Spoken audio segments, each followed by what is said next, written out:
Oh my gosh, so many of you love gambling, my people.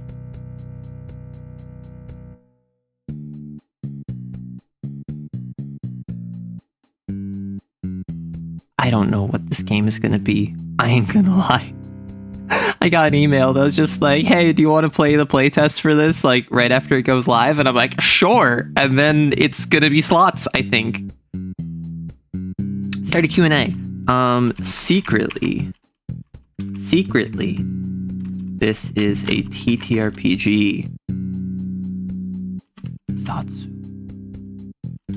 So let me know your questions and all. Let you know my answers.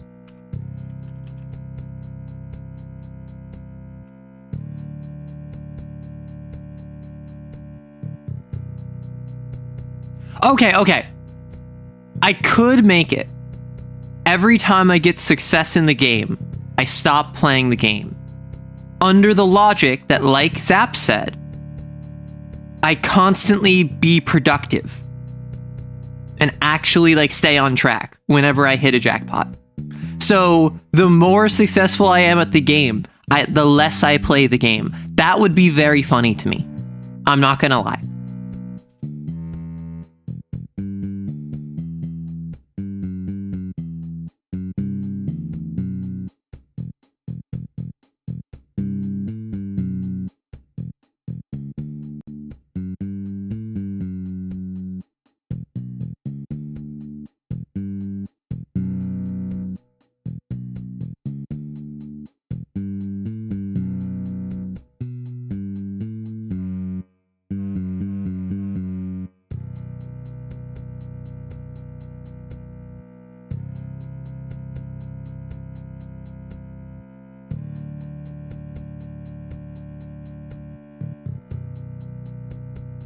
There's a fly in my room.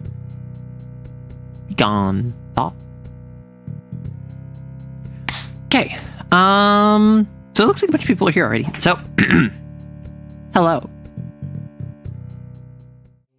Hello. I didn't go over here. Hi. I'm Arrow. If you don't know me, I'm a TTRPG streamer. I'm playing a playtest for a gambling game because not real gambling, fake gambling. Should be known for YouTube. This is not real gambling. Let me grab you.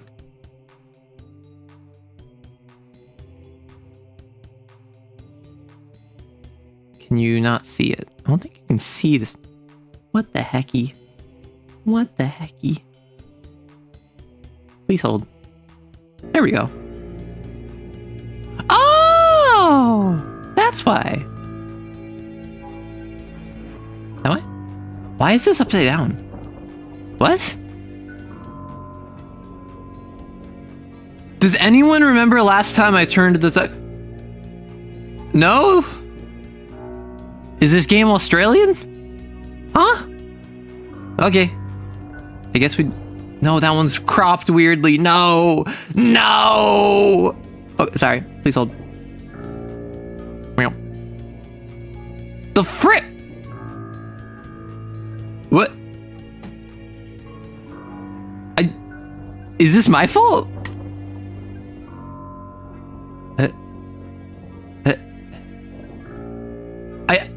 I don't think this one's my fault. I think this one might be the window capture or the game capture. The frick? Okay, let's try this. Okay, this one is fine. What the frick? What the frick? This one's too big. Let me fix it. Hi, I'm Arrow. I'm normally a TTRPG tuber. However, I'm playing a gambling game right now, and apparently it's made by Aussies, so upside down. I don't know how I managed to do that. I think I might be stupid. Hello, it seems we're doing Natalak? Natarak?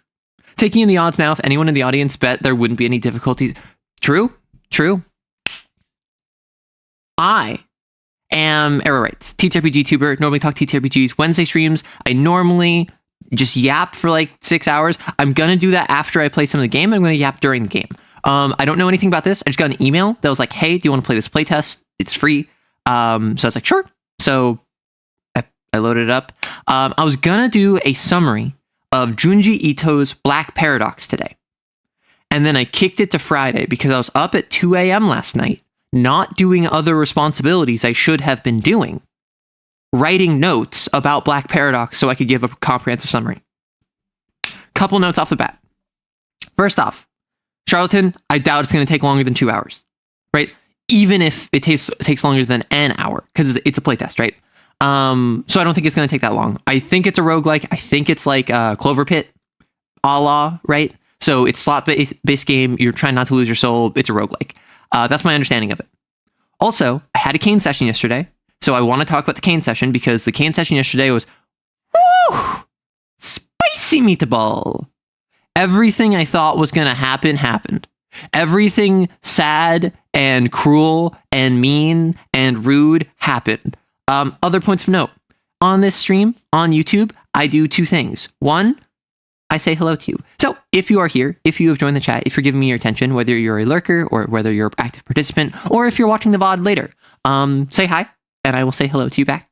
But also, I have a Q&A section open where secretly this is a TTRPG Zatsu about TTRPGs. So secretly ask me your questions in the second secret chat and I will secretly answer you publicly in the last hour of stream. So what that is that if you have something that's not related to what we're talking about right now, if you have TTRPG questions and we're playing Charlatan right now, you can ask those there and I'll get back to them later. They can be about me, VTubing, they can be about TTRPGs, they can be about the Cane game, they can be about anything you want. Arrow, stop playing with laws of physics, please. The planet can't handle that. If I can just move planet Earth like a car that I'm trying to parallel park, and I just kind of like bump into the car in front of me, and I do a little crash into the car behind me, and then I push forward the car in front of me again, and then I bash back the car behind me again, I'll make room. Yeah, we might have an extinction level event on the like heretofore unseen since the dinosaurs, but I can get it in. I can make the Earth fit. Let's go gambling. This video has been demonetized. Yeah, I am worried about that. So, hi Kali and Caffeine and Azu and Trey and Real Robot and Skeleton and Monty and Some Dude and Yixris and Mizzle and Zap and Kaza and Jonathan and Mizzle and N and everyone else who's chatting, or Gato, everyone else who's chatting, everyone else who's in the background. I can get it in. Do you want more? I can make it fit. Give me enough time and I can make it work. I can simply keep going all night until it fits. Would you like more of these? Do you want them for a soundboard? Okay.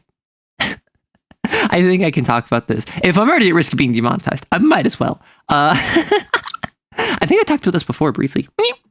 On YouTube, I made a video where I was making damage noises, right? So I was making a video where I was talking about a magic artifact. It was a voiceover meme where it was the idea of, oh, if I was in a fantasy media, I would just drop the obviously evil magic artifact. Who would ever hold on to it? Are they stupid? Me taking psychic damage from my phone 23 hours a day. And then it went, and then the joke was that I was like, oh my gosh, this sounds like the Dark Souls 1 damage noises. Jeez. And then like I played those and they're very sussy. And then one of the comments is just like, close enough. I'll goon to it. And I'm like, hello? You have other options out there. You do not need to settle for what I was just doing there. I was making damage noises. And so that's something that's been on my brain. Those sound like Michael Jackson. Shimone! Yeah. How many people here do you think have not listened to Michael Jackson? I fear that answer. I didn't know dogs can get a shave. Yeah, you can shave your dogs. Is it like that little trim, or is it like the full-on shave where the only thing left is just the skin? So you should not shave your dogs. Dogs are meant to have fur. However, if you shave your dog, it's not going to like like definitively like injure your dog. Now, clearly, dogs have fur naturally. They have natural shedding cycles naturally. You don't want to screw with that. However, it's not going to like kill the dog to shave them, whether it's a short trim or that you make them hairless. Now, you will expose them to the elements that they're normally not exposed to, and that is very dangerous. However, it's not going to like, it's not like pulling the plug on their life supply. Making damage noises just appeals to a more spicy demographic. Honestly, listen. Is this where I say I'm not a lewd tuber, but like, listen, I'll make damage noises. If anyone knows anyone working at a game studio and they need someone to make damage noises, hit me up and I can do damage noises for your game, and then everyone wins. I get paid a comparable amount for my work, and then all of the people who are like being weirdos get to have their weirdo stuff. Testing a thing. Those who haven't are weak. The audacity to admit to it. I know. So, Trey, you said those who haven't are weak, and you're the one that brought up the Michael Jackson comment. So I assume you're saying those who haven't listened to Michael Jackson are weak. However, my first thought was you were saying those who haven't gooned to my voice are weak. And I'm like, oh, is that the kind of environment we have now? That's not the community I came back to. I don't think you want to be in that kind of game. I more meant like just a fighting game. Like, it doesn't have to be sussy. Who said anything about a sussy game? I meant just a normal game. I'm talking about a normal game. Like, you have your standard like Dark Soul, like Souls-like ripoff, or you have your Hades clone, or you have like your Spelunky style game, your Hollow Knight, your whatever like indie game. I stars the VA in the next Celeste like platformer that's about depression, and anytime I die, I go right, like I just do that. That's not a sussy game. That's just a game where I'm making like death noises. Can you do non-sussy damage noises? No, that one's kind of sussy. Nope, that one's even worse. Ow! Nope, that one's... Maybe it's just I'm in the headspace now. Maybe like nothing is going to seem wholesome because I'm in the headspace. Arr! That sounds not sussy. Arr! Like pirate noise. I feel like if you hit a pirate, they would go arr, and then it wouldn't be sussy. See, no, you get it. No. I'm a pirate. You shoot me with a blunderbuss. It misfires. So you throw it away, and then you take out your cutlass, and you tell me avast, and I get backed onto the plank, where my only option is to either go take a bath in salt water, or to engage you in fist to cutlass combat. And so I step forward boldly with you not knowing that I have a flintlock hidden beneath my cap, and then I take it out, but because it's black powder, it got wet from the sea foam, and now it can't fire. So then you cut me very gently across my cheek to indicate that you're serious and mean business, and so I go, arr! Maybe the added context like adds sus, because like that felt like it had tension. That felt like it had tension to me. Is that just me? Am I the weirdo here? Pirates famously. Arrow's brain is fully cooked. What do you mean? Okay. I've had multiple people over the past couple days drive a motorcycle outside my door, and you can hear it on stream, and it interrupts my train of thought because all I'm hearing is the motorcycle. However, Tom and Jerry odd noises. Wait, I don't know if I can do the Tom and Jerry scream, because everyone should know the Tom and Jerry scream. It's like, ah, right? Anything can be sus. It's a rule for a reason, the 34th to be precise. No, you are all weirdo here. What? That was romance. Thank you, Casa. Thank you. And then they kiss. Thank you, Monty. What the heck are those keys in the background you just noticed? Every stream, someone different. And it's usually a regular. It's usually like a name or a profile picture I recognize that shows up, and they're like, WTF, when did you add keys? And I'm like, my chatter in Christ. The keys have been there for like a year. The keys are visible in shorts. I upload clips of myself with the keys in the background. Arrow, see my previous comment? That's so far away.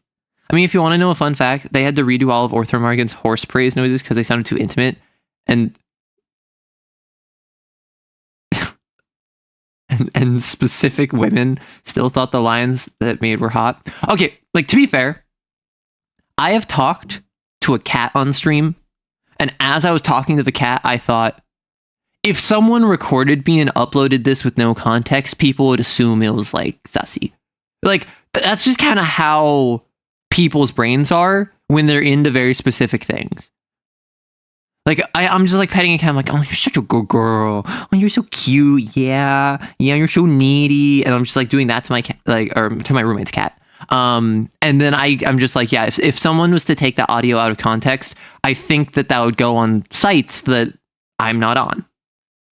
My bad, big dog, non-binary. So it was the motorcycle's fault. Exactly. Listen, it's not the ADHD. It's not the fact I'm unmedicated. It's not the fact that I have no support structure for this specific, like, fact of my life. It is simply the motorcycle. You never noticed those were keys? I mean, to be fair, they're like half covered by you and also by my chair. Meanwhile, if someone heard me talking to my cat out of context, they think, no, what do you call him? Like a stupid little idiot that's like stinky and dumb? Like, that is also very fun to call cats. Real quick, I'm going to check this. Turbo mode ×2. I'm probably going to go turbo mode. In these sort of games, turbo mode tends to be good. I don't see anything that is like streamer mode. I don't see anything that's like copyrighted music, so that should be fine. I'm going to start this up as we continue talking. It can be Brooke, or Poppy, or Ray, or Beryl, or Pearl, or Wistria. Okay, so this is our slot. Our deck is our slot. We have lemons, watermelons, bells, clovers, scatter. Whenever 3+ appear, add a wheel or a row on the board. Double click to discard. Replaces any symbol. Spins the wheel. Needed to use tricks. Can be exchanged. Okay. We get free spin. 3 energy. Swap. I'm just going to go for it. Yeah, and Lazy, you frequently call him out as a grown-ass man. You are about to play an early demo. We'll still be fine-tuning, so don't worry about it too hard. My name is Azazel, a servant of the underworld. I'll be here to guide you on your first steps here. If you want to beat the guardians of the pack and save your soul, then listen carefully. Let's start by learning how to use tricks of your companion soul. First, a basic trick. Swap. Click on it. Now select this card. Select another card to swap it with. You've just created a row of bells by lining up 3 identical cards. The score of the cards and row multiplier are added to the counter. Now let's try another trick. Discard pile. Click to activate it. Then click on 3 cards to discard and draw new ones. Begone, lemons. You just created 2 new rows. Congratulations. Be careful. Every time you use a trick, you consume 1 energy point from your soul. When your soul's out of energy, you can't spend any more tricks, so it's your mana. You can finish your turn and collect your score by pulling the lever. Oh, so the lever scores what is currently on the thing, and then it sets up a new randomization. If you have any spins remaining, it will automatically consume 1 and spin the wheels. Now pull the lever. Pull the lever, Crunk! Not bad. Raise your score all the way to the jackpot to finish the round. Your turn. Okay, so this is Clover Pit. You can create combinations along a row, column, or diagonal. As long as you line up 3+, it's a match. A single card can even contribute to multiple combinations. Shoot, your companion soul is almost out of energy. Let's fix that. Here's a single-use ticket. Tear it to use it and regain some energy. There you go. Now you'll be able to clear this round without breaking a sweat. Don't forget to watch your remaining spins as well. If you run out of spins, your soul will haunt the park for all eternity. All right, I'll help you one last time by giving you a free spin token. Now you're on your own. Nice. I wonder if the tickets like translate between runs. So yeah, don't ever go to Atlantic City. Great advice there. I'm not gonna lie. She clover my pit till I Balatro. I've been playing Balatro recently. Let's If I can get either of you to be it, no. Nice. That's what I was going for. Is I wanted to get one more. I wonder. I think that screwed me. I think that I wanted more diagonals. I didn't want a oh well. Whee! I've been playing Bigotry recently. I was just in the mood for it, and it was something I could play very easily. Scatter! It was something I could play very easily.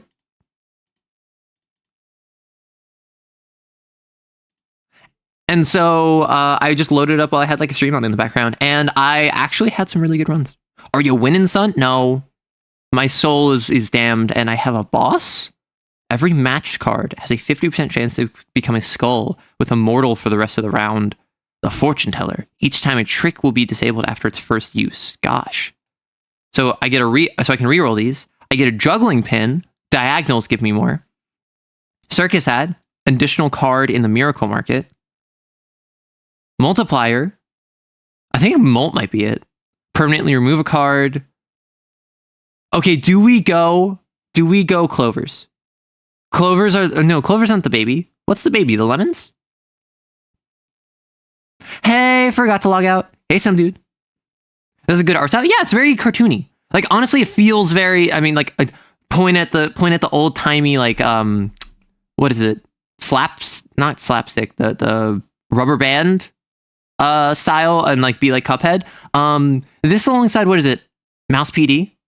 Clover Max. Are we Clover Maxing? Let's Clover Max. How much money do I have? I have 9. Let's get diagonals. We're not Clover Maxing. I mean, we got the diagonal off, so like, so it charges, but it's charging with bells? Question mark. So if I swap you two, okay. Let's do it. Rubber hose, thank you.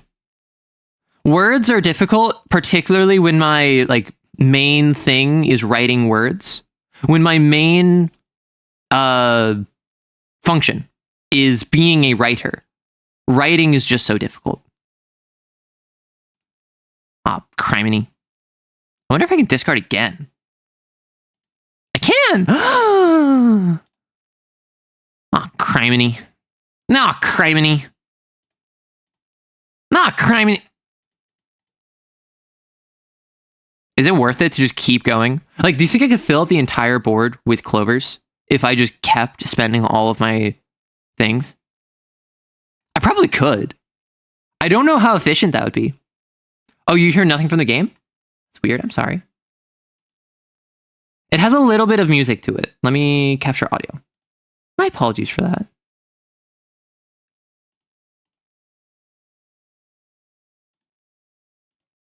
Let me see.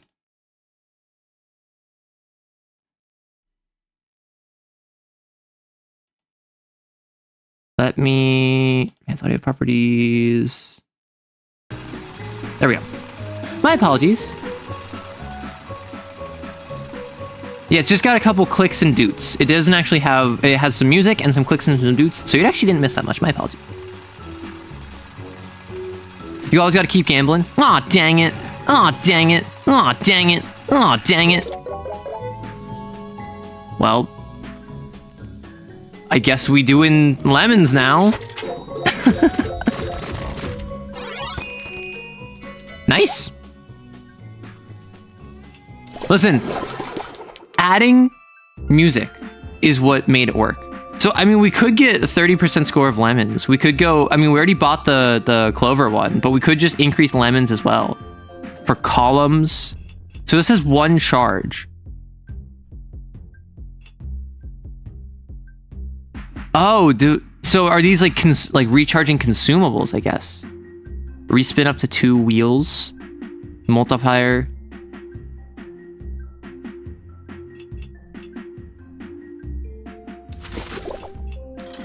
We go lemons. We go clovers. Every matched card has a 50% chance to become a skull with a mortal. I don't know what that means. Oh. Nice, I think. Also, is it just me or did this become like a 5 width instead of a 4 width? Oh, there's eyeballs up here, look! Extra row! Probably because it's a boss. I guess we pog and like...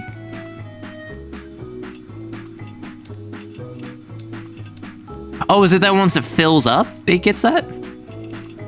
I mean, I think that the extra row was from the boss. I think that the scatter, like, scattered. Let's... I'm just gonna send it. Skulls! That's bad. So immortal. Win match plus 10% score to all skulls. If this card is not matched, it goes back to the draw. Oh, got it. So if it is matched, it goes away, I guess? I don't know. I guess I can just kill it if we really want. So, what we want here? We want... I think... This is not very pogging. What is poggers, my doggers? Nope. I mean, I can just do it again. Ah, criminy. Ah, criminy. Ah, criminy. That's my default reaction whenever something happens that I don't want. I think we might be cooked. Yeah, I can swap, and I did swap, and it didn't work. Free spin. Like, what do I got here? Move the bell? I mean, I can move the bell there, but I think I want diagonals, right? Right? Because so actually if I do this, and then I go, nice. Nice. Nice. Okay. That literally all worked out in my favor exactly how I wanted it to. So that's pretty that's pretty pog.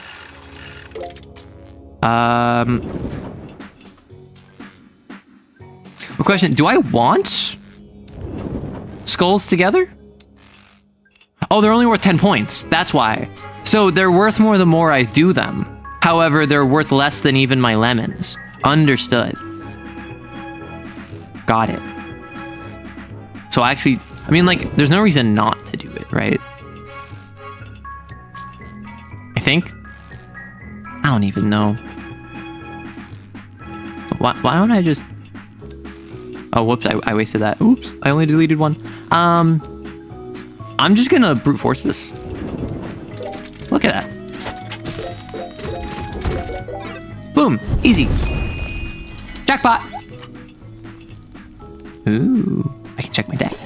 Yeah, so this is fun. Like, I'm having a fair enough time. I don't know how deep it goes because in these sort of games, you tend to get stupid crazy. Permanently add 0.01 combination. Oh, so I can sticker this to a specific one. I don't care about watermelons. Watermelons are cringe. An imp adds a card score to the score. After 3 match, adds a devil to the deck. Circus, this card also acts as a scatter.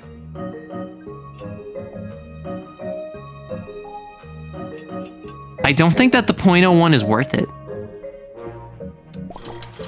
No, you're fine. No, this is a game where I don't care if you backseat. Like, I'm gonna keep it a book. Like, by all means, backseat in this game because this isn't a story game. This is just kind of a game where we're all just trying to optimize here.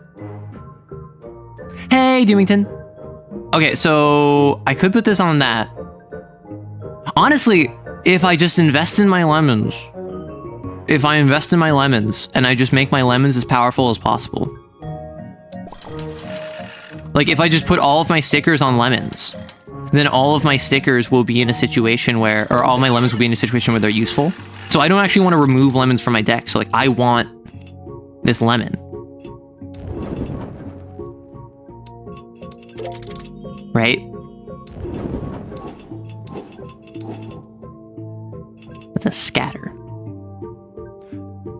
I'm a bit late. Did I miss Siri? No, we're gonna play some gambling. and then after we're gonna have Yuri.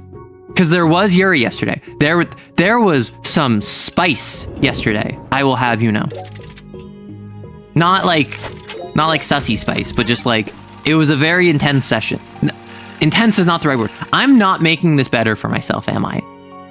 I think watermelons are cringe.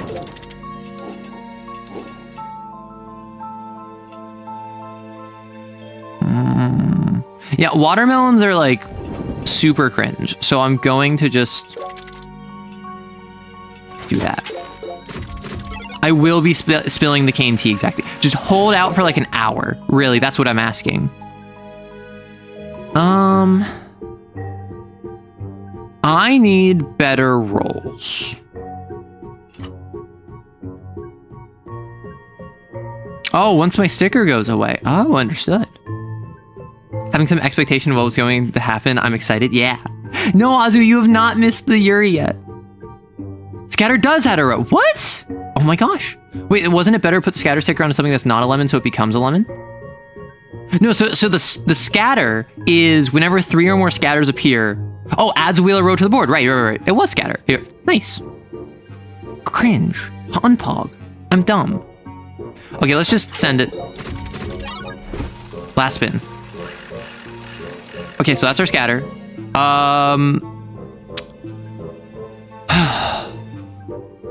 I think what we do here...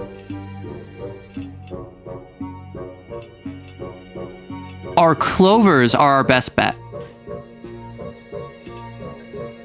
So it acts as a scatter. That doesn't actually give us anything. Hello, Sergeant. So I think what we do... Call me crazy. We already have the lemons here, but the lemons are worth less than the bells. So I'm going to do this.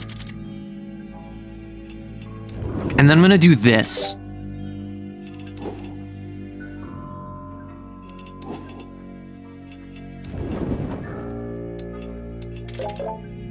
And I think that's the best I can do because now I'm out of energy. So then I do that. And I get a fair amount of points, but then I have a game over. And I think that my immortal soul is now trapped in this park. So yeah, that's the gameplay loop. And I assume that it's going to be the same for every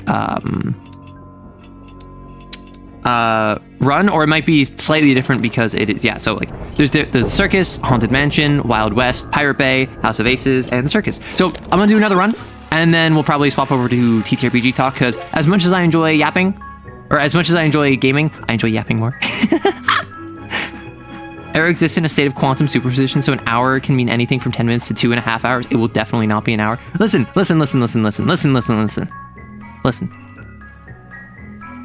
I am a businessman. I do business. That's my answer. Yapping do be fun. Honestly, I need to be better, and part of why I decided to do this stream on YouTube instead of on instead of just doing it on Twitch is because I personally feel like I need to get better about yapping.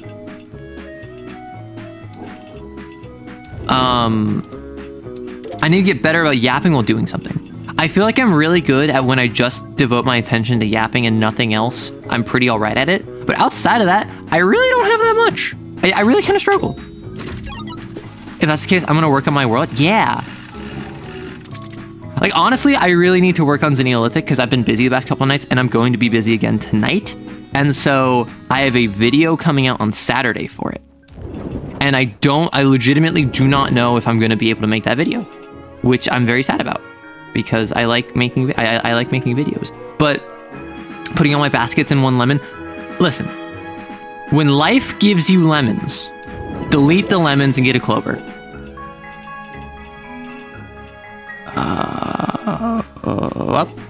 No. What even? Like, I can't believe I'm not using the wild for anything. Like, what can I use this wild for? Like, I can move like this down to get a watermelon there, but then I wouldn't get the wild for anything. I guess I could do that, and I could do that. Which, like, eep. I have no energy now, so like I could use the energy ticket, and I think I'll die if I don't. So life didn't give us lemons; we did it to ourselves. We made lemons.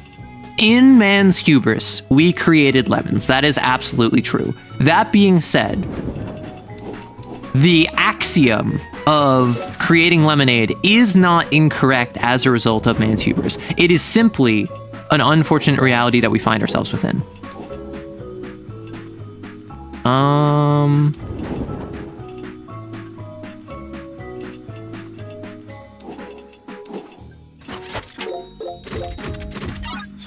We're pogging. Easy. I love lemons. Honestly, I'm a big fan of lemons. Not even just for like zest or anything. Literally, I used to eat lemons. Like, I ain't even gonna front. I straight up, like without frills, would just eat lemons. And normally I would have them with something. So for instance, if I was like at a restaurant with my parents, we generally didn't get drinks because drinks are super expensive. So we would get like, I remember distinctly when I was little, I would get like order from a restaurant, hot water. I would order hot water with lemon. And then I would drink the hot water and I would eat the lemon. I was such a weird kid. What the heck? Nah, just spin it. Lemons are not naturally occurring. They're a cross between orange and citron. Yes. And like, I love citrus. Citrus is one of my, I was gonna say one of my favorite flavors, but like sour is one of my favorite flavors and salty is one of my favorite flavors. I don't know if citrus specifically is one of my favorite flavors. I'm gonna delete the scatter because we're not banking on a scatter right now and we have no more scatters.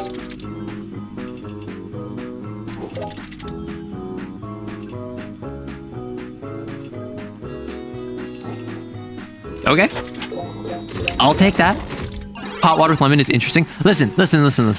I am a creature that has no native ability to create my own warmth, and therefore I rely entirely on external sources of warmth. That is my excuse. That's my story, and I'm sticking to it. If I go here, yep. And if I go there, nope. And if I go... So I only have a lemon left. Ooh! Tomato. Heck, I eat a lemon like an orange right now. Okay, I didn't eat them like oranges. I ate them like slices, right? Okay, so the scatter was nice, but didn't really come into play. A common symbol elixir. The puppet. Oh, we have more bosses. Each time a card is moved, reduce a score of all cards bearing its symbol by 10% for the rest of the round. Okay, so I don't want to be moving them.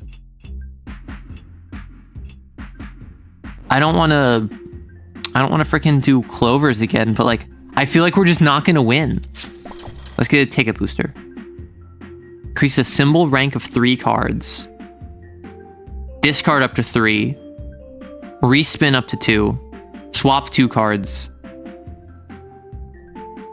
Am I crazy for going second chance? You've been watching some Legends from Avantris recently, and you've been planning for... Oh, I get 2, right? Yeah, I get 2 out of 4. Increase rank. I must away. Pals wishing me for video games. Enjoy, Monty. Oh, what if I got a second rank up? So what? Can I preemptively use my free spin? No.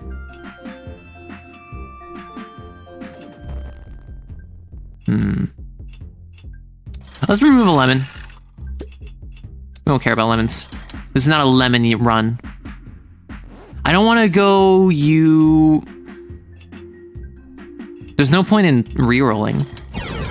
The puppet! Now I'm wondering if I just want to keep going back or see the first season stuff. I've heard great things about Legends of Elantris. This is the second time I fought a boss and I immediately got the scatters. That's nice. I don't know if that's prompted or not. You would love German Heiß Citron, which is a German regional project, which is heated lemon juice straight. Just okay. I've had straight lemon juice. I am absolutely the sort of person that will just straight up consume lemon juice and no, that is not a good decision. No, that is not a wise decision. However, that is a decision I have made and will continue to make in the foreseeable future.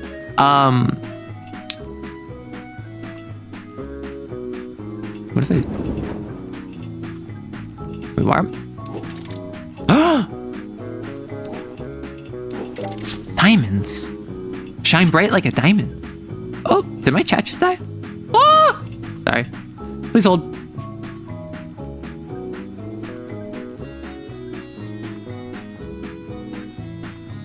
Oh my gosh, my chat just died.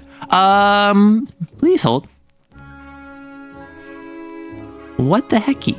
Yeah, I just lost all of chat. So if you said adding messages, they are gone. So if you have a question, just feel free to... No! Stream still seems to be up. I don't have any dropping. But for whatever reason, my chat just died. So heads up, if you have any messages you were hoping for me to read, I can't read them. What do you mean I'm a stomach... How am I a stomach ulcer speedrunner? What does that mean? Legitimately. I have no clue. Ooh. If I could get the wild right there.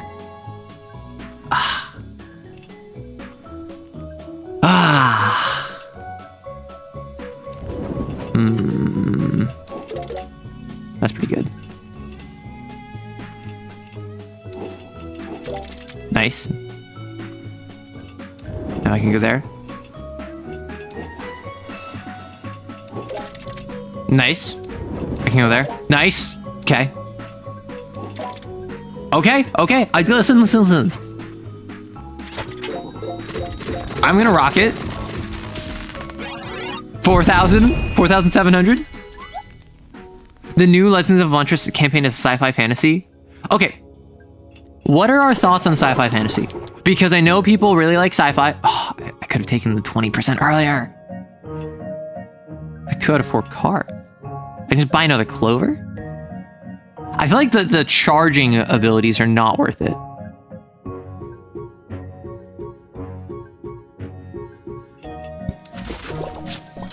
What are our thoughts on sci-fi fantasy? The card always moves towards the top of the board. Sure. Let's kill another lemon. No! Can I reroll? Will that spend one of my rolls?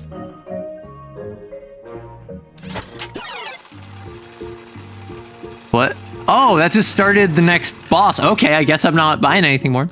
So sci-fi fantasy is when you take sci-fi and you also have fantasy elements in it. So that would be Star Wars is probably the best example of sci-fi fantasy I can think of. Sci-fi fantasy is a genre of sci-fi and fantasy, but also sci-fi fantasy specifically is usually fantasy elements in sci-fi. Sci-fi elements in fantasy is often just considered like sci-fi. Shadowrun, I would say sci-fi fantasy.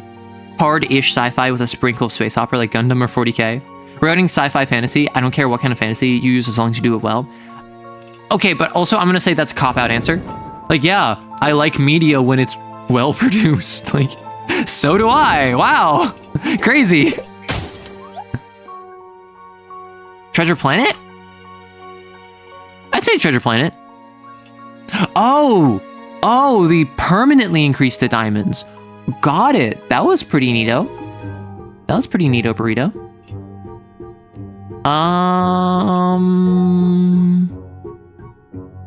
Kill. Oh. Whoop. So I go there. And I go there. Yay!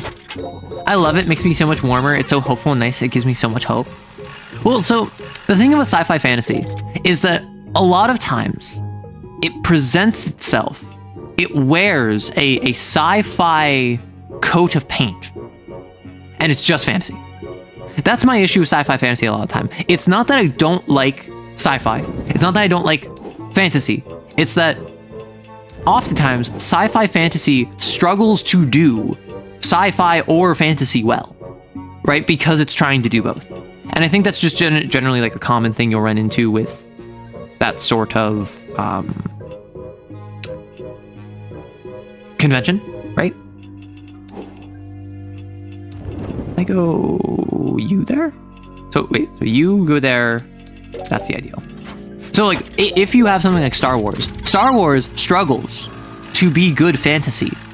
And it sucks at being good sci-fi because it's a fantasy story. It is literally based on the hero's journey, which is the archetype of fantasy storytelling. And so I feel as though that's I feel like that's similar for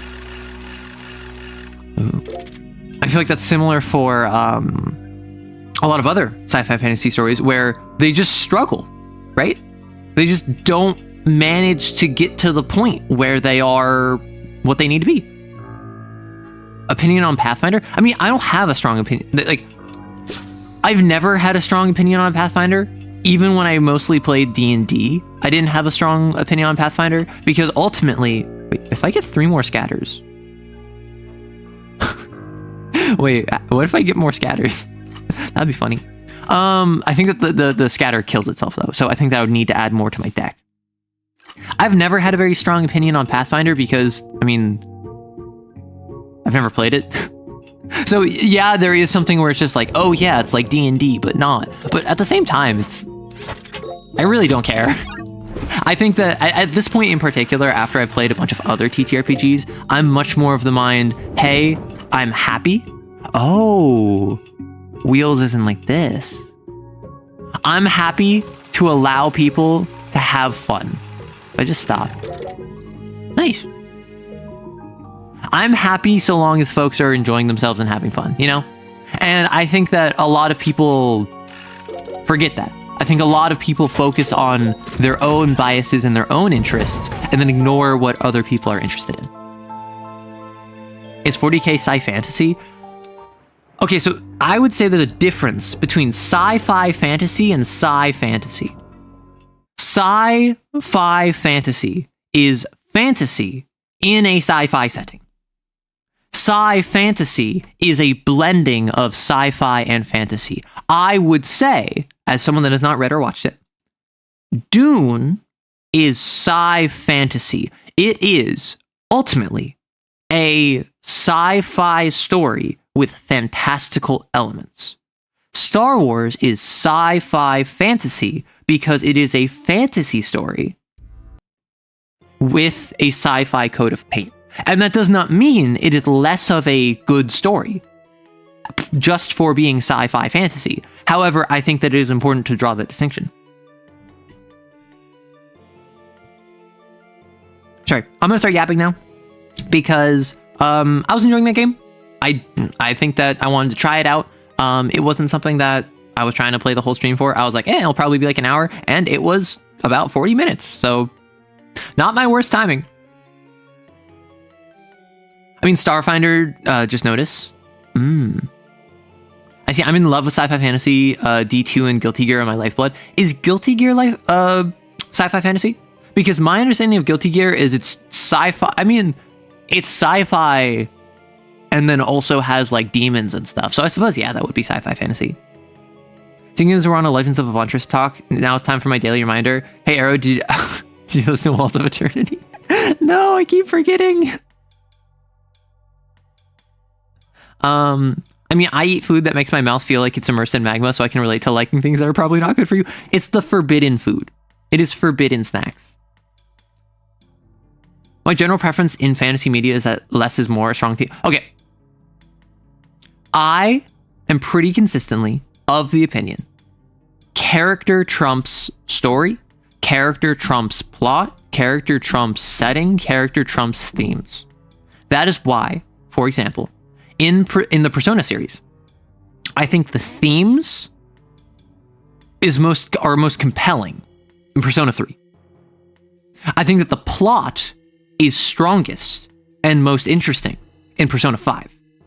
I think the characters and the investigation team and their friendships and their bonds is the most compelling in Persona 4. And that is why Persona 4 is my favorite of those games. Pyre, my favorite game. It is all about the characters. Yes, there's a larger plot in the background. Yes, the lore is super cool. Yes, the world is super interesting. The characters are what keep me there and keep me going. So I'm of the opinion, personally, I don't care if it's sci-fi fantasy. I don't care if it's sci-fi fantasy. I don't care if it's romance fantasy. I don't care if it's romantasy. I don't care if it is speculative fiction, urban fantasy, whatever it might be. I'm of the take that so long as the characters are solid, that's really what you need. Also, I should probably change the title of the stream because at this point, it's like we're not even doing the gambling thing anymore. Although I don't think I can change it. Can I change it while I'm... I can add an ad? I can add ads to YouTube? Hey, yo? Yeah, I don't think I can edit it while I'm live. Oh, well. Oh, well. I guess that anyone who isn't here will just think this is a gambling stream. In actuality, we're talking TTRPGs. Have you heard of Joe Abercrombie? He is Dresden Files, correct? Or am I thinking of someone else? Because Joe, okay, y'all already know. I'm not sorry. I won't apologize. But y'all already know. I, for the longest time, like multiple years, was on BookTube. Not as a content creator, but like I was watching a bunch of videos. Is it not working? MS Paint, please. He's the first law guy? MS Paint! Oh, I didn't click the button. Whoops, that one's on me. He's the first law guy. Is he first law, like Wisdom of Crowds? Those ones? So like, I've watched BookTube a whole bunch, and so I generally, like, for a long time was kind of plugged in to like watching big booktubers like do interviews with authors like Brandon Sanderson or Joe Abercrombie or whoever, like Fonda Lee. At least on Twitch, doing manual ads can help not have automatic ads later. Yeah, I don't know how YouTube works with that. Even the technology in Guilty Gear Secret and the Magic. I do love, I will say, the trope of we think this is sci-fi, it's actually just magic. Because I'm kind of tired, and I think a lot of people are tired of, we think this is magic, but it's actually just sci-fi. Like, that was a huge twist that happened all the time back in, like, the 70s and 80s, in D&D adventures, in pulp fantasy magazines. I knew you didn't listen. Shame! Shame! I'm sorry, all right. You know what? I'll go eat 11 just for that. So I don't know much about First Law, but I definitely have seen Joe Abercrombie in interviews because, like, with Book Talk, BookTube, Book Talk, two different beasts. BookTube is more about, hey, I'm an established content creator that talks about books. I do book reviews. I often talk about like covers and publishing and bookshelf reviews, and I will, once I hit like 100, 200, 300,000 subscribers, I'll just start interviewing authors. Because as an author, you need to get your name out there. So if I am an author that, like, I released a self-published novel and it got like critical acclaim and suddenly I'm releasing my second novel, I'm going to have the pull to go on a minor booktube channel, which again, 100, 200, 300,000, huge amount of subscribers.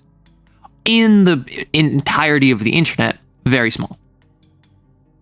And so there's this symbiotic relationship where once you hit that point in BookTube, you tend to be one of the people that authors just kind of gravitate towards, and particularly authors that have already been successful and are a known quantity in whatever genre you're in. So if you're a romance booktuber, you'll have a bunch of romance authors talk to you. If you're a sci-fi fantasy booktuber, you'll have a bunch of sci-fi fantasy authors talking to you. And so I've watched a bunch of that kind of stuff, but I haven't kept up with it in a couple years.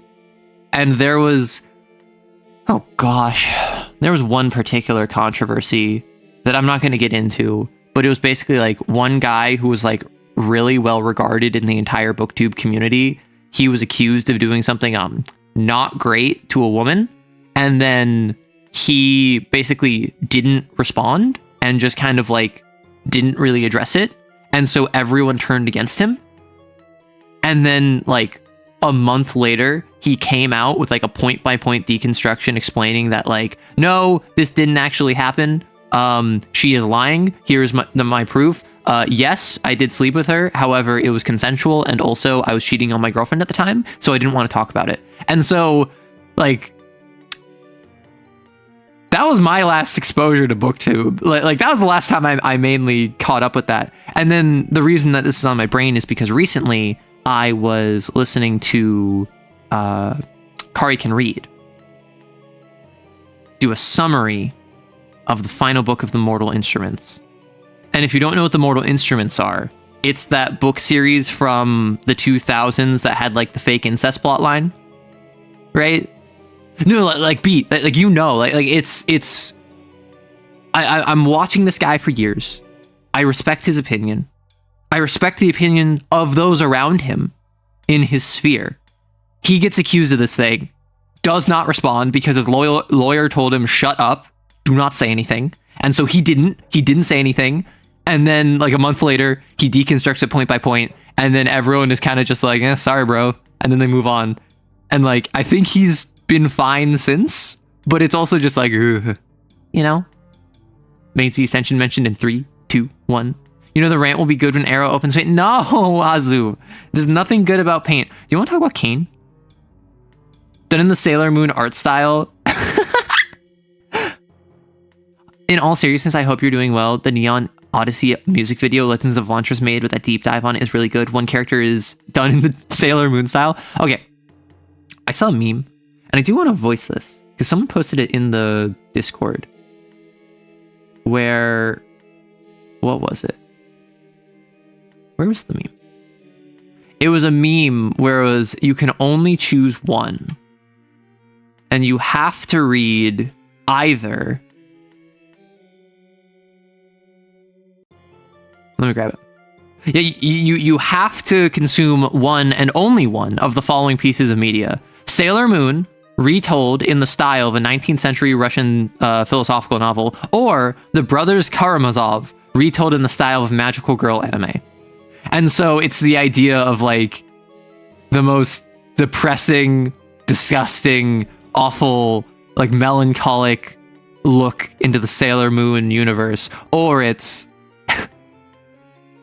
magical girl philosophical debates. I don't know. Personally, I think that I would prefer The Brothers Karamazov retold in the style of a magical girl anime.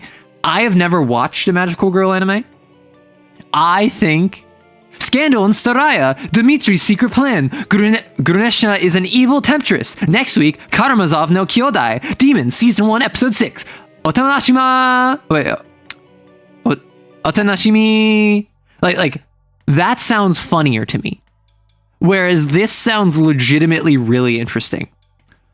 Our existence proves there is a peak. Mars spat. The wind-swept snow no deterrent to her clad in naught but the sailor uniform as she was. Man need not concern itself with matters of godhood. We are God's given flesh. It is precisely because of what we are that we cannot rest, Mercury replied. One cannot and must not embrace egoism. If we fail, who then will they turn to? Who then to care for what mankind has wrought? Only mankind itself. Then, from two alleys over there came not so much cry but a sound, a resolute plea to the skies above, not for help, but for a guarantee of vengeance. The earnest note struck chords with Mars and Mercury, as if it had not been an answer to both of their sides, and yet, it was distinctly not. Corrupting the minds of the people with false nationalism where there should be nothing but love of all man, exemplifying godhood as nothing more than superiority to others instead of preaching it as empathy and spilling my borscht. For that, I cannot forgive you. In the name of the moon, I will punish you. See, this sounds more interesting. This sounds like something I would legitimately watch, you know? I should watch Madoka Magica. It's such a sweet anime that stuck around for 3 episodes. I second the Madoka Magica rec. You'll love it. No! It's just a shock and then it becomes pretty cool. Okay, so. Everyone keeps mentioning, anytime I talk about Kane, they bring up Madoka Magica. And I'm just like, that sounds like a magical girl anime. And they're like, no, it's awful. And so I already knew going into it. Can I watch both? No. You must consume one and only one of the following pieces of media. My issue is I've never seen Sailor Moon, so I don't know how much of this is just like... Listen, if you told me in the actual Sailor Moon anime there was an argument between Mars and Mercury, where Mars and Mercury are arguing about the nature of godhood and how the Sailor Scouts are God's given flesh, meant to be shepherds of humanity. I would believe you. It's a Majoko anime, and it's terrible in a good way. I don't know what that means. It gets dark so fast. Agree with Madoka, watch Madoka. Okay. You tell me it gets dark. I'm gonna need to get... I need more information. Okay, yes, if you know it all, it redeems Faustian bargains from your Faust experience. Ugh. It's like Kane is Magical Girls with some different twists. Okay, it's like this one thing I know, but actually like this other thing and has twists that makes it even more different. Do you know how little that is helpful? Sailor Moon is pretty hopeful. She's more powerful than the God Emperor. There's an entire Google Doc on it. Okay, my understanding of magical girl anime, particularly Sailor Moon, is that the power of being a cute anime girl with cute anime girlfriends, you might say, is the most powerful thing in the universe, and nothing can stop you. That's my understanding of Sailor Moon. It's not a matter of like its power crept to oblivion. It's not a matter of like she's the most powerful being. It is the power of just being a cute anime girl who has cute anime girlfriends will always win. That's my understanding of it. Now, my understanding of the Brothers Karamazov it's not actually crazy dark, but for its art style and genre, it's a big subversion. Oh, it's like Happy Tree Friends, where the whole point of it is, it looks cute, but it's actually like dark and shocking. Understood. The only reason I thought of it is because I was watching a stream like yesterday or 2 days ago, and someone mentioned Happy Tree Friends, and I hadn't thought of that in like 10 years. Watched it twice, it makes more sense the second time. It really is hard to talk about without getting into hard spoilers. So, I don't plan on watching Madoka Magica anytime soon. The issue is, I think it would be really funny to do a watch-along. I think it would be really funny to hop on a stream, probably on like Discord, because then I wouldn't get in trouble from TOS, and do like a watch-along, or maybe like on Patreon or something, right? Where I just do a watch-along, and like obviously Arrow reacts, cringe, we hate that, all that. But I think it would be funny to like, I go in blind, and everyone is just like, hey Arrow, you're gonna really like this, and I'm like, okay, I guess I'll really like this. Happy Tree Friends is more gory, Madoka is more existential horror. Got it. It's an examination. Oh god, wait, is Madoka Magica the one where a bunch of people that are super into magical girl anime, they really get frustrated because a lot of people claim to be experts on magical girls and they've only seen Sailor Moon and Madoka Magica, which is like the most basic generic option and also the deconstruction of it, and they haven't actually seen like the bulk of magical girl anime? Is that the one? Because I feel like I've heard discourse in the magical girl fandom, which is a wild thing for me of all people to say, that apparently there's this big problem where like people, like particularly like YouTube video essayists, will go around talking about magical girl anime as if all of them are Sailor Moon or Madoka Magica. Got it. Understood. Arrow, Sailor Moon reset her universe. Like, when people joke she could beat Goku, they're serious. She could beat the God Emperor of 40k. She's scary powerful, but just wants people to be happy and safe. Ah, so she is a benevolent tyrant. She is the platonic ideal of a god. Without spoilers, Madoka is an analogy for how Japanese culture tricks young women into becoming outlets for all the stress and depressions of society. Oh no. They're basic, but they're also one of the best for a reason. I didn't say that's bad. However, my understanding is that magical girl fans hate people that claim to be like really knowledgeable on magical girl when they've only seen these two. That's my understanding. I've never seen Madoka, but the Happy Tree Friends makes me think more of a Boss Baby comparison. You can't call it a bot. I've seen other pieces of media. I haven't thought about that The only reason I thought about that was because I heard someone mention it yesterday. Don't you boss baby me? Okay, stop boss babying me. Do you want Yuri or do you not want Yuri? Are we doing Kane Yuri? Are we doing Kane Yuri or not?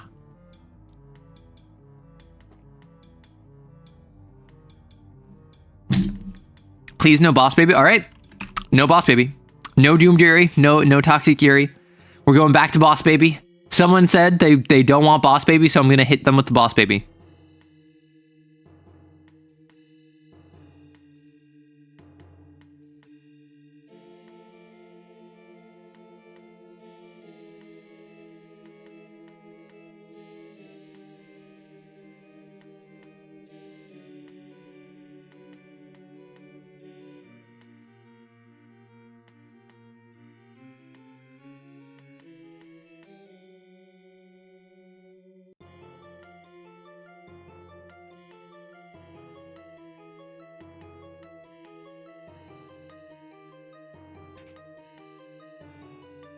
Don't ask me what I'm doing. I don't know what I'm doing. I'm trying to draw the boss baby. The Mog baby.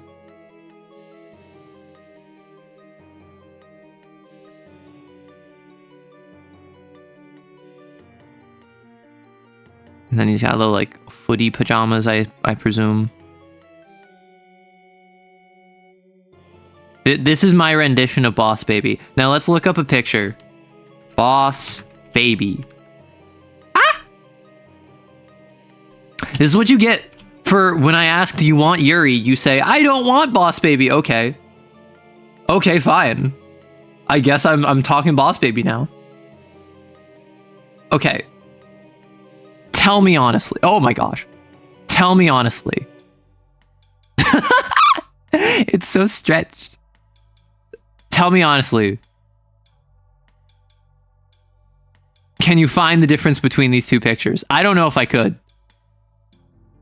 I don't know if I could. To tell you the truth. I don't know what's going on. But I do know that these are the same picture. What the boss baby doing? Oh, wanna know what? Wanna know what? I know what it is. I know what it is. He's got green eyes. My apologies. That's what it is. Why does he have such a pronounced widow's peak? Wait. Like, he's got that Dracula flow forehead. Two clavicular viewers. Arrow, put the Yuri in the bag and no one gets hurt. Okay, fine. I'll stop denying you. I'll give you what you want because you asked so nicely. Does anyone remember the last thing that happened on Kane Valentine's? The last thing that happened on Kane Valentine's. This is a game that is a one-on-one game. Oh, you're right. You're so right. I forgot the tie. Thank you for reminding me of that. I'll just go back and so I can give him his tie.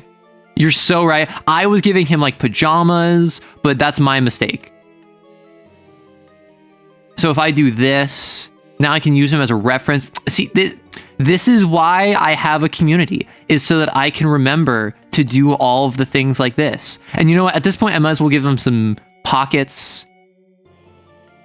And like, he's got to be dripped out in his shoelaces.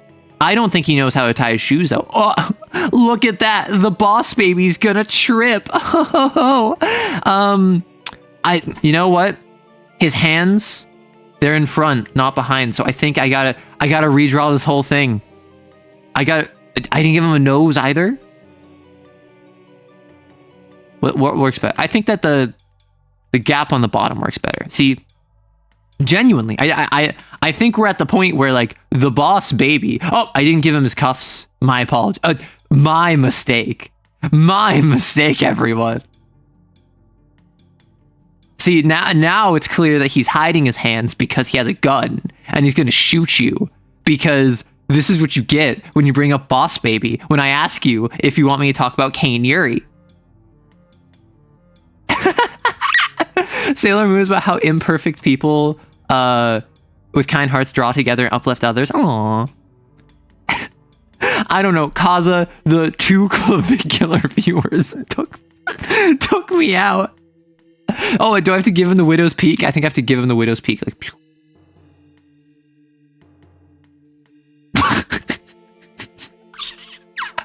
What is this creature I made?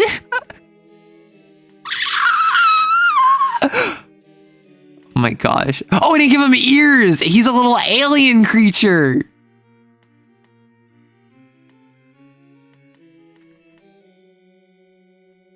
Wait, what if I give him big goblin ears?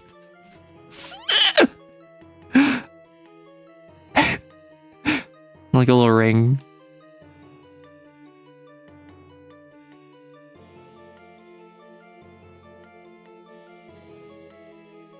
But like, what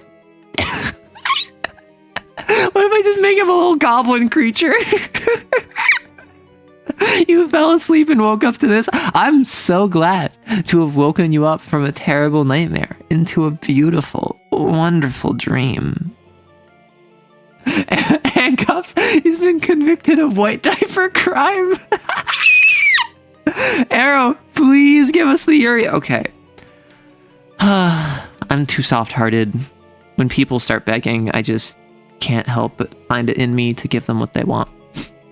Okay, so does anyone remember what happened last time on Cane Yuri? The boss garden. No.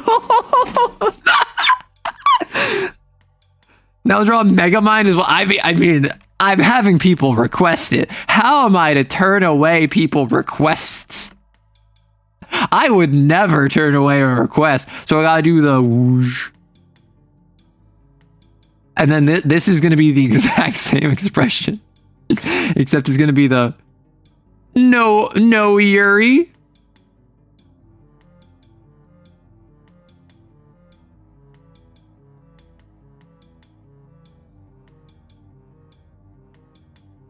And like so this is like the peephole, right? So this is like all you can see from him, right? Why are people getting mad? So now I have to, okay, now I have to can I get silence on deck? I have to very carefully erase this. We're gonna go pixel by pixel. We're gonna make this absolutely perfect. We don't want to accidentally screw up our door hole. We don't want to end up the keyhole, mess that up. Oh. Okay. Nearly messed it up there. Oh, this. You thought I wouldn't notice you. You thought that I would simply accept coloring outside the lines. Oh, sorry. We gotta redo that. We gotta redo that. That's acceptable. That's fine. I guess now we go his massive head, too large for the keyhole. And you know, and this might not be it. Maybe we have to go back and redraw this. That might take me. I really want to get this right. I want to do this right. That kind of works. I drew Megamind. Why is he sad? Because no Yuri. Yeah. So I can just go like.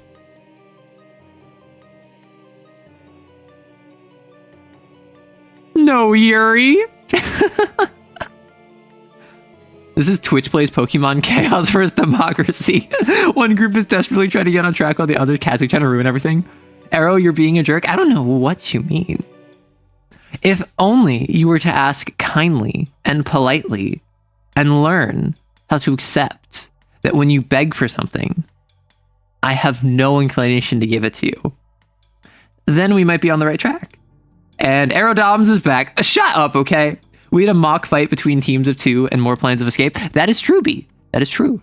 For your crimes, I'm gonna write around these guys. Boss baby. Arrow, please tell us, Cane Yuri. They found a way out. Arrow, please have the sweet Yuri. Arrow, give me Yuri and my life is yours. I beg for Yuri. What did I just say, Azu? Do I look like the sort that if you're to beg me and be pathetic and be a poor representation of this community, that I'm going to meet your demands? We do not negotiate with puppy girls. Does that look like the face of mercy to you? Arrow, give us the Yuri and the boss gnome doesn't get hurt. You think I care about if the boss gnome gets hurt? I'm out here trying to execute the boss gnome. I'm the one that's gonna put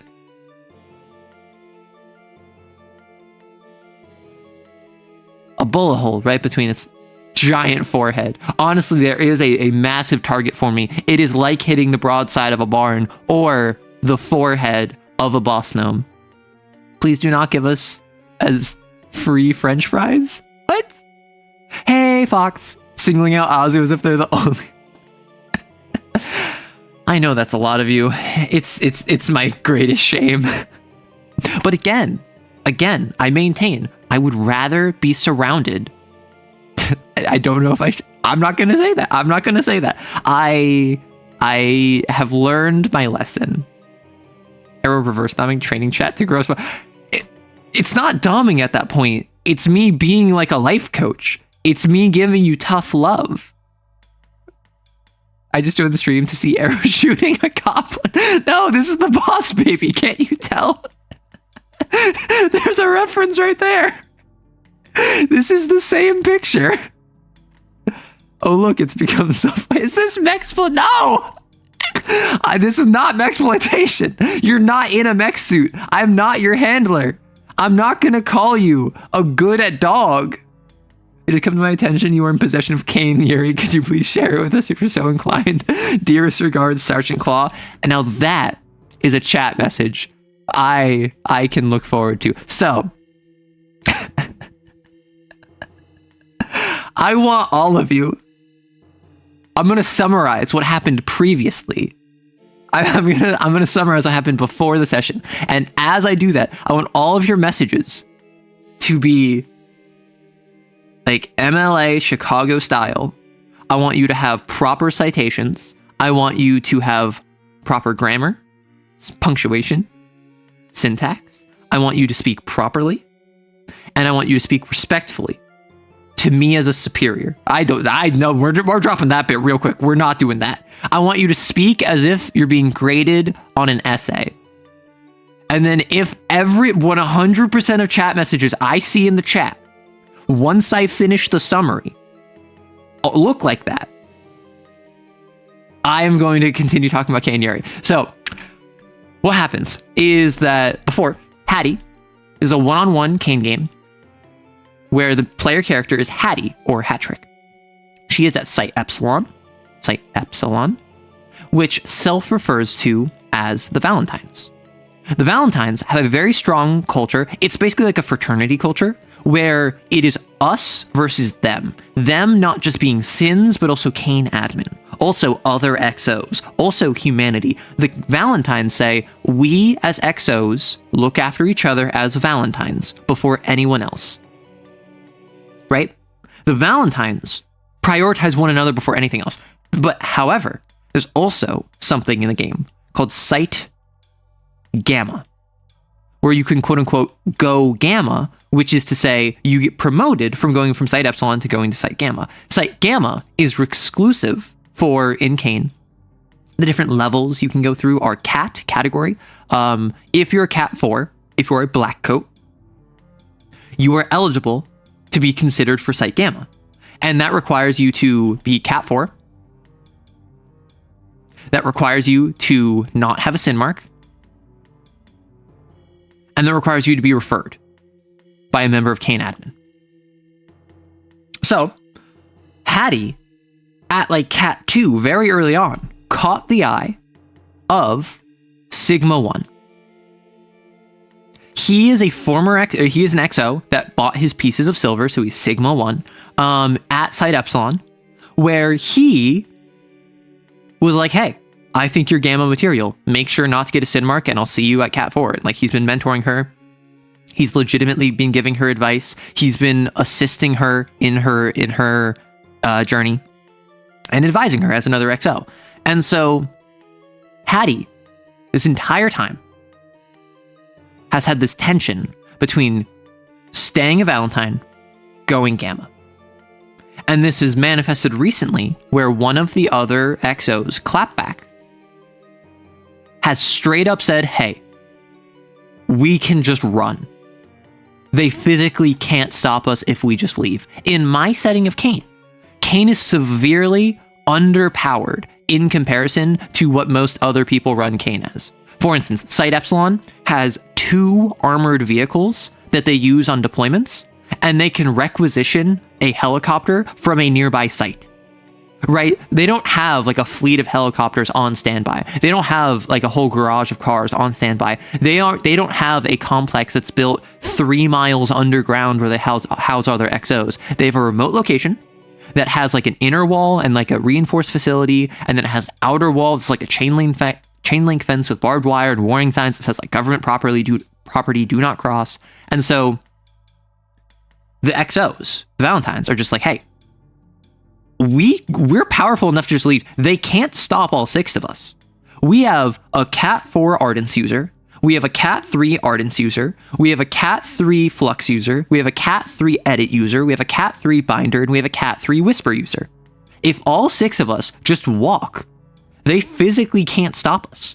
And Hattie is like, no, that's stupid. What do you want about? What are you doing here?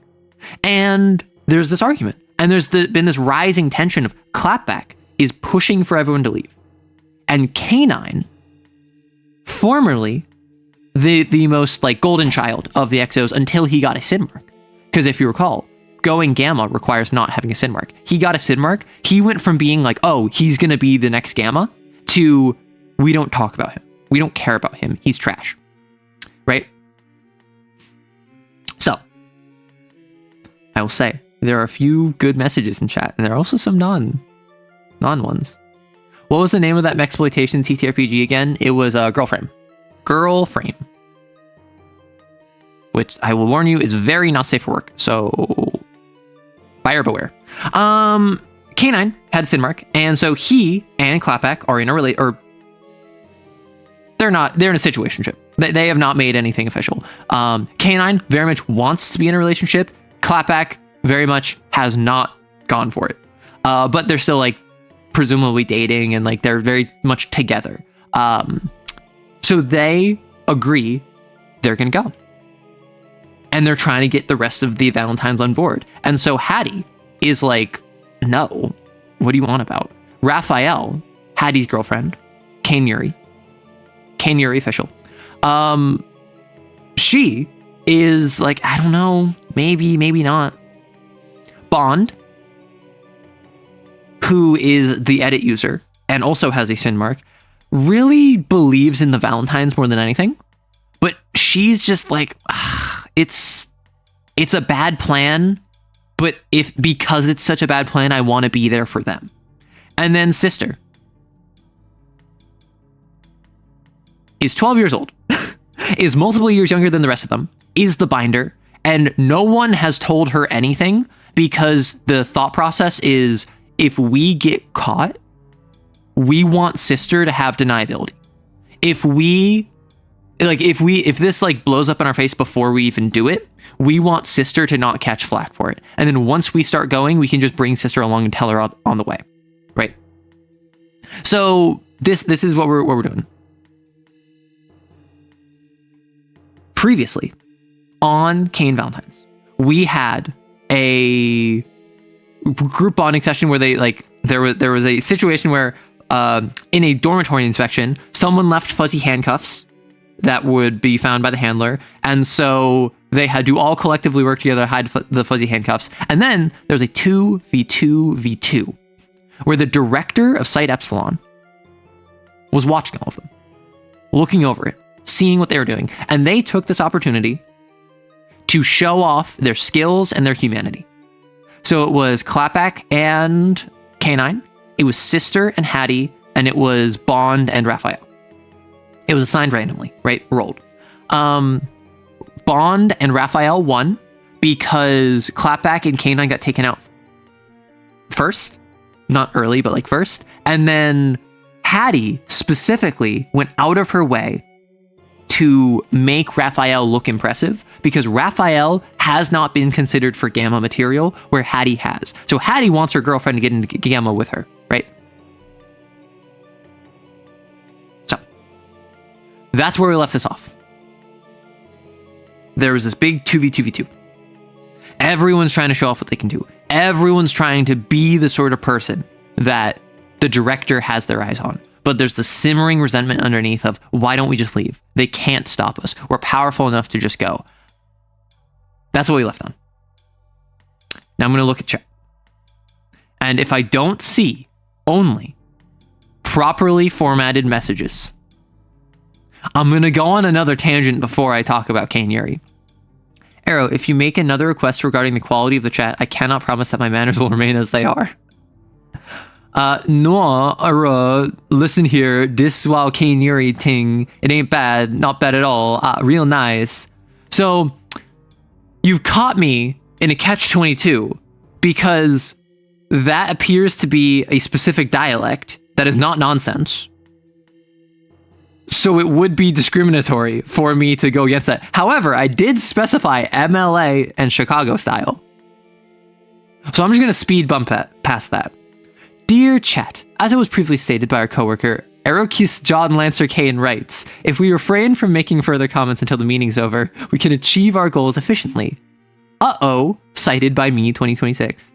The real Hardwick was the boss baby stream derailments we made along the way. Who's Hardwick? Gotta cite your sources. Skeleton, you're the weak link. You're the weak link here. Chicago, baby. Oh, that's a Chicago accent. Important detail, they cannot leave due to Sid marks being progressive in the universe. Yes. Yeah, important point to note that I didn't mention. In my game, in my universe, sin marks progress over time. If you get a sin mark, it will overtake you. It will. However, Kane has systems in place in order to basically like medication, basically. You have a terminal disease that they have medication to stave off the progression of the disease. You have cancer. Cancer's not going away. It's staying with you the rest of your life, even if you try treatment for it. However, they have treatment that allows the cancer to just stay as a 1 centimeter wide cyst, right? That's what the sin mark is, effectively. Anti-cistrogen. I keep hearing Chicago style and I keep thinking pizza. Okay. Pizza. Chicago style is not pizza. I'm sorry. Deep dish Chicago pizza is not pizza. Pizza is flat. Pizza, New York style pizza. Extragen. Okay, that's good. New York pizza is, we've talked about this before many times. This is not the first time we have talked about this. I'm not a purist on most things, but when I think pizza, this is what I think.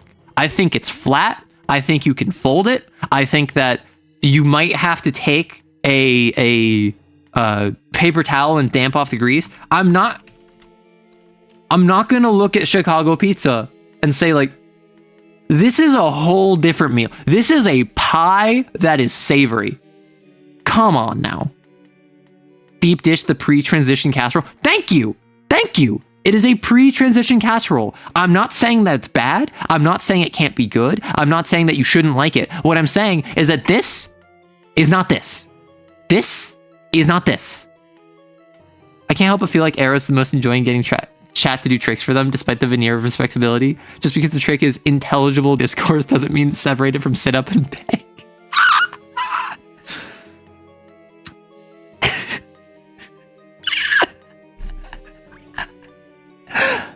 Would you prefer I tell you to sit up and beg?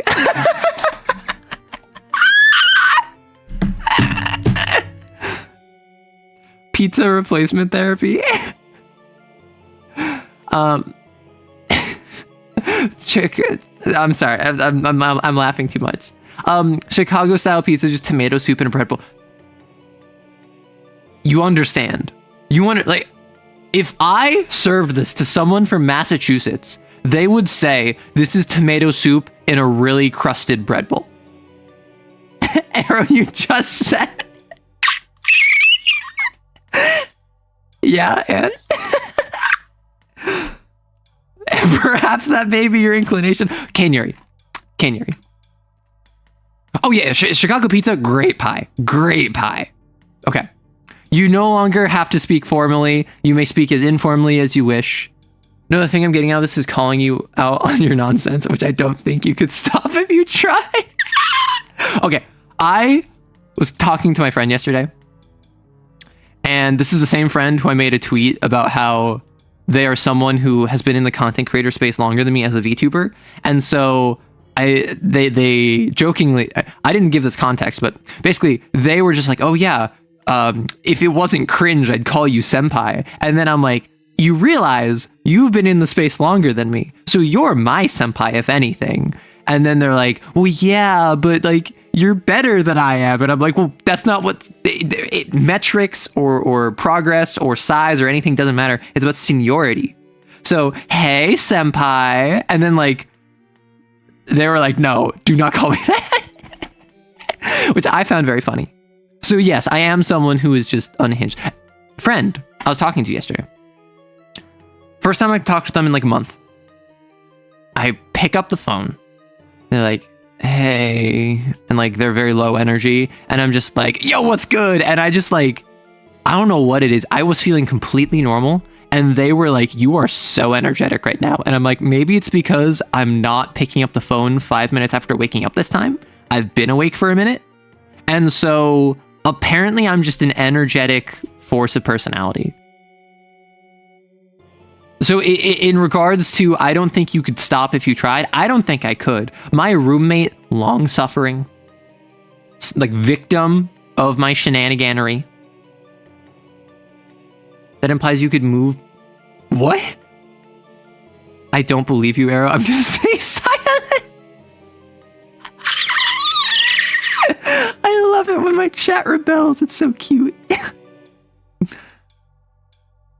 To me, it feels like the decision staying and leaving is a decision between safety or freedom. Yay! Arrow's curse upon chat has been lifted. Woohoo! Pope Leo being presented as peers on the Vatican about the local style of pizza. Oh my gosh. Good, I focused on customizing my mech while we were required to speak formally. See, the issue is literally what I did. So I have like a chat, right? Like the chat above me. Right? Chat above me. I was just operating off of the messages I saw. So like you might have like times 50 new messages, but if I can only see like 1, 2, 3, 4, and a little bit of the fifth, I'm only looking at the most recent fifth. So all of you who were like, oh, in order to not speak formally, I just won't type. That led to people making jokes. And then they just like sit there. And then the chat stopped moving because everyone was like, oh, well, I'm just not going to say anything. So even though it was from earlier, even though it was from before I gave the ultimatum, y'all were screwing yourselves by not typing anything. The Pope is going to excommunicate us for our pizza taste. I think it would be really funny to be excommunicated. Because to be clear, I'm not Catholic. I'm not a part of that faith. So I think excommunicating me would just be like, it would just be aura. It would just be like, yeah, I got excommunicated from the church. We, the chatters, should form a union. Maximilian, you're like 2 years too late. Our Discord has had a union for 2 years, or a year and a half, and they made demands. And we had a guillotine, and we had public executions, and they got their concessions. Hawaiian pizza is delicious. Pineapple on pizza. You might be shocked to learn that I do not care if you put pineapple on your pizza. I care if you are altering the form of a pizza and calling it something else. Like a flatbread is still a pizza. A New York style pizza is still a pizza. A Chicago deep dish pizza is not a pizza at that point. If you put pineapple on it, go ahead. If you put anchovies on it, go ahead. If you put just cheese on it, go ahead. I'm not here to judge you on your toppings because we already know that you're a bottom. So I'm here to judge you on the form your pizza takes, right? And I think that that is a valid form of judgment. I think I should be able to judge you about your taste in pizza shape. Is this cube sandwich theory? No, it's my frustration with taking two different things that are like the same components, but in different forms, similar forms, but different forms, and calling them the same thing. Because like a calzone or a stromboli are all the same ingredients as a pizza. They're called different things. A deep dish pizza is different enough from a thin crust or a normal crust. Excommunication, aka the Protestant badge of honor. Well, I'm not Protestant either, so I think it would be very funny if I went from like faith to faith and just like did non-violent, non-discriminatory, non-bigoted things that would get me excommunicated, and I just make a list of religions. And I'm just like, hey, how can I get excommunicated from the Catholics without doing anything that would actually hurt anyone? Because the goal is not to be a bad person. The goal is to, in the funniest way possible, like, be the most excommunicated. Just enough for the Pope to say, I'm not talking to you, Arrow.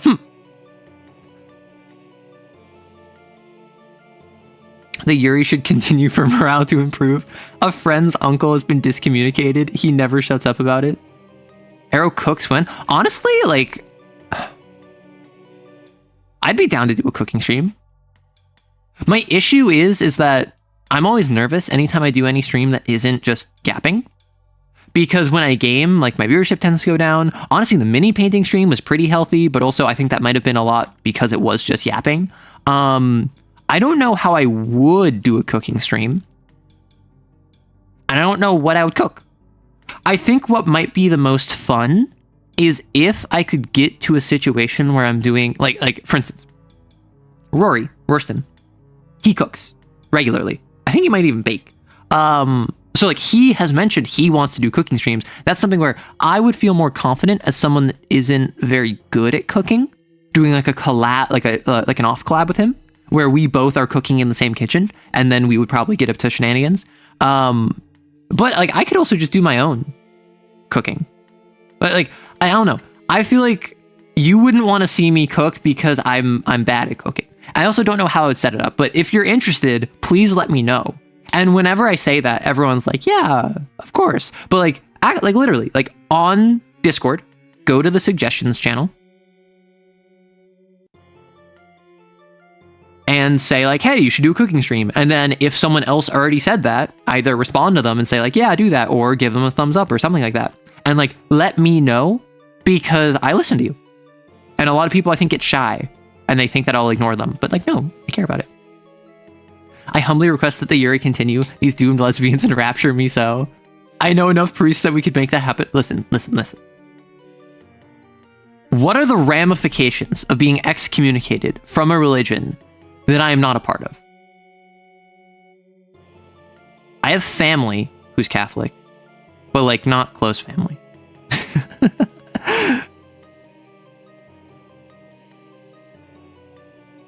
Let's find out. Yeah. Arrow, once my financial situation improves, I will send you a copy of Thirsty Sword Lesbians. It's an RPG and we'll request a video. This is a threat. I did. So earlier in the week, I was on Discord and I did a Discord stream, and I did look into making a throne on Discord. On the stream, I like live on stream, I was looking into making a throne. I think I can make a throne, and then you via itch or DriveThruRPG or other reputable sites can send me RPG books. Not to mention like minis, for instance. And I think that would be a very good way to use Throne, because I'm not really in the business of just like, hey, pay my rent kind of deal. Like that's cringe. Alternatively, if you want to financially support me for $5 a month, $5 US a month, Patreon is what I have. Excommunication basically just means you're not officially a part of us now. So being Protestant but claiming that Catholic is basically just excommunication. Okay, cool. If Arrow opens a throne, we would fund Thirsty Sword Lesbians. That would be very funny. Okay, so like, Arrow opens a throne. What are the sort of things that are on it? Well, first up, we got a VTuber model. Like, Arrow's gonna buy like a nice quality, like top line, like $2,000 VTuber model. Oh, that got 3% funded. Awesome. Oh, over here, we have these like 40K minis that like Arrow can build on stream. That got 10% funded. Whoa.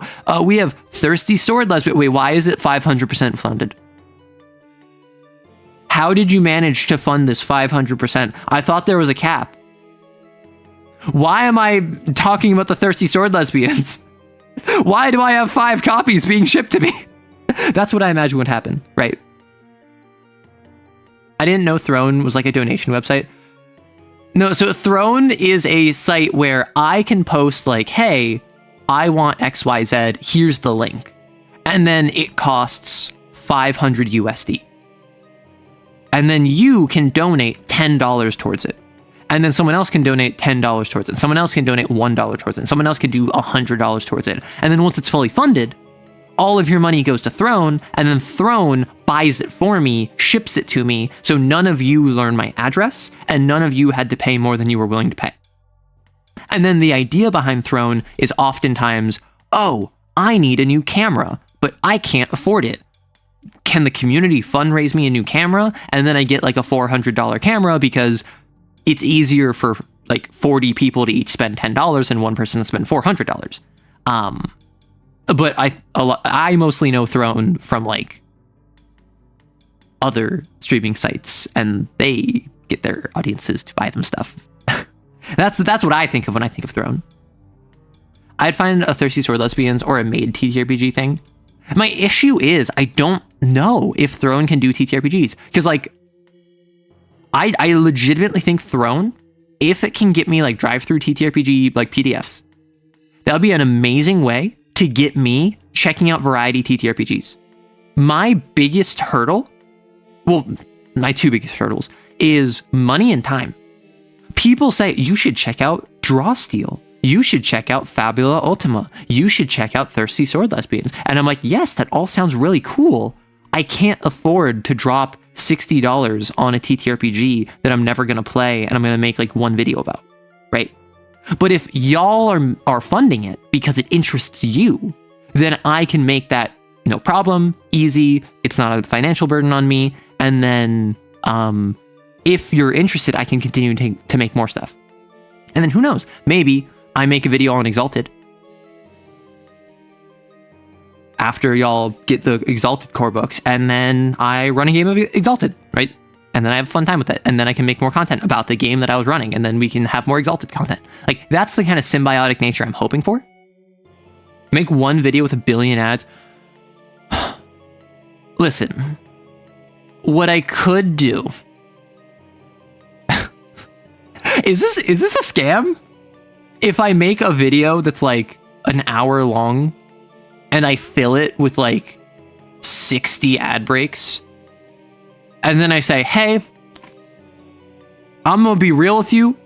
This entire video, I'm just gonna ask that you watch it, you put it on repeat in the background, you turn off your ad blocker, you mute it, and you just let it play repeatedly, and then just like farm. I feel like I would be in trouble for that. I feel like I'm not allowed to do that. But it would be very funny if I managed that. So when's the Draw TTRPG card game? Perfect Draw is like would be top of my list. My current game that I want to check out is Perfect Draw. And realistically, that might be something where, depending on how games go with some of my friends, like behind the scenes, I might set up a actual play on the Discord with other content creators where we play Perfect Draw on the Discord. Y'all can listen in like the plan was with Kane. Unfortunately, that's not going to happen with Kane. We're just going to finish up Kane privately, and then I'm going to summarize it like I was planning to do an hour ago. Whoa, what do you know? But like Perfect Draw, I think would be very fun for that. Which, speaking of, how many of you know about the TTRPG bio page?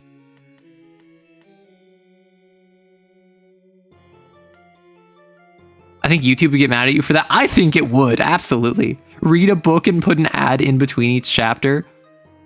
I mean, I kind of already did that with my live streams. Very excited about Biophage.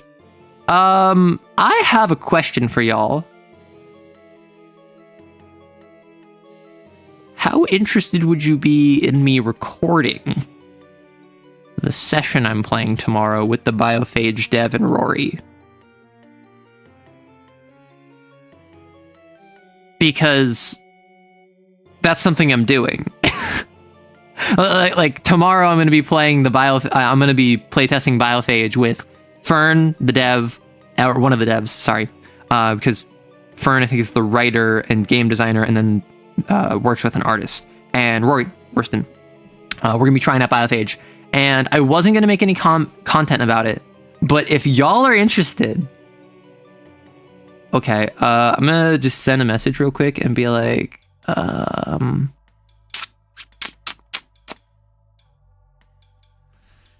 Hey, excited for tomorrow. Just letting you know my community is super excited about Biophage. And so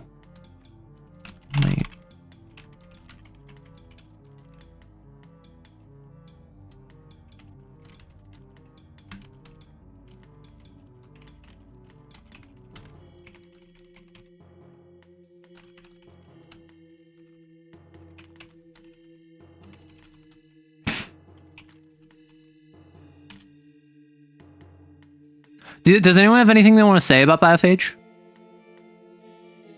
I hate actual plays, but I like arrows. Well, okay, so what this would not be me on Discord live streaming it with both of them. This would be like I record it, and then maybe I make like a clip about it. Maybe I upload it. Maybe I show off a little bit of it. I've been trying to keep a policy of when I'm making content on something with other people, I try not to have my first interaction be recorded and streamed, or because if like we have no chemistry, I don't want that to be awkward to watch. And like I haven't played a TTRPG with Rory yet. This is my first time running with this dev, Fern.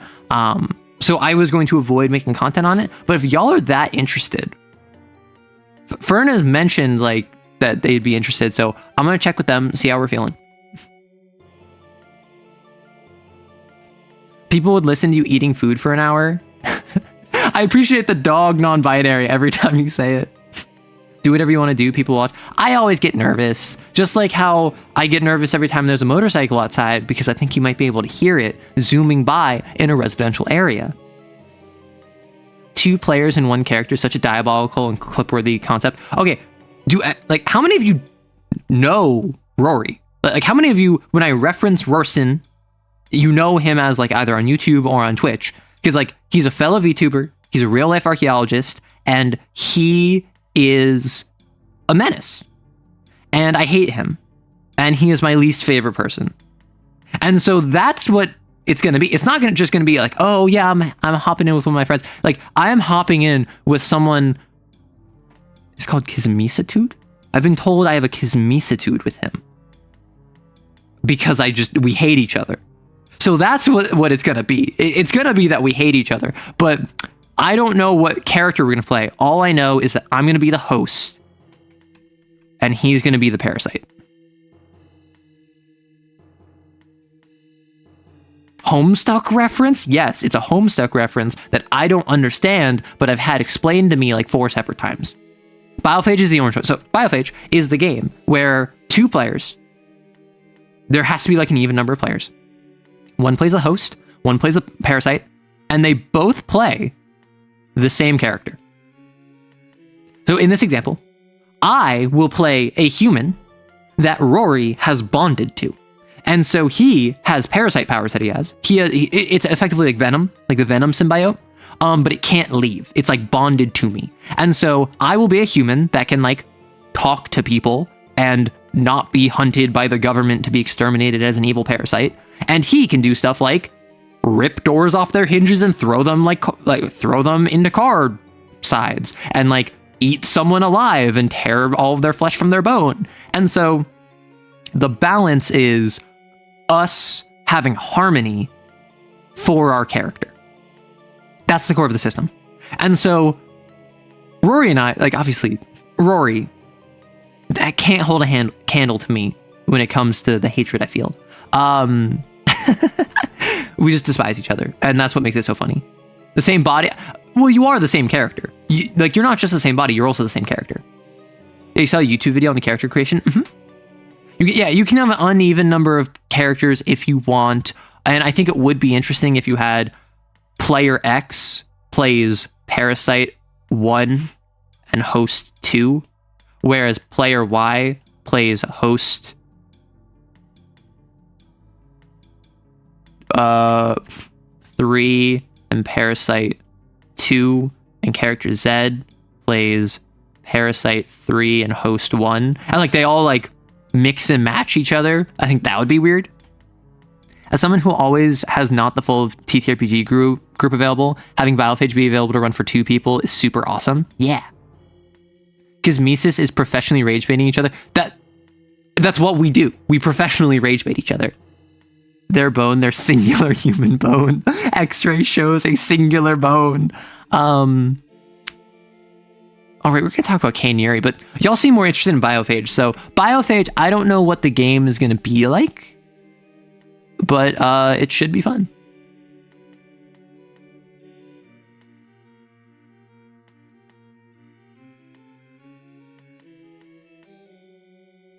Okay, so I got the okay that footage will be good. I don't plan on streaming it.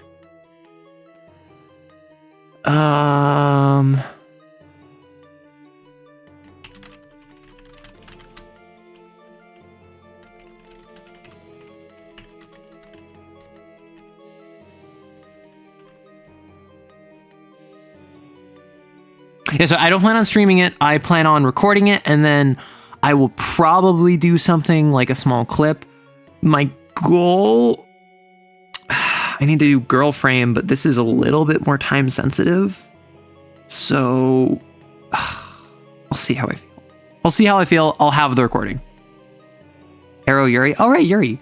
In my experience, 2 players are pretty capable of pulling a no-show. Listen, I have had situations where I've had one-on-one games where my player flaked. And like, that sucks, right? That is not fun. However, that's just something you have to be aware of. Scheduling. You just kind of got to deal with the fact that some people are not going to be able to commit to their schedule. And here I come, the Biophage creator. Out of here, Ferd. No one wants you here. No one cares about Biophage. No one wants to hear about it.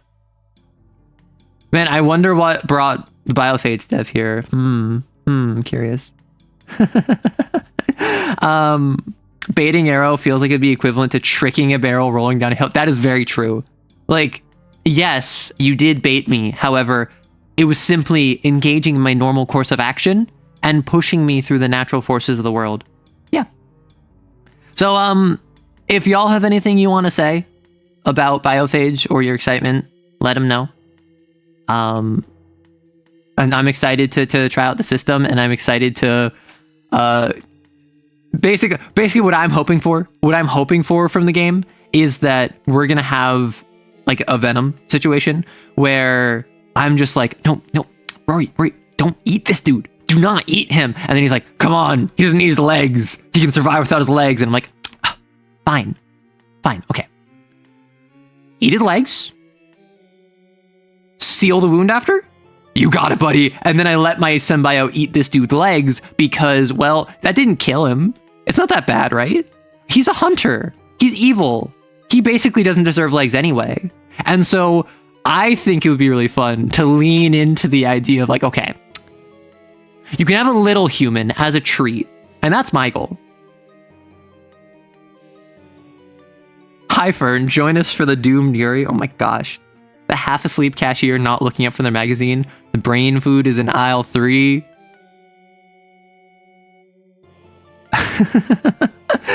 So you got a lot of questions. Which one is better, omelet or a hard-boiled egg? Okay. I'm going to answer that one. A good omelet? Pog. But like a good omelet that has cheese and peppers and green onion and has actual like texture and flavor to it more than just egg plus like I think people add ketchup to it. That's actually really good. I say that as someone that isn't a huge fan of eggs. Now, a hard-boiled egg, I unironically grew up eating a bunch of hard-boiled eggs. Just a little bit of a hard-boiled egg with some salt on it. Because my mother would have them for lunch a lot of the time. Just some hard-boiled egg. Get out the disgusting, like, abhorrent, waxy, boiled yolk in the center. And then salt and eat the egg white. Okay, I don't want to buy your stuff anymore. So in Marvel, there's an interdimensional parasite that hijacks the bond between host and symbiote called poisons? Poisons, I assume you mean? You could play a host that isn't taken over from that. An interdimensional species that infects symbiotes and consumes. Yeah. I mean, you can have an omelet on like a bagel or on an English muffin, and it will become like a breakfast sandwich, and that's pretty great. I'm not going to lie. Breakfast sandwiches is another thing I had a lot of growing up, which is English muffin, slice of cheese, Canadian bacon, and then maybe some egg, maybe not, right? And throw that all together, and then when I would go to the Wawa, because I'm from the Northeast, I would get this from Wawa, except generally instead of Canadian bacon, it would be normal bacon. Potions? Listen, if you say potion, I assume you mean poison. I will autocorrect in my brain, and my brain corrects my mouth. Oh, your roommate ate 20 of them a day. Gross. I was at, for those of you who remember, I was at the White Elephant Party a couple years ago, where I got guilty pleasures. Or a year ago, I suppose, like a year and a half ago. And at that, one of the other gifts was just 20 hard-boiled eggs. Because like a White Elephant Party is a party where you show up, all of the gifts suck, and you can steal them from each other, but they're all random, right? So you're not supposed to get something that like fits for you. It's supposed to be fun. So one person got like 24 hard-boiled eggs, and they're like, you know what? This is my lunch for the next week, I guess. No, we're not doing the Poisson theorem. I did that enough in stats classes years ago. You'd peel 4 eggs and then look away and they would disappear. He's training to be Gaston. What were you on about? Every morning, he ate 4 hard-boiled eggs. Because now he wants to eat 5 hard-boiled eggs and be roughly the size of a barge. Listen, if you get 2 dozen eggs for free in this economy, come on. But yeah, so best ETA of Biophage is September drop. My plan initially was I was going to make some content on it approaching September. So like late August into September to like kind of line up the Kickstarter release. But if y'all are that interested, I can make some clips now off of the recording. Look, I'm just saying, my dad ate multiple raw eggs a day for his keto diet. Okay. And have you considered that putting your body in a perpetual state of ketosis is not something that you should be doing long term? The core premise of the keto diet is that you completely reject all forms of carbs effectively, and you put yourself in this state of where you're always absorbing your own fat because you have none added. And the whole point is that it's a purity diet thing, and that is just not sustainable long term. Like, how many people are on keto and they want like chips, or they want like keto rice, or they're on keto diets where they want like keto bread? Like allow yourself to be in ketosis for like a week. Yeah, the keto diet is for purging, not a lifestyle. It's a bit extreme. It is something that I've known people that have been on keto diets on and off all the time. And I knew a guy, he and his wife, they were keto, but instead of doing the thing where you just like reduce your calorie intake in addition to the carbs, they would just like be eating keto, and they would do a thing where I think every other day or every third day, they would just not eat anything. Straight up like 24 to like 28 hours of just like eating literally nothing. And apparently, once your body gets used to that, it is totally like super easy. Right? Apparently, if you get into the rhythm of like every like 36 hours, you have like a 24-hour fasting period, your body just like acclimates and is totally fine. Now, presumably you're not doing exercise. Presumably you're not in physical labor. Presumably you're not like actively needing those extra calories on those days. But it's like, oh, crazy, I know. I will say the Doom Yuri lovers are suffering in chat. I am here for it, because what's a greater doom for Yuri than not hearing of it? You get it. I'm dooming you. The keto diet was originally a treatment for epilepsy? Really? Me eating nothing but carbs and gaining no fat? Listen, I will say my metabolism as a teenager was kind of wildin'. Straight up. Like I was one of those people that like no matter what I did, I could not gain weight. My metabolism was that crazy. And now that I'm older, my appetite has gone down.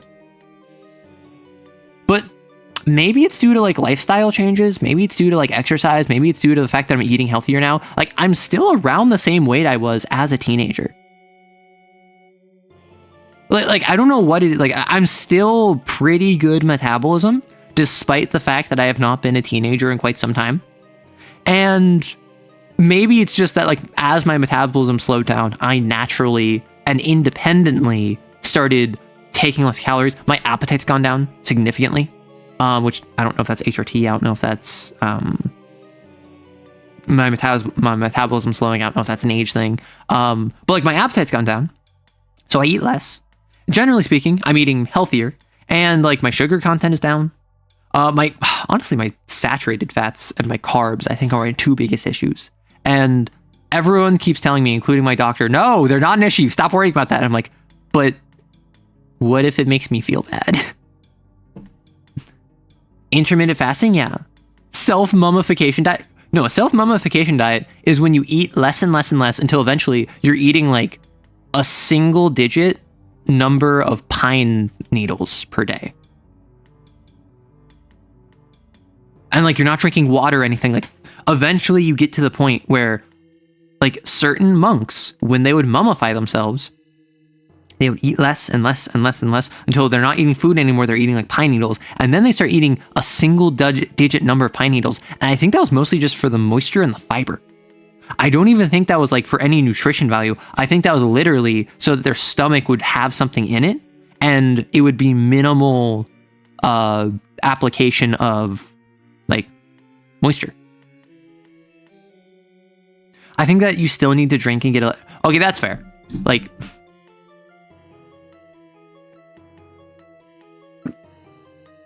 I will say, electrolytes, there are two groups of people who need them. There are athletes, and there are the people who don't consume enough food.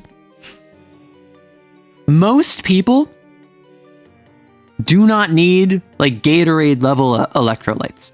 Like most people just need the normal amount of electrolytes you get from eating healthy. And I think most people, if they slightly change their diet, they will be fine. Athletes that are like burning through and sweating and like they need to carb load, they need to run all of that off, they're doing high intensity workouts consistently, they need electrolytes to like not collapse.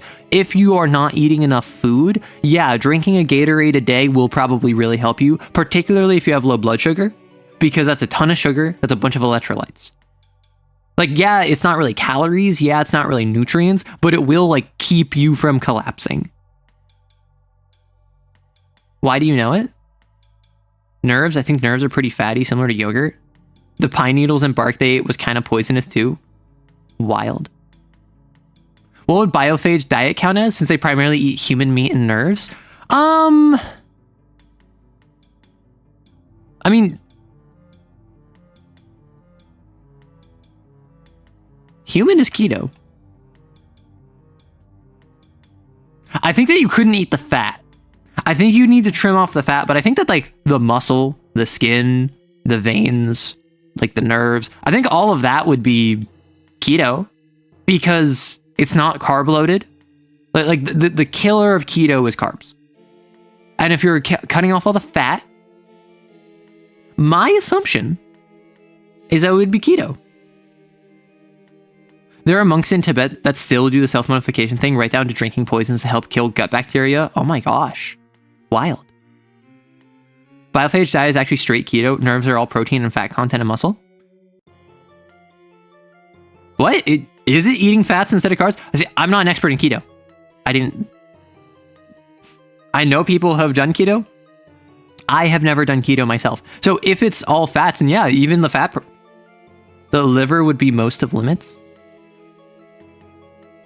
Okay, well, question. Is the vibes of the meal important? If I consume a human whole, bringing them into my monstrous maw, where I snap their neck with my crushing secondary internal jaw, and then my flesh-tearing, barbed fangs rip apart their sinew from their bones, and then I spit out the bones in one massive xylophonic heap, much like a cartoon. Does that change what diets it's a part of? Because I feel like presentation and vibes is a big part of dieting. Let's not fuss, right? I feel as though healthy presentation tends to be a large part of dieting. Are out here consuming human wholes? Well, yeah, if I'm consuming a whole human, I'm consuming all of their holes, I suppose. Ew. So in biophage, do they like, it's like a lobster situation where like there's a part of the human that like you can't eat because it's gross, so you have to like cut around that. Like I'm thinking like the digestive tract. Like you probably don't want to eat that. Toon diet is mostly vibes based. Dieting is when you aura farm. I disagree. I think eating humans is when you aura farm. I think that mad aura is involved in cannibalism. Now, I think that how you go about it is a big part of that. I think that the vibes of the cannibalism is how it is. For instance, Yi Shi, the Vocaloid, Butcher Vanity, high aura. Hannibal Lecter, mad scientist or mad doctor who kills and hunts down people, mad aura. The random cannibal that's like a one-off villain in a fantasy novella, or the random Tokyo ghouls, low aura. Biophages do not discriminate. Meat is meat. Biomass. No. I'm not saying meat is meat. I'm saying like what's inside the small intestine, right? What's inside the large intestine? I assume the parasite can break all of that down. However, that is nasty. And if I'm sharing my body with something, I'm going to say, listen, you can cleanse this human and consume their soul, their tears, and their favorite memory alongside a garnish of their flesh paired with a roux made from their blood. However, be classy about it. Please. Please. I don't want that in my body. You need to hit a threshold for people to accept it. Can eat it and is yummy are different answers. That's fair. I can't argue. Hear me out. Just spit acid to dissolve the humans into a nutritious, sterile slurry of nutrients. Okay, question. If I had a device that it's just like, you put something in it, something organic. So like you put like a whole cow. Moo!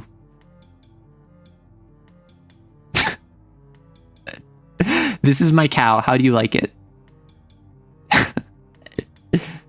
Give it some ears. Give it some spots. Oh, give it a tail. Like, this is my cow. How do you like it? So I have a device that has like a little antenna and like beep, beep. And it's like beep, beep, beep. Like, this is what we're doing. Like a little dial. Right? And it turns anything in it into a slurry that is just all of its resources and constituent parts. If we take the whole cow, its flesh, skin, its milk, its nerves, its hooves, its horn, its eyes, its internal components that are like waste products, like if we take all of that, put it all in one big slurry, would you eat it?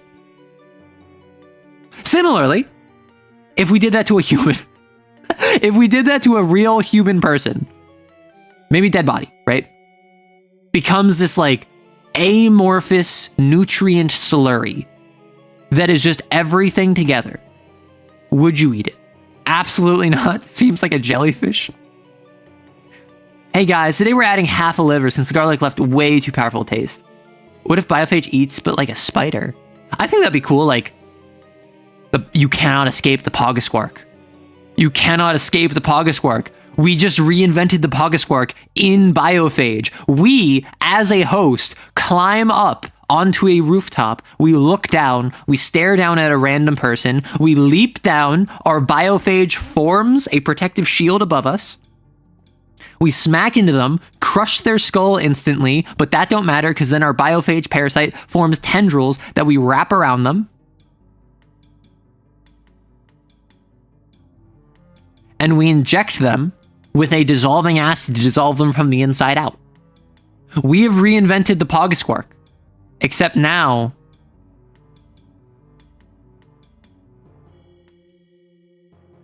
it's a host. Rory is a Pogasquark. Listen, I'm gonna run that by him, and he's gonna say, sure. Looks like a pig.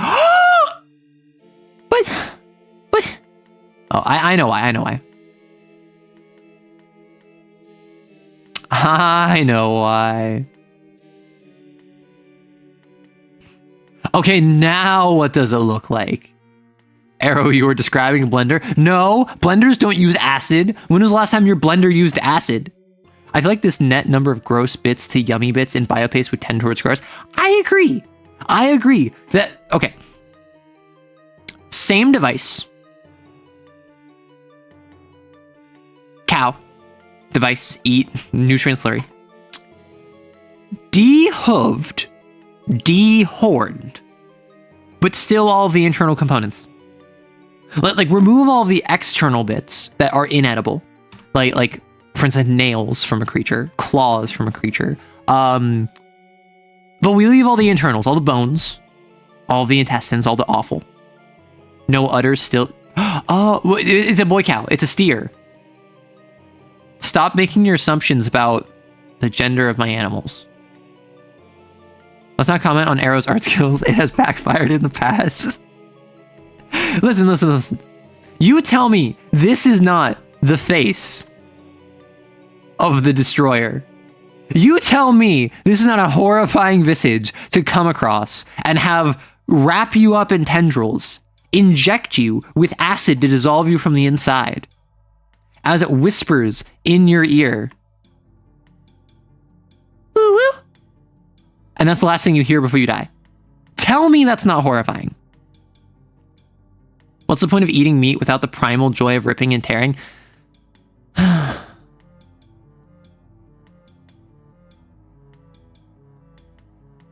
don't have an answer. I don't have an answer. There is a psychological component to just ripping and tearing. Good, if it didn't kill me, I'd do it myself. That's the face of someone who disperse into flailing bladed tentacles and inject acid into my veins with 1,000 nematocysts while ooh-hooing. See, you get it, Dark. We eat the intestines of a cow and stuff with food in Turkey, and that stuff banger. I would eat that if you cooked it over a grill. I mean, I assume you clean it, right? Like shrimp often isn't, but should be cleaned. For instance, shrimp, they have a little like waist vein here that you can literally see. It's like brown or like black, and if you just like scrape it out, that's removing the waste, the waste chute of the intestine of this creature. A lot of places don't do that, so I would recommend trying that next time you have shrimp. But I imagine that like with most creatures, you clean the intestines beforehand, and therefore it's just meat at that point. cow blender makes sausage filling. Ugh. Ugh. Gotta make a chicken nugget. Often isn't. Where do you eat, Arrow? So like, I'll go out places. I'll go out to like a restaurant. And I will like have shrimp, and I will look at my shrimp, and the shrimp will be like breaded or something, or like split, like butterflied, right? And I will check, and they did not clean it. They did not remove the little thing. Yeah, leaving the vein is crazy. It is. It's crazy, and that's why I check. That's what acid is for, to dissolve the bad things. Yes, but then you just take the bad things and you mix them with the good things, and it all becomes one massive thing that is net neutral but leaning negative.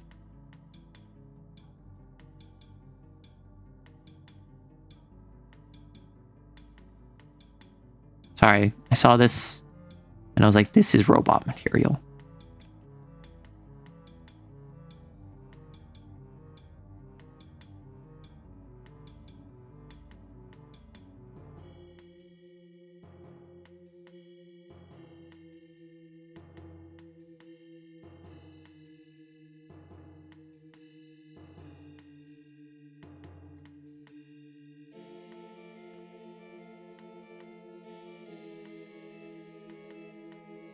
I think your name is...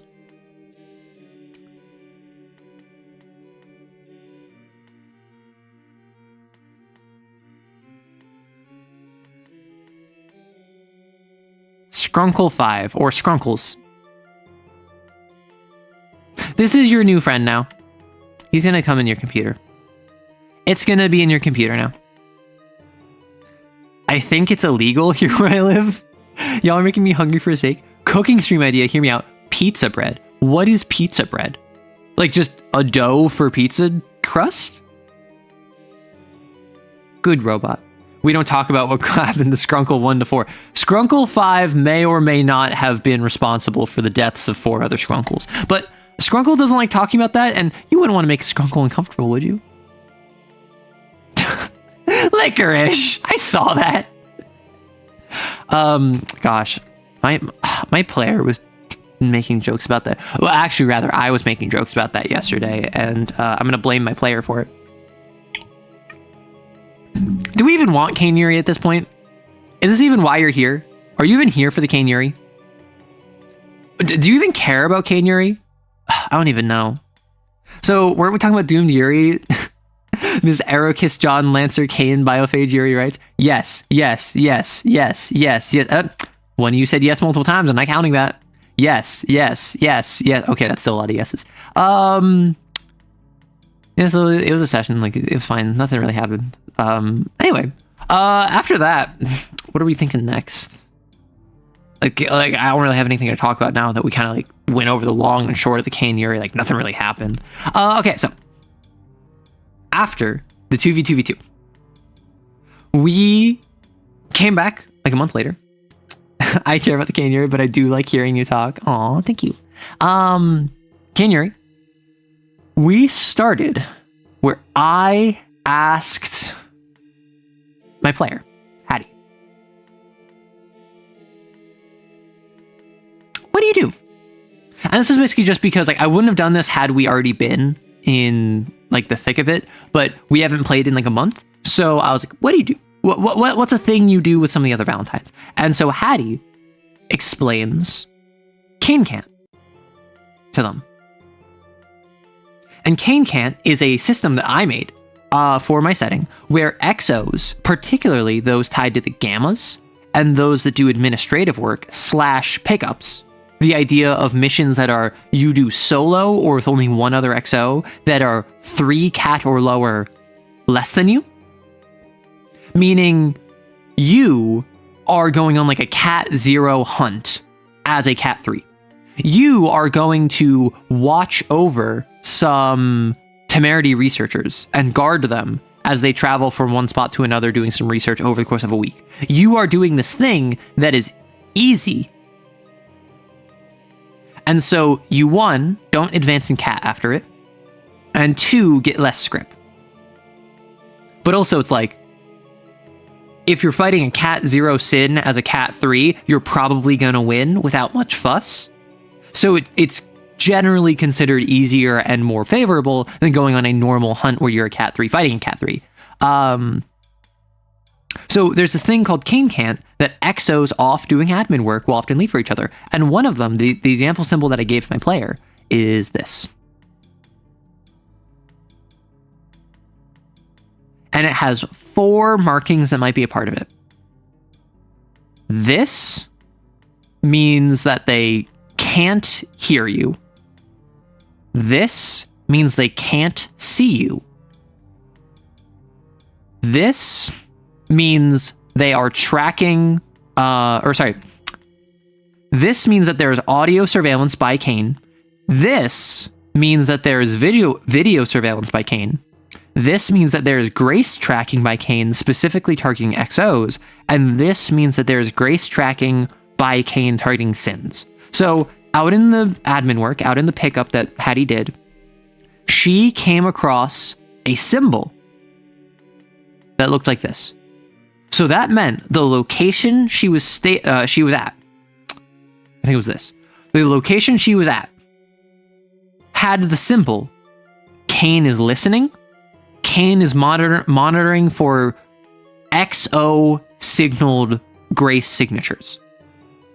And so this is just a secret little thing that Kane ostensibly does not know about. This is an XO hobo-can. This is an XO thieves can of a sort that the Kane admin is ostensibly not privy to. Sigma 1, the XO that is in Kane admin, is the one that explained to Hattie what this is, right? So Hattie goes around and explains that all to the other Valentines, and basically makes a specific idea in mind to tell Clapback and Canine. Because Clapback and Canine are the two that are very likely going to leave, and so Hattie wants them to know about this before they go. So Canine picks up on it pretty well. Clapback does it mostly fine. Then shows off to Raphael. Raphael, big on art, big on numbers, picks it up immediately, gets it awesomely, and points out stuff like, well, in Cane Can't, it tends to be stuff related to XOs tends to be sharper, where stuff related to sins tends to be more round. And so Hattie's learning stuff about Cane Can't that Raphael's pointing out to her. And then Sister and Bond get it. Bond and Sister both pick up it fairly well, fairly easily. Sister's a bit faster, kind of like on Canine's level of like just retaining the information well. But Sister's like, why would we need this? But like, what is the purpose of this? Like, we all already talk to each other. We already have this. And then Hattie's explaining that it's like, oh, well, other XOs might leave this for us. And then Sister's like, well, why would we be interacting with other XOs? It's just us Valentines. And then they're basically explaining to her like the idea of administrative work and the idea of like going off by yourself. And Sister's like, but this doesn't really make any sense. We're just be together. We don't need to have this like system of codes for each other when we're always just going to be together. And Sister. Anyway, a few days later, I describe that tension in the group is going up. Clapback has been stressed about something and is going hard at the training courses and has been going like basically as intense as she was back when she was a shadow to Canine. Raphael pulls aside Hattie and is just like, hey, I want to go to the gym. Join me for R&R in the gym, and I want you to be my spotter. And as a side thing, you can like oogle me as I'm working out. And then Hattie's like, sure. So they go off, and they basically like they're just going to the gym together. Raphael is trying benching, and she is very surprised to find that the bar for the like bench is so heavy because it's 45 pounds as standard like bench press bars are. And she's like, why is it so heavy? I mean, how much can I do? Like, I don't know. I think I'll start with like 30 pounds on each side. And Hattie's just like, let's start with 10 on each side. And so like she's setting up Raphael, and Raphael's like trying out like bench pressing with like 10 pounds each side. So about 65 pounds total. I think that's about what, like 25 kilos total. So we have the situation where she's like benching and is like not used to this. She's strong. She's not that strong. So she's trying. And eventually she's like, oh, this is not working. I thought this was going to help me like de-stress. And then Hattie's like, you're stressed? And then she's like, yeah, the past couple days I've been like feeling this weird tension in the group, right? And Hattie's like, yeah, there's been this tension with everyone. And Raphael explains, as a whisper user, she has her shadow. And she asked her shadow, what's going to happen? Like, why is everyone so stressed? And she got 2 different answers. Because apparently tomorrow, something bad is going to happen. And Hattie, being a flux user that has stutter, is going to stutter. And that diverges the time stream. And so Raphael is getting multiple answers from multiple time streams.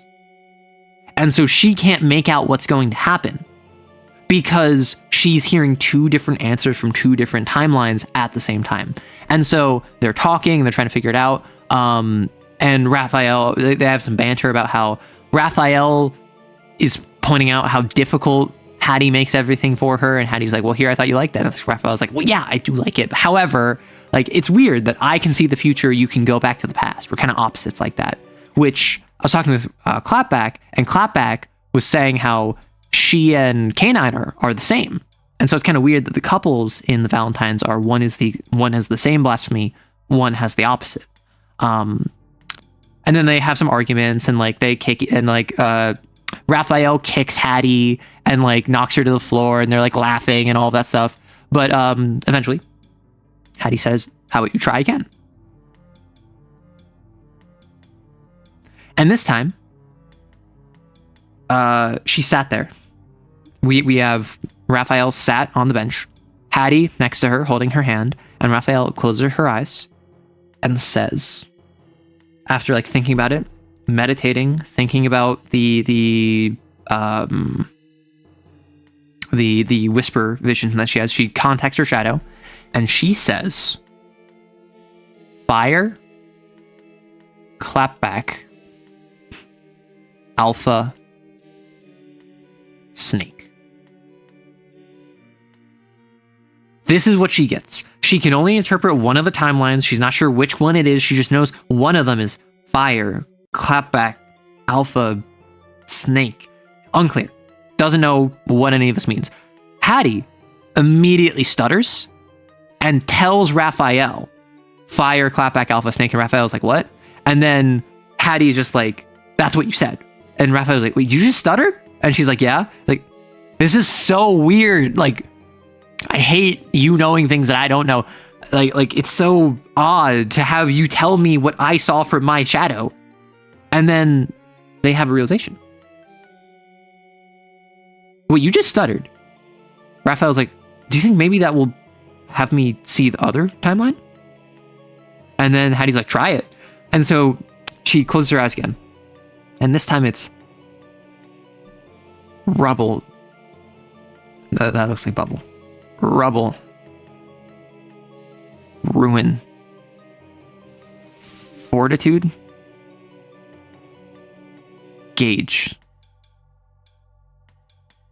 And at this point, Hattie just, Sal's like, what? And so the 2 timelines that we have set up, one of them is going to lead to fire, clapback, alpha, snake. One of them is going to lead to rubble, ruin, fortitude, gauge. So we don't know what action is going which direction. We don't know what's going to happen when. We don't know how it's going to happen. Context on the words. Fire, presumably fire. Rubble and ruin, also presumably rubble and ruin. There is no specific phrase that is tied to these things. Like, maybe ruin doesn't mean ruin. Maybe it's like the name of like some under heaven organization. Maybe rubble is like some like sin name, but these don't have specific meanings. Clapback, one of the other exos in the Valentines right now. Alpha, handler alpha, presumably. Is their like handler, is like basically the main villain at this point, is the one that has constantly been trying to jockey them for his own advancement and authority, and been trying to get like K9 to go Gamma and then threw him to the side, and now is trying to get Sigma to have the same relationship with Hattie, where now Hattie's going to be the golden child. Like, Alpha has been antagonistic. Snake is the former Valentine that imagoed on a hunt, and they couldn't pursue Snake. They had to leave. They had to do something else. So Snake imagoed, fled. Cat 2. Justice had showed up, said, okay, we have two imagos. We have this Snake one that's Cat 2, and we have the one that's we have the idol, which is Snake, and we have the ogre, which is Hearse, another XO. I'm gonna go after Hearse. All of you go after Snake. Justice went after Hearse, confirmed execution. All of the others went after Snake. Sister, the only survivor. Snake took on 5 XOs, mentally controlled all of them as an idol, and now they are all MIA. And that 5th one, Sister, only survived because her bound sin physically like dragged her away. So that's one timeline. The other one, rubble, ruin, unclear what. Fortitude, the virtue, presumably. Presumably. Oh yeah, isn't there a plan to burn up their face or something? Who knows? Fortitude, a virtue, presumably. Gage, another XO who died, but Gage died by falling into a collapsing palace. And we have had explicit confirmation in-game, and I mentioned this out-of-game to y'all. Justice went into that same collapsing palace because the imago, the ogre, was left in there, got jettisoned into the psychic sea. Justice, being that guy, survived being thrust into the psychic sea, found and killed an imago in the psychic sea, and then left the psychic sea. Is Gage dead?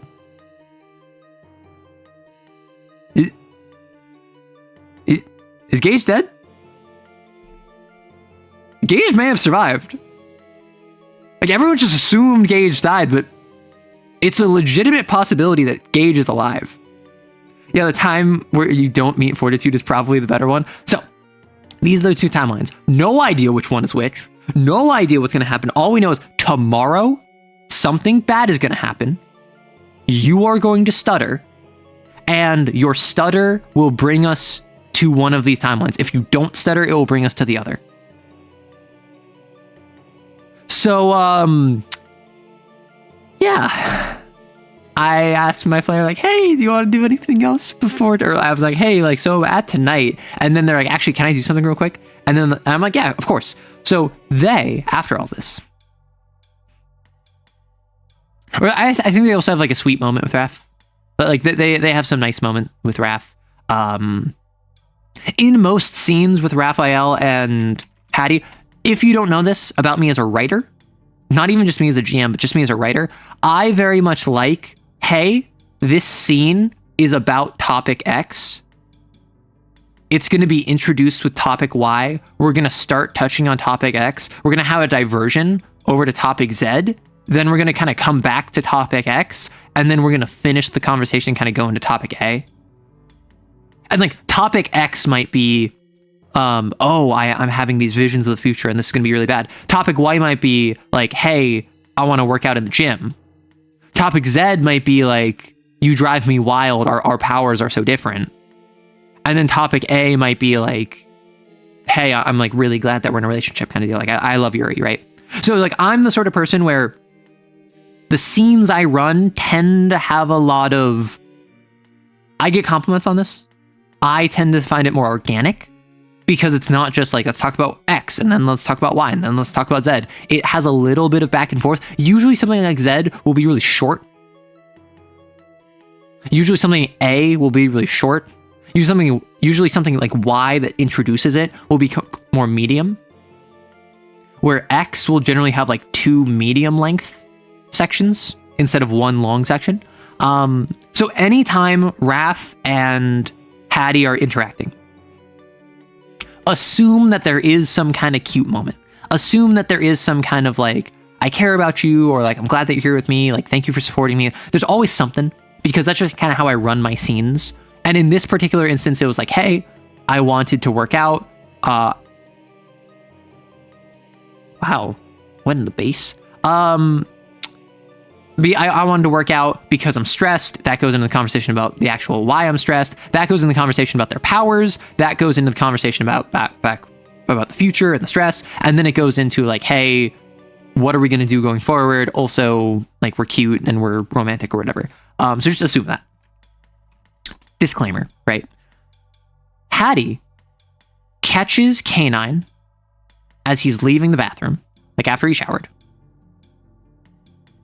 and made sure that Clapback was like distracted by Sister or something. It is the way that the days are set up is that they have like training and they have lessons, like literal like teaching lessons, and they have meals, and they get a number of hours of free roam R&R equal to cat. So when they were cat 1, they got 1 hour a day. Now that they're cat 3, they get 3 hours a day. And then after that point, it's effectively curfew, where they're only allowed the dorm and the bathroom, right? Which is like in the same hallway. So in the period where they are in restricted R&R, she finds K9 as he's leaving the bathroom. Clapback in the dorm with Sister. Bond and Raphael are talking. And she's just like, hey, you good to go for a walk? And he's like, can I put on clothes first? And she's like, sure. So they go back to the dorm. He heads in. Clapback's like, yo, what's good? And then he like basically explains to her like, hey, I'm going to head out for a bit. Puts on his pajamas, which he is the only one that has relaxed wardrobe. He can wear whatever he wants. So despite the fact he has like a distended torso as his sin mark, and he's like 3 feet taller than he should be, and his like torso can extend outwards and stretch, he is just wearing like an oversized like XXX large t-shirt and like fuzzy pajama pants, because he's just in his jammies. Like, he goes in his pajama pants. And he meets up with Hattie and they walk, and he's like, so what do you want? And she's like, well, I thought I was going to steal you away from Clapback. And he's like, uh-huh. So what do you actually want? And then they're going to go to the cafeteria, but they see a guard, so they have to avoid that. And so just in the hallway, they're talking. And Hattie's just like, hey, listen, give it to me straight. Are you planning to go with Clapback tomorrow? And he's just like, no. And she is just like, are you sure? And he's just like, yes, I'm sure. Why would I not know that? And he is like, what's bringing this on? Hattie is of the assumption the bad thing that's going to happen is, am I going to stutter stopping them? They're clearly going to leave tomorrow. They're clearly going to run tomorrow. And so K9, who is in a situationship, very close confidant of, a very big supporter of, extremely loyal to, trusted by, and trusts Clapback, seemingly has no idea. Hattie, rolling connections, like, can I do like a connection roll like as insight? And I'm like, sure. Fail. Didn't get anything. And like Hattie's basically like kind of grilling him. Give it to me straight. To you, impossible. She's kind of grilling him. And she's kind of like, dude, like I need to know the truth. And at one point she goes, like, how can I know if you're telling the truth? And he literally like pins her against the wall, like forearm against her collar, and is just like, do not say that to me again. Or he's like, are you calling me a liar? And she like backs off and he lets her go, and he's like, do not say that again. And this was a moment that the player picked up on and was like, that was actually really interesting. Like I'm surprised that he did that, but I don't think what they picked up on is the reason I had him react like that is because when Alpha would like get status reports on him, Alpha would also ask like, how can I know you're telling the truth? Like, how can I know that you're not lying? Like, how can I trust you? Like, he would question K9's loyalty, and that was effectively like a trauma response of K9 being like, not this again. So he's like, no, bad, stop. Anyway, they're talking, and the long and short is they come to the understanding that nothing is planned tomorrow, but something bad is gonna happen. So effectively, Hattie is just saying like, hey, make sure you stop Clapback from whatever she's going to try to do. Like, I'm sure it's not going to be planned. I'm sure it's going to come out of nowhere, but like, you need to make sure to stop her or else something really bad is going to happen. And he's just like, listen, I'll try my best. And they part ways. And he tells her at one point, she's expressing like regret over like what happened to him and everything that's going on and like how everything is turning out, how if only she was better. And he is like frustrated with her, and he's just like, yeah, like it is kind of your fault. Or sorry, no, other way around. She was expressing regret, and he's like, no, you did your best. Like she apologizes that he got the sin mark because he was so much better at this than her, and he's just like, listen, you're doing your best, you're doing great. Yeah, I got the sin mark, and that meant that I can no longer be the shield of the Valentines, but you stepped up and you've been doing that, and I think everyone appreciates that. And so they part ways. And the following morning, I say, the docket for today is that you have your meal to wake up, you have your lessons, and then in the afternoon, there's going to be a training exercise where all of you are skirmishing with one another. And that's when my player goes, okay, I understand now. And then immediately is like, it's going to be in the afternoon. Whatever is going to happen is going to be in the afternoon. So I'm like, do you do anything in particular? Do you have anything special you do this morning? They're like, nope, business as usual. I'm trying to not have this be weird. I'm trying to not have this like be anything on. I'm like, yeah, so you have your meal with everyone, then your lessons. You're actually doing a re-up on Amagos. And then my player's like, and then I'm like, yeah, and you're talking about Amagos. And eventually, Raphael asks, speaking of Amagos, is there any details on Snake?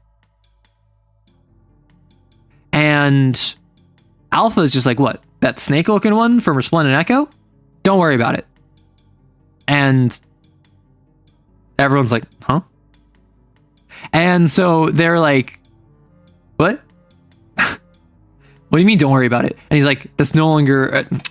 allow me to turn off my model real quick. Sorry, let me explode real quick. Allow me to turn off my model real quick so I can read my notes, because my notes are on my phone. Don't worry about it. And then Bond's like, what do you mean by that?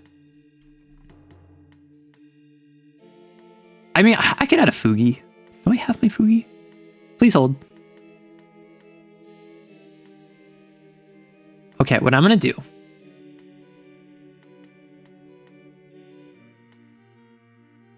Call me crazy. I'm just gonna put my Fugi on.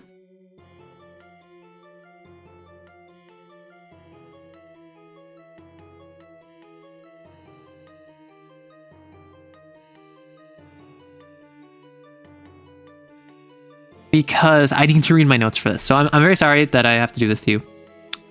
Sad, I know. Behind my desk. I am an artist, so you will get art arrow.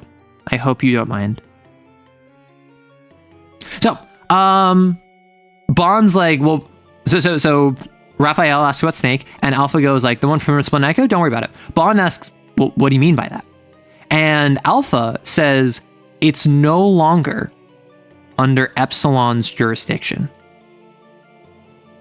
He explains that it's been passed off as a pickup, as admin work, to the Gammas.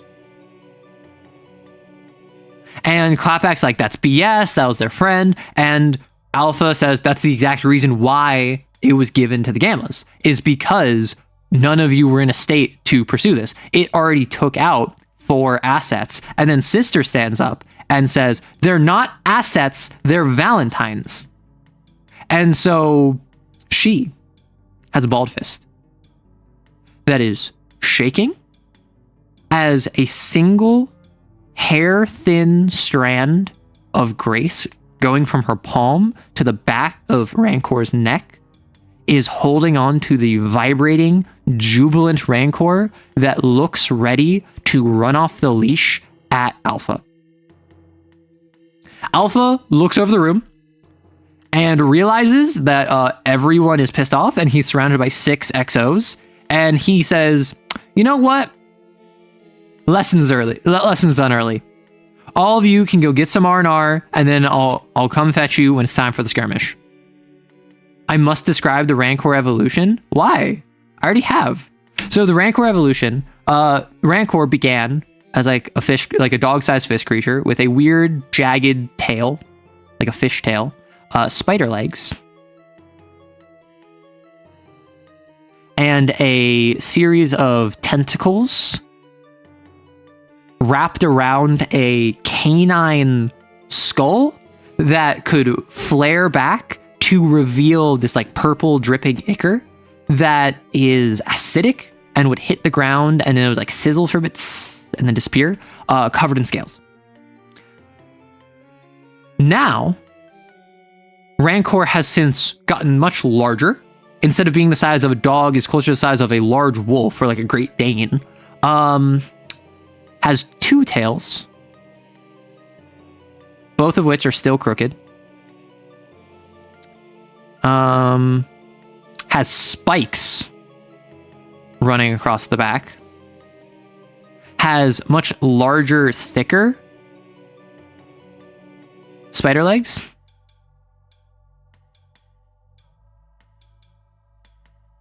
And the face distended forward. And now instead of being like a canine face, it's more like a crocodile skull that has these tentacles wrapped around it that are each longer. And all of the tentacles now have barbs on the inside. And now, whenever that purple magenta ichor drips down, it now hits the ground and it sizzles for like a full 60 seconds before actually going away. And it's acidic that entire while. And so Rancor is now large enough that Sister could theoretically like ride on him, right? So Rancor is getting bigger is part of the issue.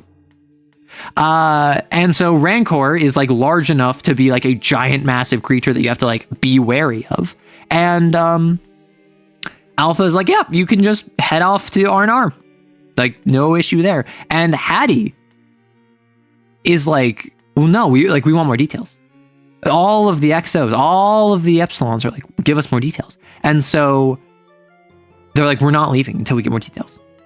Alpha says that Snake's approximate location has been confirmed. But as he said, it's administrative work that's been kicked to the Gammas. And I think it's Bond who was just like, was it you that kicked it or did they requisition it? And then Alpha's just like, well, I made the decision to kick it because you weren't in fighting ability. That's why it's, and then maybe he even said, right. So what he said is that it's, I made the decision to transfer it over to Gamma because none of you were in a position to go after this. And then, Bond is like, the biggest disaster to hit all of the Epsilons is just admin work for the Gammas. And then he goes, well, it's only Cat 2, so. And Hattie, and then Canine is like, is that all you see us as? Do you just see us as a cat? And then Hattie comes in and is like, yes, of course he just sees us as a cat. He doesn't see us as anything else. He sees us as disposable assets. He doesn't like us. He's not our friend. He doesn't care about any of us. We are just tools to him. And we are just to be quantified by our cat to him. And Hattie tries doing this weird angle of being like, I don't like Alpha, but this is not our fight. We don't need to do this right now. We can just leave. But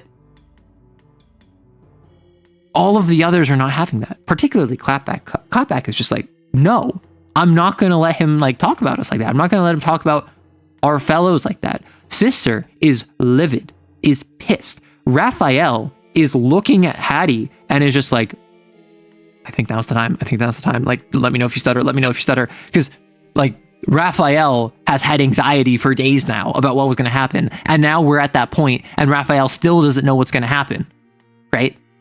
So we're continuing, and unfortunately I have notes from before I started the session. I don't have notes of what actually happened in the session. So there's slight deviations. They're very much teens, and they're pissed off at Alpha, and Hattie is like arguing with the rest of the Valentines. And Hattie is just like, this is not our fight. We don't need to worry about this right now. This is not worth it. Like, it's just what, like, we can't do anything. We shouldn't do anything we're going to regret, because Hattie doesn't want whatever's going to happen. And Alpha is like, I'm glad at least one of you has some degree of sense.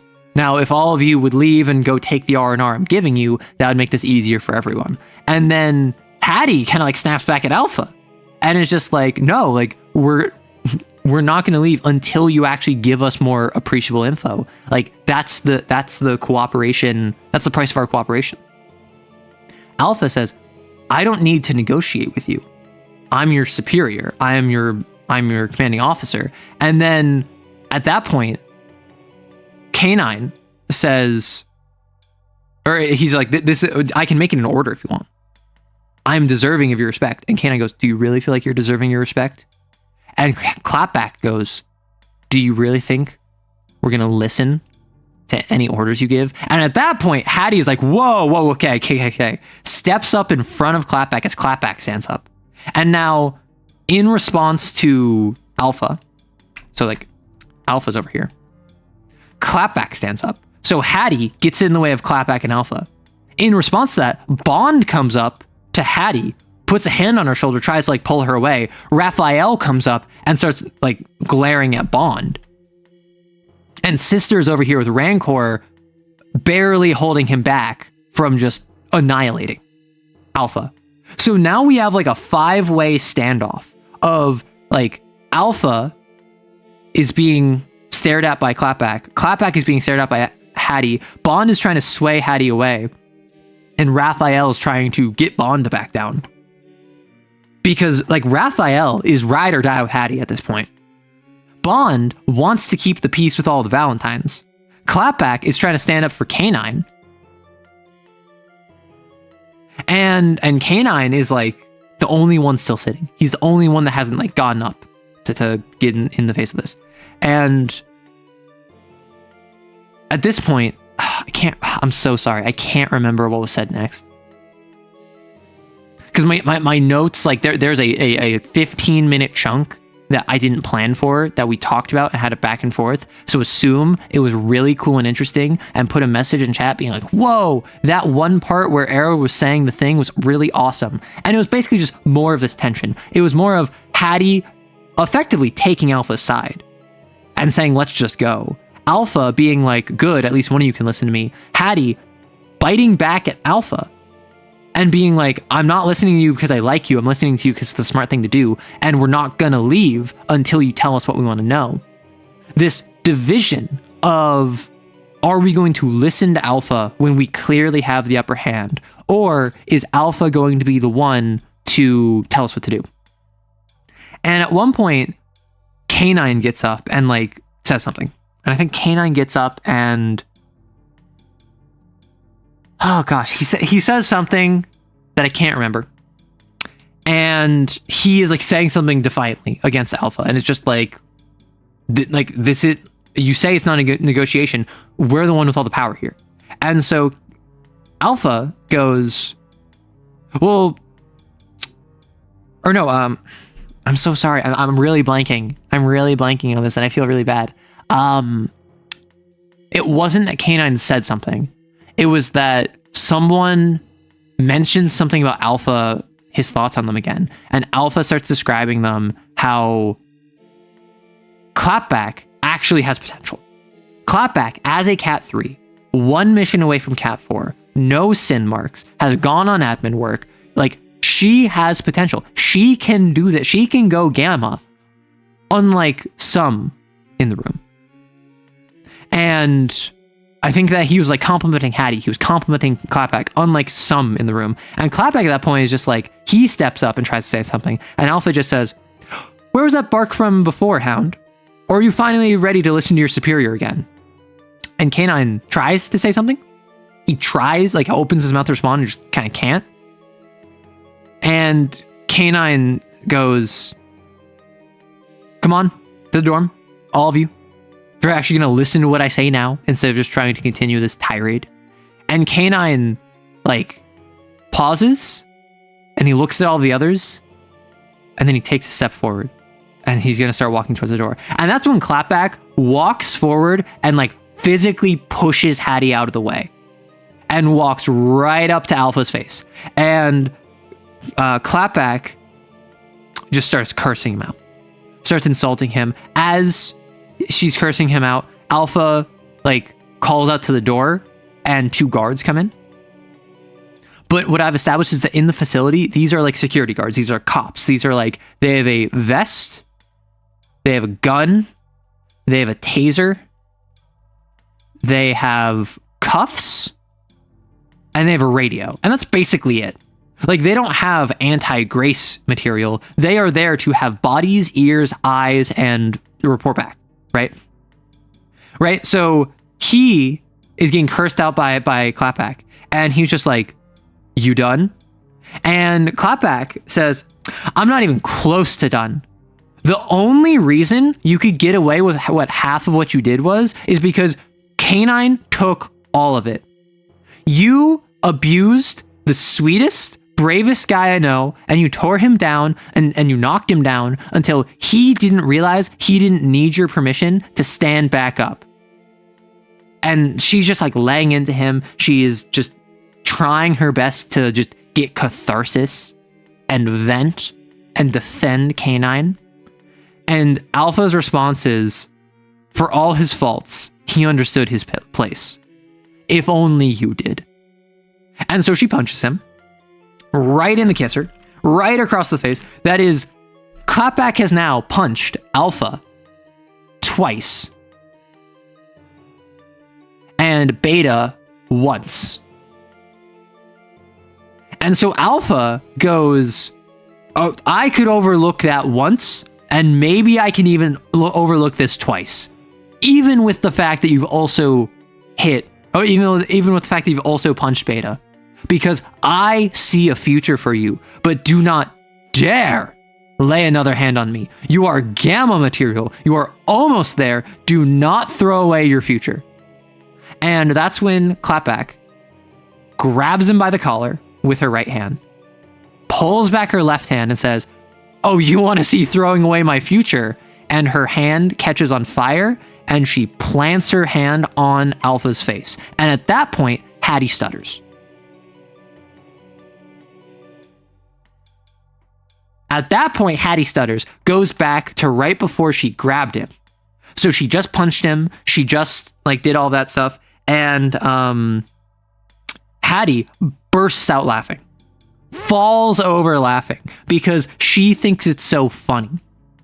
And I'm like, "Do you want to do anything else?" And my player's like, "No, I'm laughing." And then I fall back. And then when they turn to look at me, I will tell my piece. And then I'm like, Clapback does not notice anything outside of her tunnel vision.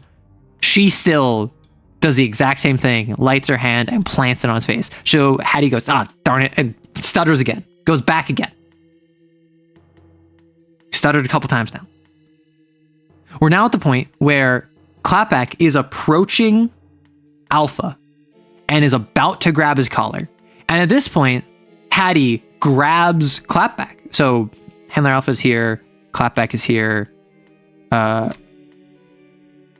Hattie's there. So Hattie runs up and grabs Clapback and does a contested roll. And so what ends up happening is that Hattie ends up barely failing, right? She failed. And I rolled like a 5 on the risk die. So she takes a little bit of stress and then she ends up like twirling them on accident. So what ends up being is Hattie is here, Alpha is here, Clapback is here. Clapback still manages to grab him by the collar, put her flaming hand on his face. But instead of like clamping it over his face like she did in the previous timeline, she's now like barely touching him. So instead of like slamming his face into an open fire, it's closer to slamming his face on a hot stove, which is still bad, obviously, but it's not like as bad. And at this point, Hattie is like, I might stutter again, but what I'm gonna do, I'm gonna use quickening. And with quickening, quickens Alpha, healing his wounds as they're being burnt. But what it does is that it just rapidly heals him. So he's not being prevented from being injured. He is being basically tortured.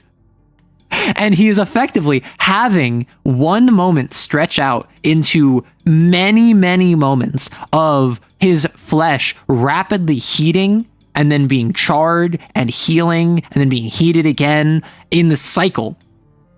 And Clapback, seeing this, goes from one hand on his face, drops his collar and puts her other hand on his face.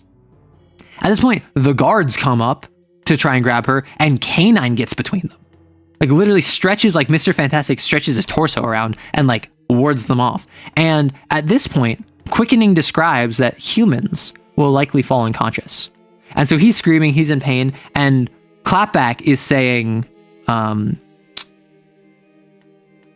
like every time you stare at yourself in the mirror, you're gonna think, damn, even with all the burns, I'm still uglier on the inside than out. And you're never going to forget this. I won't let you forget this. You're going to remember this and what you did and what you deserve for the rest of your miserable life. And then he passes out.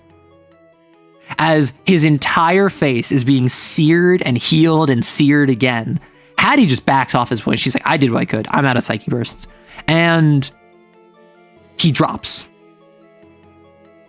And that's when she notices that Clapback holding onto his face, her skin starts burning.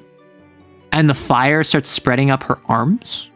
And something that Canine had mentioned in their chat was that, no, Clapback is not going to try anything tomorrow. She's nearing sin overflow. And what? Why is she nearing sin overflow?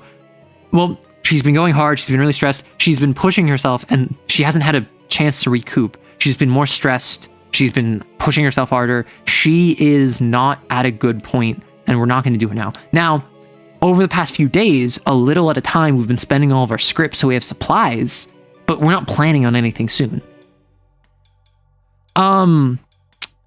Canine may have accidentally, how do I say this, burned away all of the skin and all of the flesh and all of the muscle of her arms, and now remaining is simply the bone and the veins and the nerves and the blood as her arms are on fire and they're spreading and she's trying to put them out, but she can't because this is a sin mark. This is her going into sin overflow and her flames overtaking her body.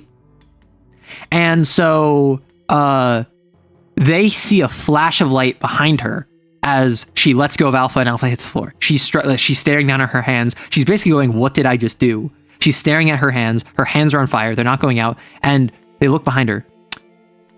And they see 2 charred corpses of the guards. Their guns are drawn and on the floor next to them as Canine used Ardents to immolate 2 Kane guard personnels and just fry them. Because they were going to shoot him. They were going to shoot him and they were going to shoot Clapback. And so, oopsie. We're currently 2 casualties and 1 like permanent injury down. And Clapback's just going, I didn't mean to. I'm sorry. And at this point, yeah, not great stuff. One might say. Sorry, I'm back now. Now that I'm not looking at my notes anymore, because now it's fully not stuff I didn't write down. This is just like memory. Hattie is like saying, you killed the Valentines. You ruined us. And it's the idea of like, they're talking and Hattie's like, you could have stopped her. And K9's like, well, you had stutter. You didn't stop her, obviously. And Raphael, the entire time all this is going on, is like literally begging. Raphael's begging, Hattie, please tell me, what timeline are we on? Did you stutter? What is going on? What, like, how can I prepare for this? Like, the entire time all this is going on, and she's been ignoring Raphael. Sister, holding back Rancor, barely. Bond, in shock. Horror. And now they're all arguing. They're all, like, throwing blame. And Hattie's just like, you gotta go. Leave. Go! And, like, yells at them to leave. And K9 walks up behind Clapback, and Clapback is, like, looking down at her arms, right? And they're on fire, and she doesn't have skin anymore, and the flesh is missing. And Clapback just like reaches around her, and they're both Ardence users, so he just runs his hands up and down her arms, and everywhere his arm touches, his hand touches, the fire goes away, and he just kind of like calms her arms and like uses his ardence to remove her fire. And then she's like, and like just staring down at her now fleshless, skinless arms, where the veins are still working. The bone is exposed, but it's like all coherent. It's as if she has like just some force of grace holding her exposed arms now together.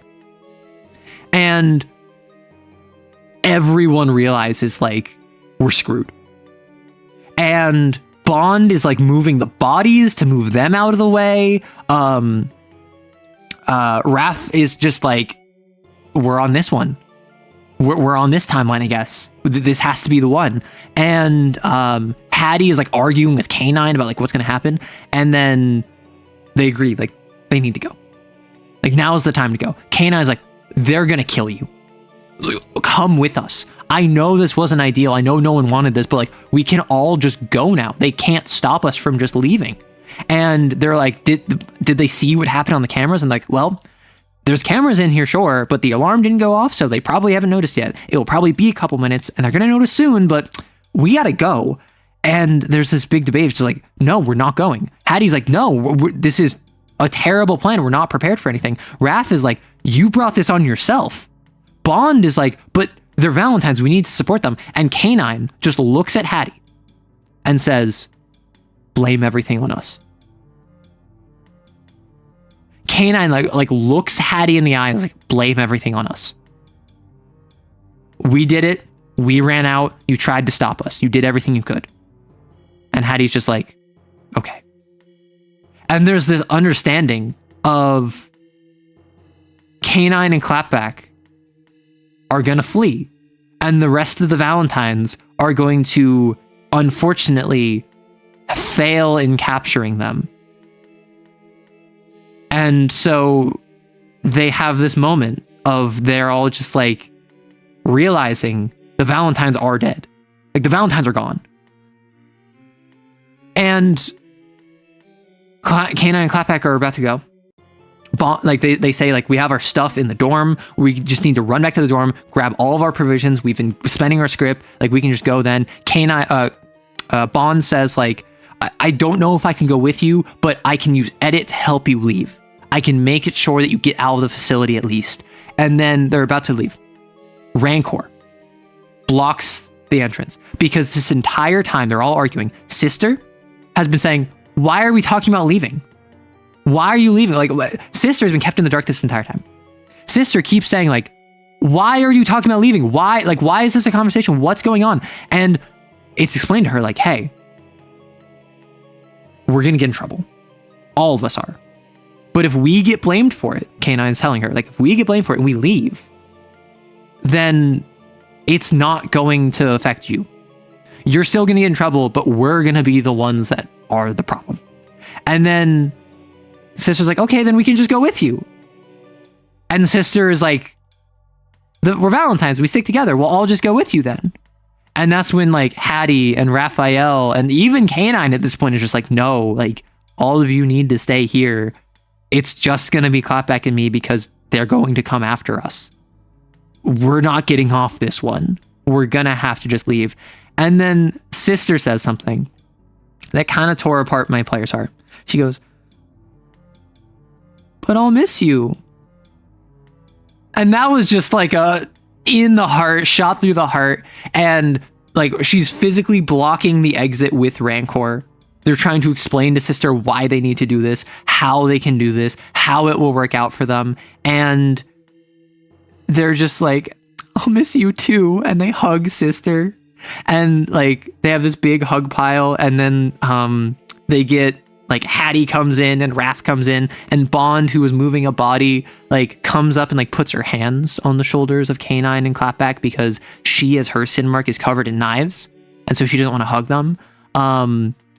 And Clapback, and like at this point, like Clapback and like Hattie are just hugging, and Clapback's like, I'm so sorry, I'm so sorry, I'm so sorry. And then Hattie's like, you better be the best binder I'll ever see. And then Clapback just goes, you better not come after me because I'm going to put you in the ground if you do. And then Hattie's like, fat chance. And then they're like arguing and they're like crying and they're all hugging each other. And it's this huge moment of, we're all Valentines. It doesn't matter that you screwed this up for us. It doesn't matter that you're running away. It doesn't matter that we never agreed. What matters is that we're all Valentines, and what matters is that we all care about each other. Right? And at one point, like Clapback says, I don't care if the Valentines are gone. We will always be Valentines. I hope that we never meet again, because if we do, we will be on opposing sides. But if we do, I will do everything in my power to give you whatever I can. I will do whatever I can to help you. And K9 just is like, I love all of you. And everyone's just like, I love you too. And like, it's this moment. And Sister goes, wait, before you, and like, she can't get it out. And then Hattie just goes, my name is Generosity. I know it's a long name, but my name is Generosity. What are yours? And then Sister just points at her and goes, yeah, that. And so Clapback goes, I'm Amber. And K9 goes, ironically enough, I'm Jason, because Handler Alpha's name was also Jason, and he wanted K9 to call him Jason, like as a show of like, hey, like we're friends. Raph's name is April, where she was named Raphael after the TMNT, and she's like, yeah, like that reporter from TMNT. Sister says, can you call me Violet? And Bond says, my name's Jane, but everyone calls me my last name Holt. And so they're just like, they're all sharing each other's real names with each other. And then they give like Sister another hug. And then Clapback goes like, Violet's a beautiful name. And Sister just goes, thanks, I chose it myself, and breaks down crying. And like it's this huge moment where like my player was like actually like in tears, not like sobbing, but like they told me after that they had legitimate tears. And soon enough they're like, we gotta go. So K9 and Clapback leave. Bond grabs the appearance of one of the dead guards and follows them to help them out. And Hattie, Raphael, and Sister take Alpha, put him on Rancor, run off to the infirmary, explain to Sigma 2 that like Clapback went crazy and like they hit Alpha and like they're on the run. And then they hear the alarm going off. They hear the dead alarm, which is like all hands on deck, like whatever you are doing, stop it. This is more important.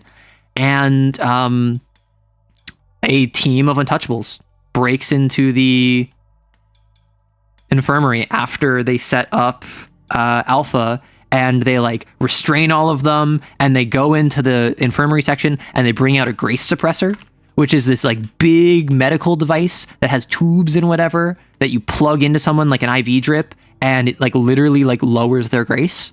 It temporarily suppresses their grace level. And so they plug all of these into all the exos, and like Sister is panicking because like Rancor is fading. I describe how Hattie, her perception of time speeds up because as a Flux user, she like habituated to this and totally has not realized it.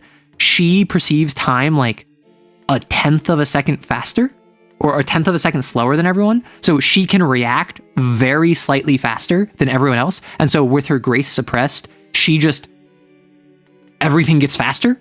And so she starts having a panic attack. And like, we end the session with them all being like detained, grace suppressed, and like Clapback Canine fleeing with the help of Bond. Well, so the thing is, with the team of untouchables, they're all in low exposure suits, right? In my setting, low exposure suits are basically like, for a normal person, they are Space Marine armor. For fighting exos or sins, they are like wearing more than nothing. Low exposure suits physically close you off from all of the outside area, and like you get digital reconstructions of your surroundings. You get audio feed, you get visual feed, you have a radio to communicate externally that you get radio encryptions incoming. So you're never looking at a sin. You're seeing a digital recreation of what the grace readings indicate the sin to be. So in a low exposure suit, you can have untouchables that can be bodies on the ground against sins.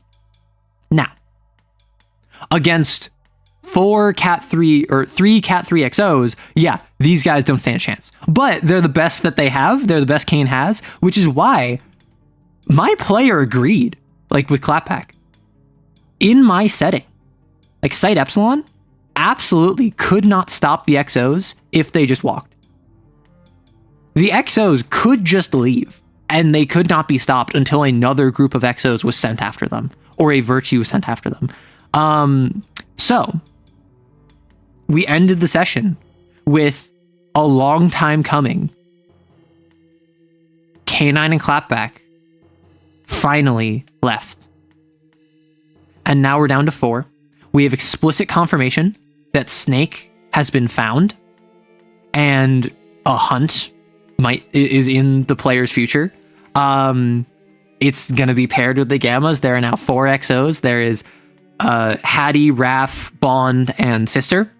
Maybe not even, maybe Bond leaves. We don't know what Bond's going to do. So the way this game is going to end is we're going to end it on the Snake hunt. The final 4 Valentines versus Snake, as well as a couple other Valentines that are under Snake's control. And assuming Hattie doesn't get a sin mark, that would be her 4th mission. She would be Cat 4, and she would be able to go Gamma. And if she gets a sin mark, she's going to have to deal with the fact that she spent her first 4 missions prioritizing her own advancement over the good of the Valentines, and it didn't even get her anywhere. The Runaways could make a killer barbecue joint. So what I'm going to do, I asked Sil directly, hey, what interests you as a player more? You want to hunt Snake? Or do you want to go after K9 and Clapback? The one you are more interested in, I will plan around, and then that will be what we end the session, what we end the campaign with. And they said Snake. They want to go after Snake, because Snake has been like looming over their head for like 6 months now, or 4 months now. So these are going to feature in my setting. K9 and Clapback, I'm going to describe what happened to them, where they wound up. They're in like the northeast area, and who knows what they'll get up to. Maybe they will end up joining Under Heaven. Maybe they'll be independents. Maybe they will succumb to their sin marks. Maybe they will find suppressants that they can like dose over time. I love hurting my player. It's so fun being so mean. Some monitor clerk returning from their lunch break. What the frick? I was curious about the Fortitude timeline, but probably best we don't see it. Yeah, so as you might have known, for weeks now, I've been talking about this happening. It happened a little different, as it always does, than my notes. However, I never mentioned the Fortitude timeline beforehand, because what I realized is that going into this session, how do I stop Hattie from just using stutter and stopping this? And if they do stutter, how can I work around that? Well, the obvious answer is they stutter, nothing different happens. Like they try their best and the thing still happens. Determinism at its finest. I think that's removing player agency, and that's not fair. So that's why I came up with the idea of, I think Raph using Whisper tried to figure out what was going on, couldn't do it because of stutter. Stutter got in the way. And so now you're making a more informed choice. You know something bad is going to happen either way. What would have happened had the player chosen to continue stuttering and actually managed to get clapback off? Rubble, ruin, fortitude, gauge.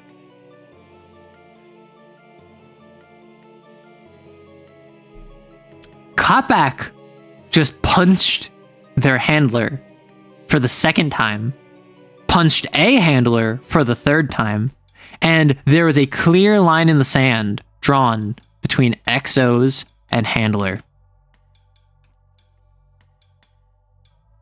Had they not done anything, this relationship would not have, or had they stuttered, this relationship would not have been mended.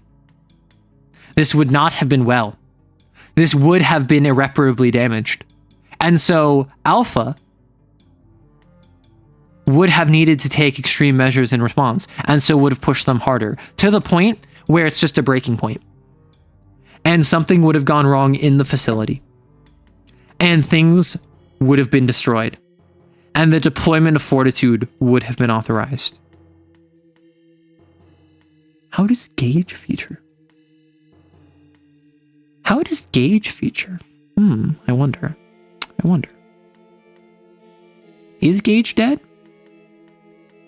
Is this a situation where Gauge would have featured? Maybe as a sin?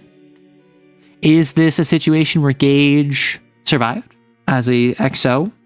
Is this a situation where Gauge's legacy of the Valentines would continue?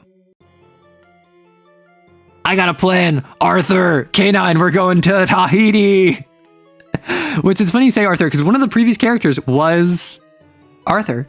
It's very interesting how self-serving Hattie is, like, not in a bad way. It makes your character interesting. I would have been right there with Clapback messing up Alpha and then running, take everyone. Honestly, my player has commented like, hey, Hattie's not a good person. And they only feel comfortable exploring that because it's a one-on-one game. Like, my player and I explicitly were talking about how the only reason Hattie is like so much of a jerk and so self-serving is because my player was like, I don't need to play nice with other players. And I encourage this. I'm like, yes, play Hattie authentically. Play Hattie as you want to play Hattie. And Hattie's a selfish character. And like, for instance, with Clapback, as she's like apologizing, she's like, my name's Generosity. I know it's a long name, but like, I wanted you to know. And like, Clapback was a fan of Hattie when she was a streamer. It was like, I know your name. Like, I was a fan, remember? And like, they're crying and they're all hugging and whatever. So like, they all care about each other. And the player really cares about these characters. And actually, my player mentioned their favorite Valentine was K9. Because they thought he was really interesting. As Hattie didn't really care about K9, right? Hattie cares about Raphael and kind of cares about Bond at this point. Bond and her have had like an arc of coming together. And then Sister. Everyone loves Sister. So Hattie doesn't really care about Clapback in the same way. And like my player even said, like, there are certain Valentines that make Hattie feel like a Valentine. And Bond is one of those characters. Bond is someone where, independent of her relationship with Hattie, they both always knew this person has my back. I might like want to stab them, but they have my back, I have theirs. Gauge's Fortitude confirmed? Maybe. Maybe Gage got turbo soup at the psychic scene and became a cat 5. Maybe. Do you want me to tell you? Okay, I'll tell you. I'll tell you. Justice was in the psychic sea in the same area that Hearse, the Imago, and Gage was. Justice, effectively, was a Gellerfield from 40k, was a bubble of reality that Gage got to. Gage did not sin overflow. Gage got like 3 sin marks, but did not sin overflow. Justice executed Hearse. Gage survived, but was changed. Still human. Still not one to be executed by justice instantly. But not one to be let free. Justice brought Gage in. And what would happen is that if Clapback did not kill, or did not do the thing with Alpha, leading to the fire and to the runaway, Alpha would have requisitioned a specific pseudo-sin, transferred to Site Epsilon for a training exercise, that the Valentines would have to kill Gage. This would lead to a full-up revolt. Because at that point, that's just cruel, right? That's just mean. And in response, a virtue would be authorized. And the one that is closest, and the one that is most applicable, would be the deployment of fortitude. So this is not gonna happen, because Alpha got burned. Clapback and K9 took all of the fault. Clapback and K9 went crazy. They're binders now. They're running. This is not going to happen. Unleashing fortitude on a situation is often the equivalent of trying to crack a walnut with a factory-grade hydraulic press. Yes. Gage got bound by fortitude. I don't actually know any of the virtue powers. Okay, so Alpha totally deserved what was coming to him. Yeah, that's a game over. Yeah, which is why I was I was 90% sure we were going this timeline. I was 90% sure I could make it work where the runaway happens, there's the heartfelt goodbye, everyone tells their names, everyone's sad. But I'm not going to force that. I'm not going to make it so that there's no chance of it being something else, particularly when you have stutter. So, yeah.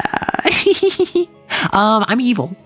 And then I was just trying to get murdered by subordinates. My God. Listen, what I will say, I think a lot of you, like, Cell hates Handler Alpha, and for good reason. But Alpha legitimately, like, he went through so many different methods. He started by having a golden child that he put all of his time and energy into, treated K9 not as an equal, but as a trusted subordinate, gave K9 authority to allow the Valentine levity. Alpha, when K9 was like got his sin mark and like Alpha was like, okay, you're useless to me now, revealed like, yes, of course I knew you were going easy on them. Of course I knew you were the one that was allowing them to like take it easy in training and whatever. Of course I knew that. I'm not stupid, but that allowed all of you to keep greater cohesion. You were the liaison between exos and admin, and now you've ruined that. And so then Alpha tried being nice. Alpha tried being nice to all of them, and they all resented him for that. So then Alpha tried backing off and having Sigma step forward as the quote-unquote like good cop, the nice parent. And they rejected that as well. So then Alpha was basically just like, I'm just going to kind of like be firm and like kind of play hardball. I'm just going to like make them respect my authority. And that clearly was not working because Alpha was the problem. It was not what Alpha was doing. It was the fact that Alpha is the sort of guy that doesn't treat exos like humans. He doesn't treat exos with the respect they want. He treats them like assets that he's trying to solve the logistical issue of interacting with because he's a handler. So Alpha would, like, after all of this, would have been like, fine, screw it. Like, I'm just gonna, like, if you want to act like animals, I'm going to treat you like animals. I'm going to make you kill the thing that once was your friend in a sign to show me that you understand that you are just weapons. I repeat, Alpha acts with the self-preservation instincts of a Manticore pilot. I didn't say he doesn't. Alpha's a sociopath, I'm serious. My player made a lot of guesses about what's going on with Alpha. Alpha is a character who you could write him off as a sociopath. You could also write him off as like a helicopter parent, like someone that puts all of his hopes and desires in a child and then like forces their desires on that child to like perform in a certain way. And then when that doesn't work, they like turn violent or abusive or whatever. Like you could make any number of parallels, guesses, whatever. But like Alpha is Alpha, and now Alpha will never forget Clapback or Canine. And something that's very important to me. Something that's very important to me that I made sure to show off, and I hope it came across in this description. Canine never like moved past it. Right? Canine is not the one that burned him. Canine is not the one that like stood staunchly against him. Canine is not the one that punched him. Canine is not the one that cursed him out. That was all Clapback.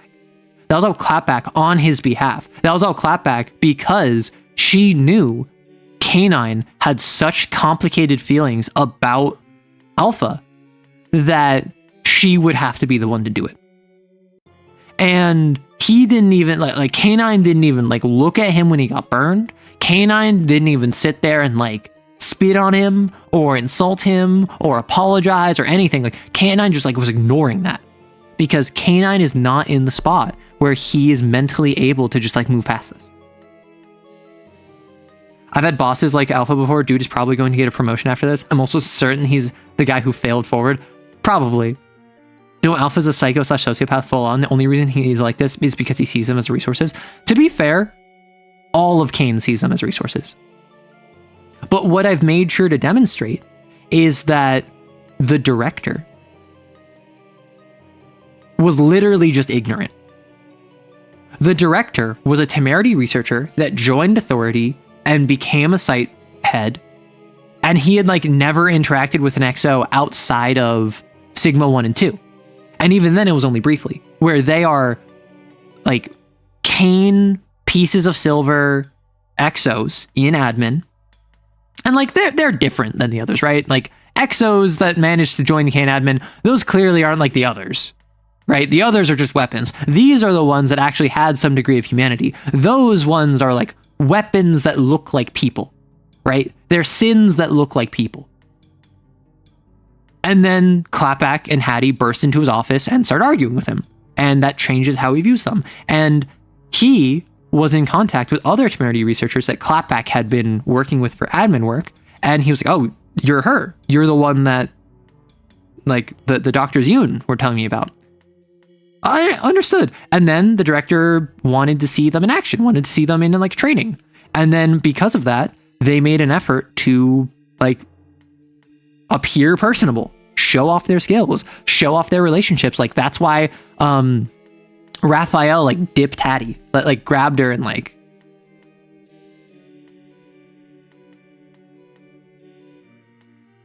like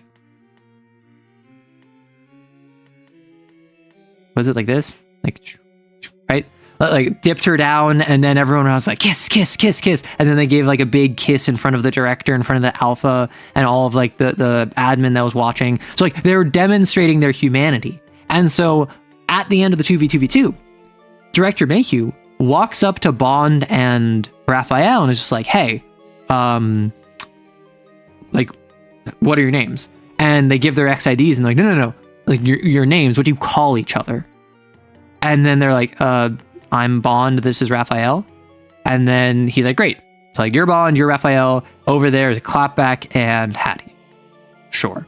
I think he's trying to learn their names. He's trying to treat them like people. He's trying to understand what being an EXO is so that he, as site director, can better field them. Because he's not a monster, he's a bureaucrat. Which a lot of people would say is one and the same, but bureaucracy is made up by people. A lot of people in bureaucracy are monsters. A lot of monsters are drawn to bureaucracy, but a lot of people are just caught up in it. Like him. And so I want to have that, or like the temerity researchers that Clapback spoke with.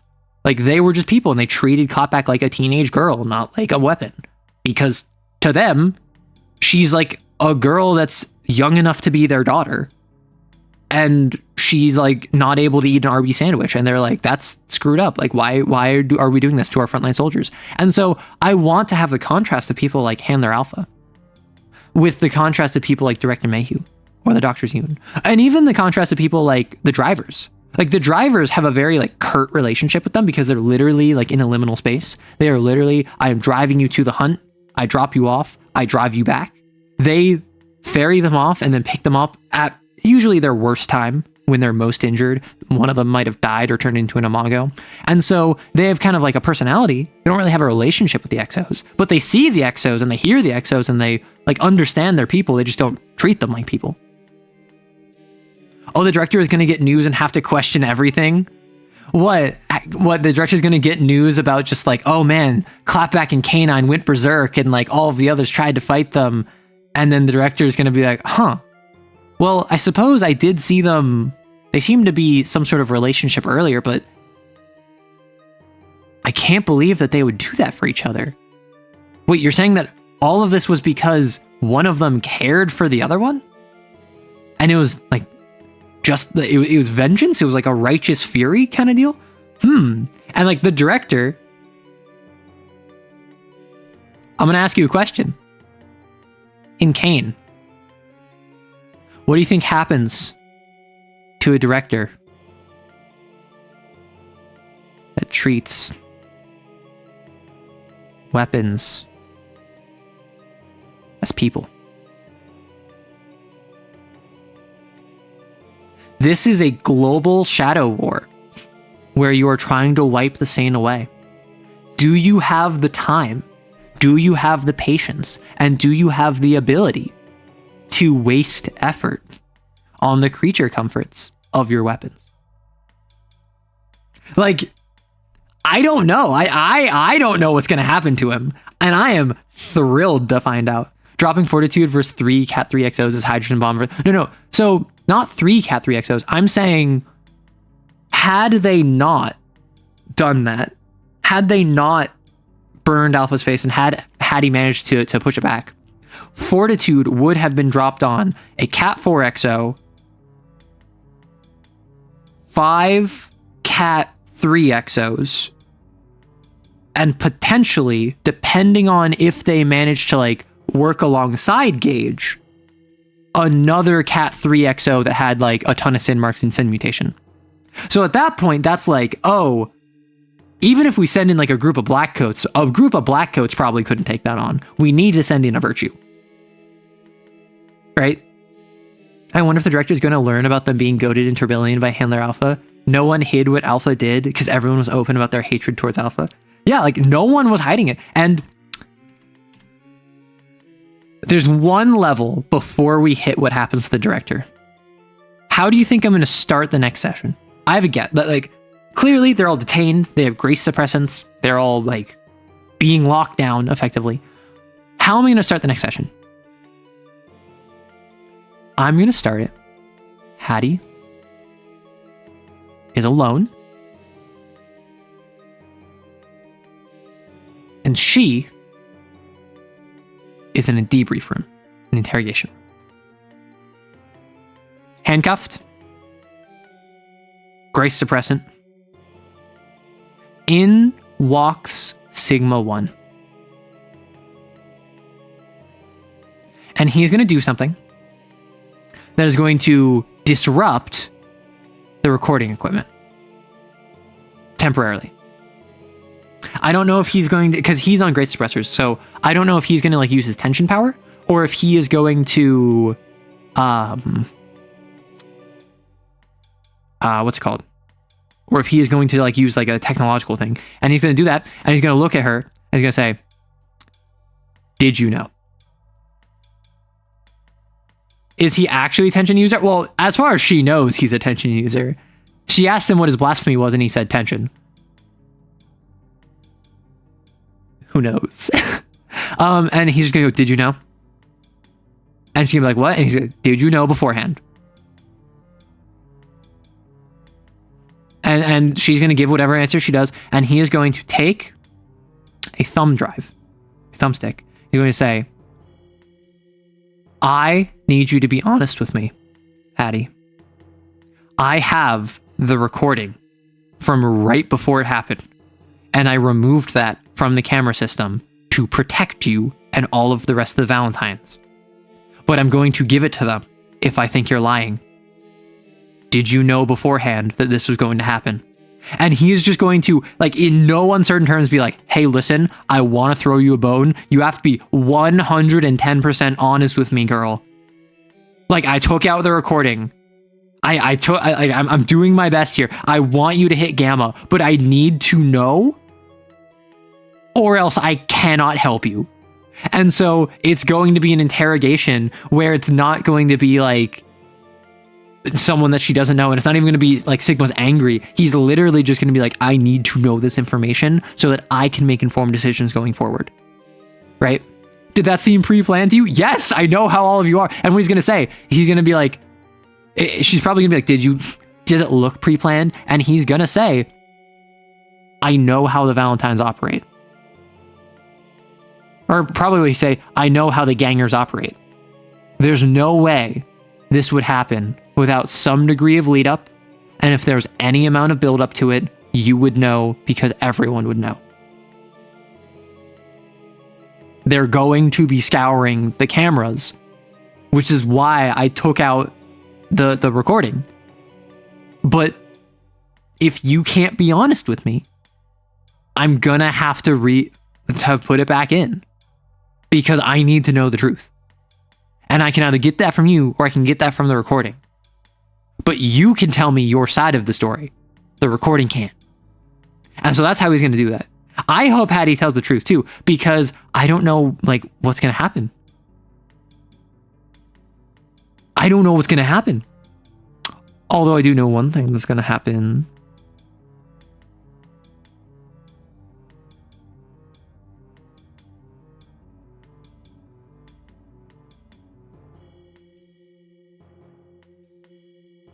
Does anyone have a guess of what I'm writing?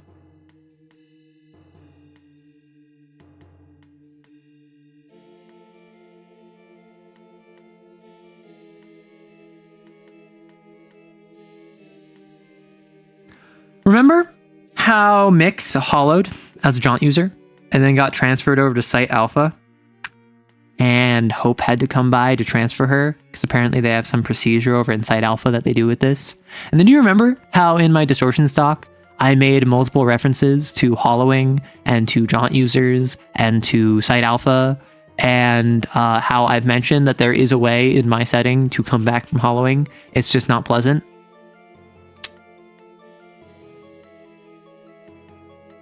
Four seems a little small for an amount of XOs. Don't you think? Maybe 5 is a better number, but I don't want to add a new character this late in the game, so maybe I can, I don't know, bring back someone who lost their jaunt blasphemy and is now a husk and is completely changed in their personality. Did they put her soul back in her? Not her soul. Not her soul.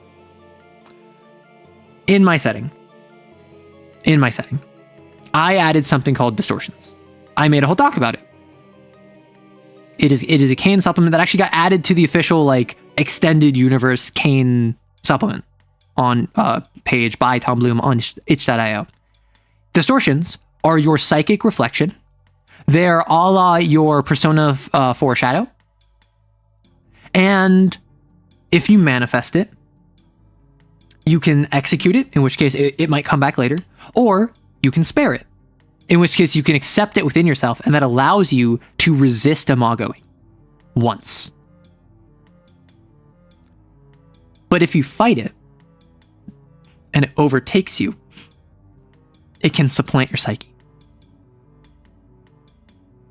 This is a bad deal. This is something that should not be a good thing that happens to you. Hollowing is something that is mentioned in a single bit of fluff in the Jaunt user, which is all exos have a very small chance of hollowing, but Jaunt users are the most likely out of all of them, even if it's still very uncommon. Hollowing is always fatal.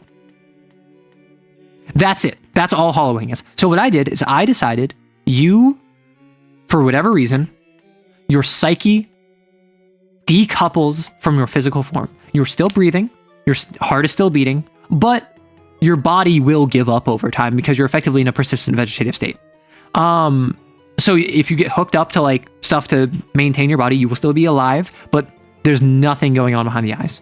Your psyche, your soul, whatever it is gone. You can't get that back.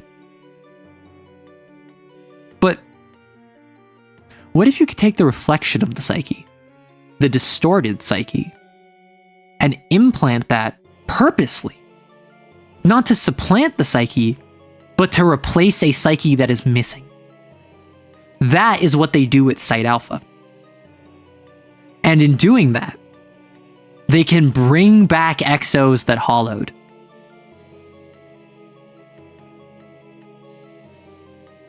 But they're going to be different.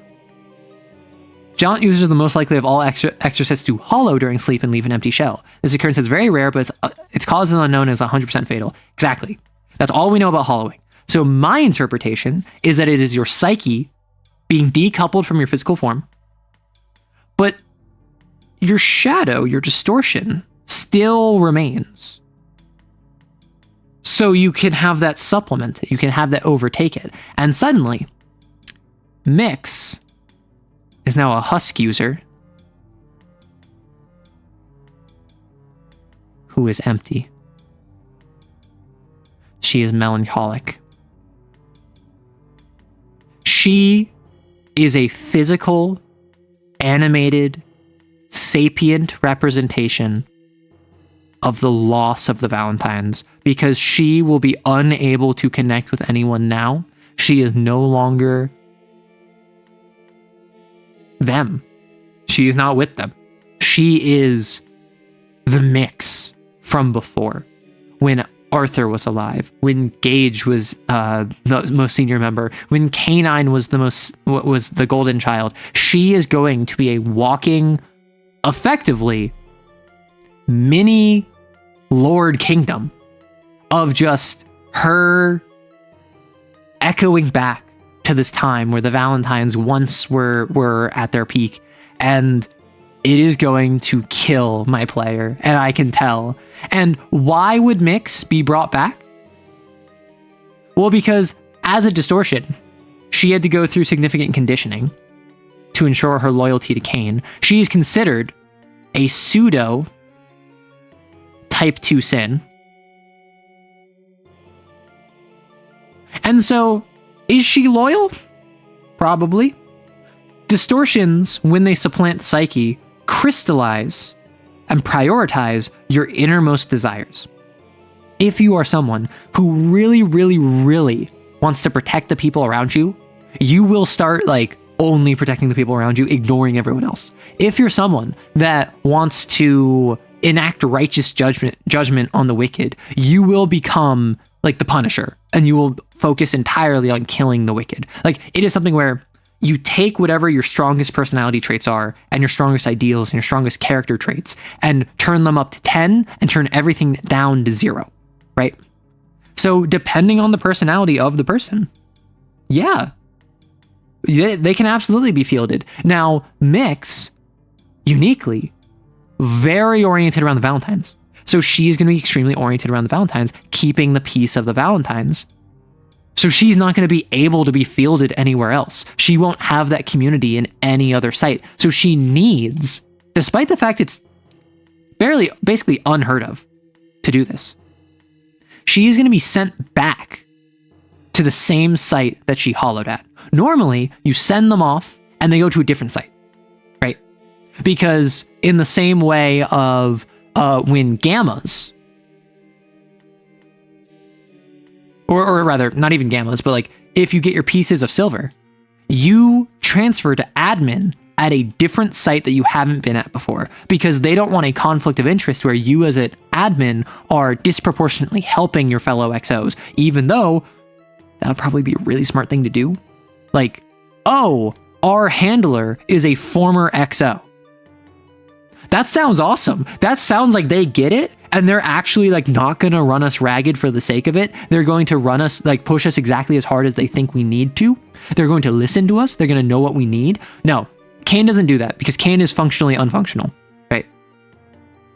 Now that's just cruel, walking, talking spy. Not even a walking, talking spy, literally a mix, because she's going to crystallize into focusing so much on the Valentines. Can't be fielded anywhere but the Valentines. And do you want to know what's going to happen? Do you want to know? I'm going to be so mean. I love being mean. Fighting Snake. Snake is going to be holding on to the old idea of the Valentines. Mix is going to be crystallized about supporting the old idea of the Valentines. Snake is an idol. Do you see the problem?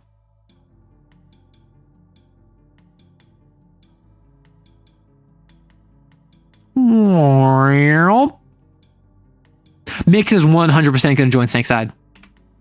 Like, just in her distorted subconscious, overtaking her conscious thought, she's going to willfully choose, you are the best tie I have to the old Valentines, and is going to gesture at Hattie and Bond and Sister and Raphael and say, they are the shattered remnants of a corpse that they call breathing. You are the closest remnant. You have Faust and Newton and Acme and Watson under your control. All of you are Valentines. You maintain the Valentine culture. That is what your cult is. Of course I'm going to join and work alongside. A living regret for Hattie. Ooh, especially if she gets a sin mark. Yeah. And so I'm going to hurt my player. We're done with the like, listen, it was like 6 months of fluff. I ain't gonna lie. It was like 6 months of just like, our last hunt was like 5 months ago, because we've been busy. There was stuff going on between hunts, like in game. I wanted there to be a big gap before the next one, because the next one is going to be their final one. Enough of that. It's time to make everything hurt as everything burns. And I don't just mean the area, I mean bridges. I mean trust. I mean expectations. I'm going to burn down the entirety of my game of Cain. And I imagine that when I make the settings supplement, after this game is over, after I do the girlfriend video, after I do the highlighted uplight of Biophage, I'm going to release it, and the section under site epsilon is going to say defunct site. Site epsilon is going to be listed as one of the sites that is non-operational because of what happens, is my guess. But here's the question. Does Mix care more about the Valentines or about Hattie? Valentines. Easy. Easy. Your F-ups personified will assist you in this mission. Yeah, basically. Because normally what they do is they say, like, okay, out of our, like, I don't know, couple dozen of hollowings over the span of the last, like, 300 years, we've developed a procedure to purposely supplant the psyche with the distortion and fill in that void. So, because of the undue stress that would cause to all of their fellow XOs, and also the fact that now, like, they're just going to be completely different. They often get a different blasphemy as a result of this. We are going to send them somewhere else, a different site. Same thing with the pieces of silver. We don't want them to be working with old exos that they used to know. We don't want there to be a conflict of interest. We're going to move them to a different site. Kain is big on minimizing the power, the collective bargaining power of its exos, much like union busting. It would be interesting for her to 100% call out Hattie. Well, what it's probably going to be is Mix is going to be cold and is going to express her dissatisfaction, her displeasure with the current state of the Valentines. And they're going to be like, you know what, it's fine. As long as Mix is back, that's what matters. I have my big sister back. And then they're going to go on the hunt. And then Mix is going to join with Snake. And then she's going to be like, why would you do that? Like, Snake isn't a Mongo. Snake is a perfect sin. Snake is an idol. And Mix would just be like, and yet Snake is the truest form of the Valentines. Hattie, the entire time I've known you, you've only looked out for yourself. You claim that you really want to be a Valentine, but every single choice I've seen you make has been in service of your ability to become a Gamma. Whether that was not going on the Hound Hunt when we swapped around before Resplendent Echo, whether that was on Resplendent Echo when everyone else was fighting the Spider, you were hiding behind fighting the Weavers. Whether that was any circumstance following then, like when this whole argument happened and Clapback and Canine went off that I wasn't here for. If you were a Valentine, you would have gone with them. All of you would have gone with them. And like would blame Sister and Raphael and Bond too. And Mix would just say, you aren't Valentines. You're simply taking on the name as cold comfort while you cling to it like a blanket out in the cold, dark forest. I would much rather be with those that genuinely know what community feels like and would join the cult of Snake. But here's a question. Does oh no, it's someone finally calling me out on the consequences of my actions. And that's why I've been so good, I like to think. No one has really called out Hattie. Like, yeah, some people have been like, no, this is like what Valentine's would do, and like kind of just presents that in opposition to Hattie. But no one has really said like, no, Hattie, you're selfish. You are doing this for you. You're doing this for the Gammas. You're doing this not for the Valentines. You have done this for yourself. You've manipulated Raphael. You've manipulated Sister. You've manipulated everyone around you. You're even getting on Sigma's good side just so you can jump ship. You picked Kain admin over your fellow exos just so that you could turn your back on that same Kain admin and go off to go live an easier life. You are the worst thing that has happened to Site Epsilon since Cupid. And I think that's gonna hit him. I think that's gonna hit him hard. So that's King Yuri. You use the name of a long dead corpse for warmth that is long gone. So I think that the better phrasing of that, because like the same ethos, I said that earlier, you're saying this now. You use the name of a long dead corpse, hoping for warmth, even though it's cold, would be a better way. But yeah, as I mentioned, I like making my player hurt. I like watching my players squirm. Maybe I am a weirdo. Am I a freak? Yeah, so what are your thoughts on my Kain game thus far? Yay! Woo! Gosh, I'm gonna drink some more water. It's been 4 hours.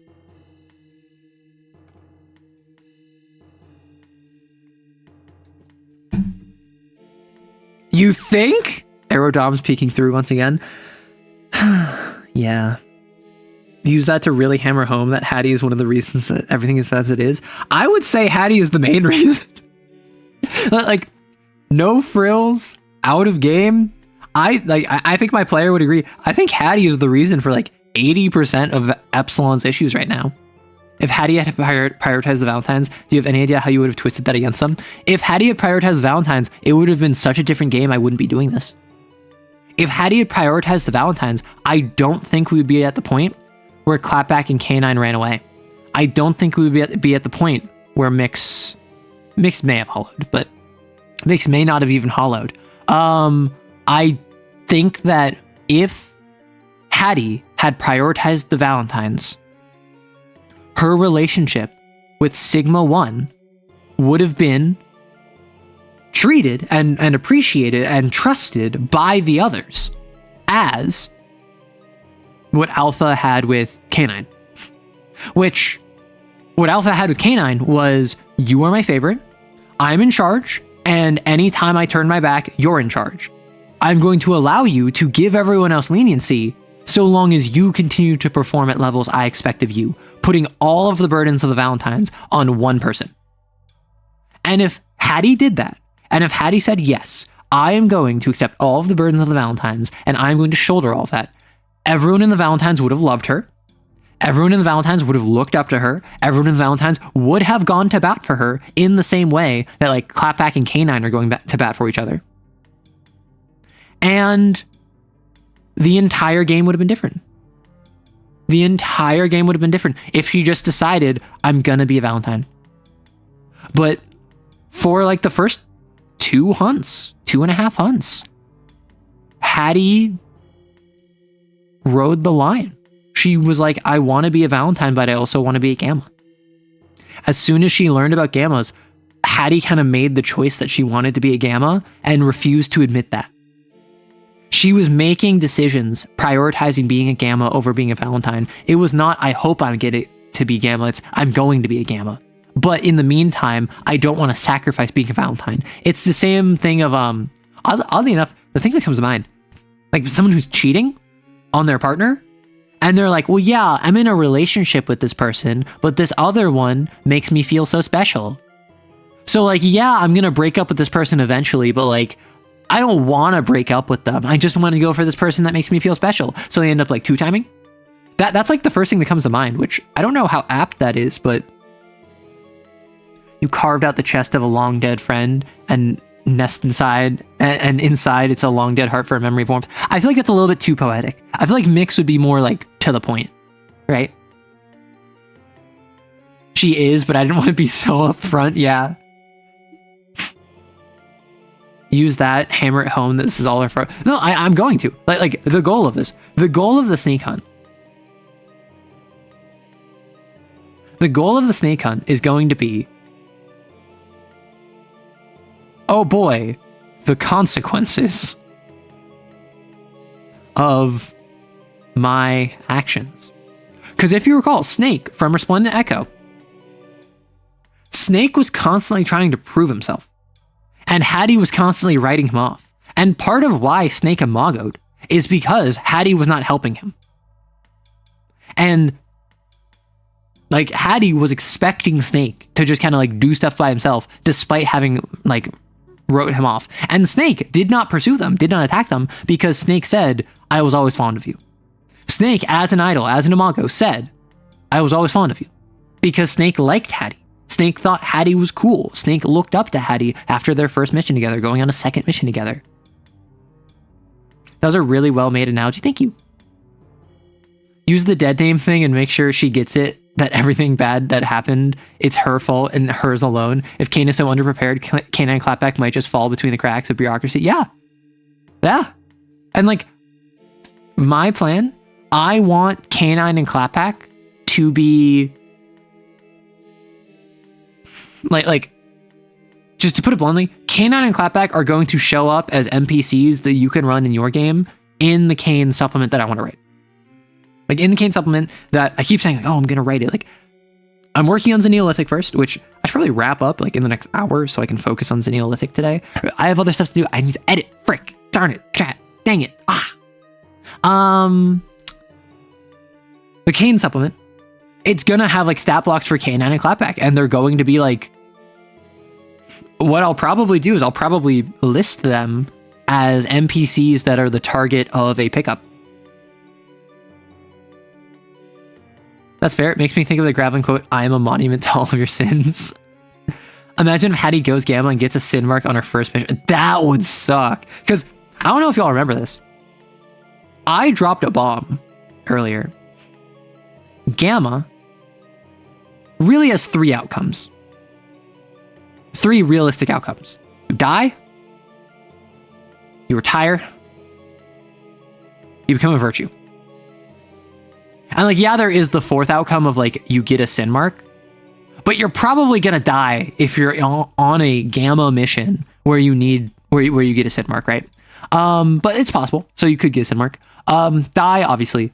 Retire, that's what gamma did. That's what Sigma 1 did. Retired, pieces of silver, he's out. Sin mark, you'd get kicked out of the gammas, you'd go back to your old site, and virtue.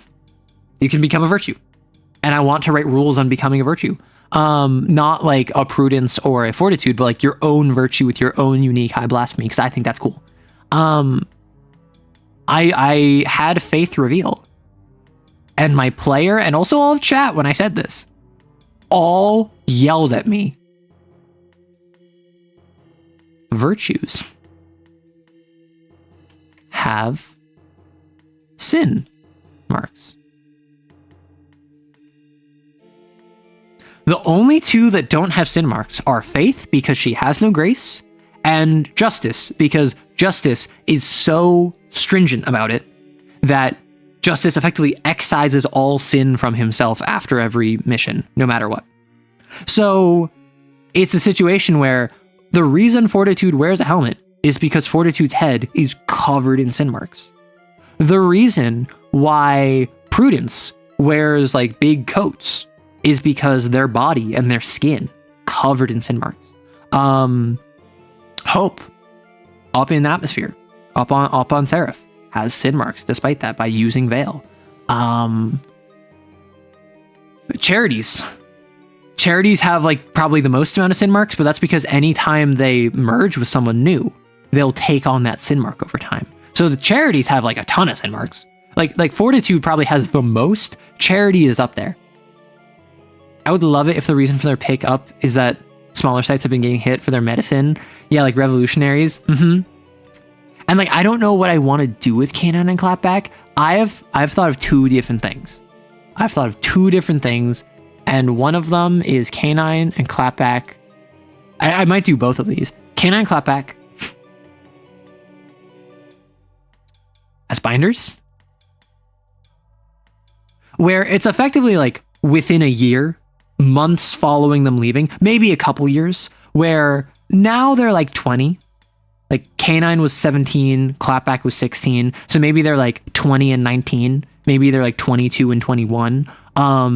They're like a couple years older than your average XO. They've been out here for a few years, maybe a little bit shorter. Maybe they're like 18, 17. Maybe they're 19, 18.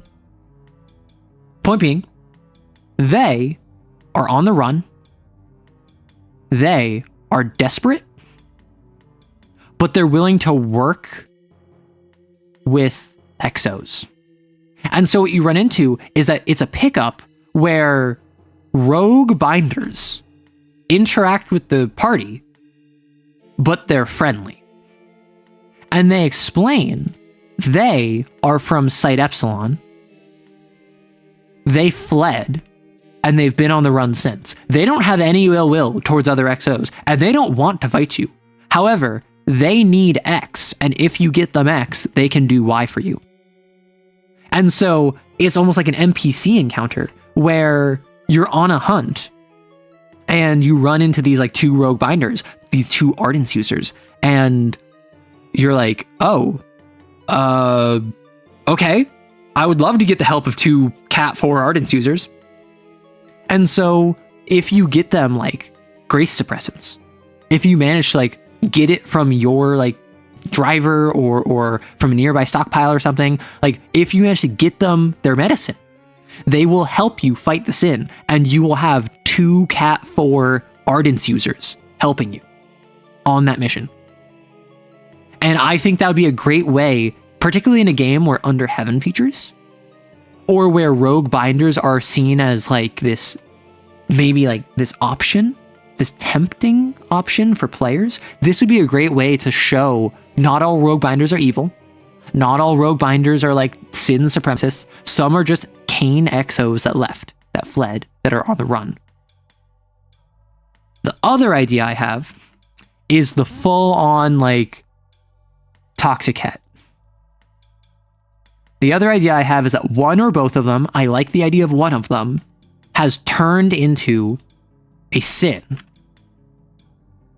that the other one has bound and basically pretends that they're not in control of, but in actuality really is. And I think what it would have to be, Clapback has bound Canine, who fully succumbed and became a centipede. In likelihood, because every time they got medicine, he wanted Clapback to have it and would make her take it. So his sin mark spread. He becomes a centipede. She binds it.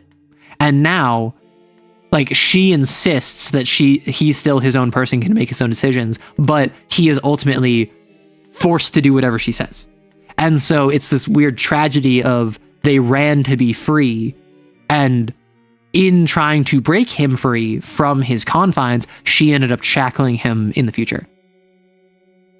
Admittedly, 2 high-level Ardence users solve most combat related. No, exactly. That's my thought process. If I'm fighting like a Cat 3 ogre and my group of like Cat 3 XOs is all struggling, yeah, having 2 Ardence users that are Cat 4 sounds kind of awesome. They're just out in Alaska and they try to get them out or get favors for favors. Honestly, Alaska keeps coming up, so they might just go to Alaska. They have the warmth. So I think what might happen is that it might be like there's a localized like there's like a Cat 4 centipede, but it's uncharacteristically contained in volume. So Kane finds a centipede, but the infested aren't running rampant. The infested are like weirdly cold and very much so not spreading. And so what it ends up being is that Canine, as a type 2 centipede, is bound by Clapback, and Clapback is working with him to try to minimize the spread and try their very best to not make it a problem. And a little bit gets through the cracks, and so the team is called in, and they have to come in, and they have to like fight Clapback and Canine. And I think that would be really cool. Hear me out. You have the outside friends, the revolutionary, the bond, or hear me out. Both transform and are working together. Listen. I did think, like, how cute would it be? Legitimately, like, actually though, how cute would it be if they both transform into sins, both type 2, Canine is a centipede, Clapback is a hound, and despite it all, they still love each other, they still want to protect each other, they still care about each other. Like, it doesn't matter that she is obsessed with vengeance, it doesn't matter that he hates everything. What matters is, like, the one, like, strand holding them from going full tilt wild is that they legitimately, genuinely love and care about each other and would do anything for each other. This hound would give up its opportunity to go down its list to protect the centipede. The centipede would choose to give up its infested and like stop its pursuit of hatred in order to protect the hound. Scariest perfect sin power. No, that's what I'm saying. Like, they're both perfect sins, which at first I wasn't even thinking perfect sins. I was thinking of like just type 2s normally, but I suppose in all of these situations, they'd be perfect sins because they're all XOs.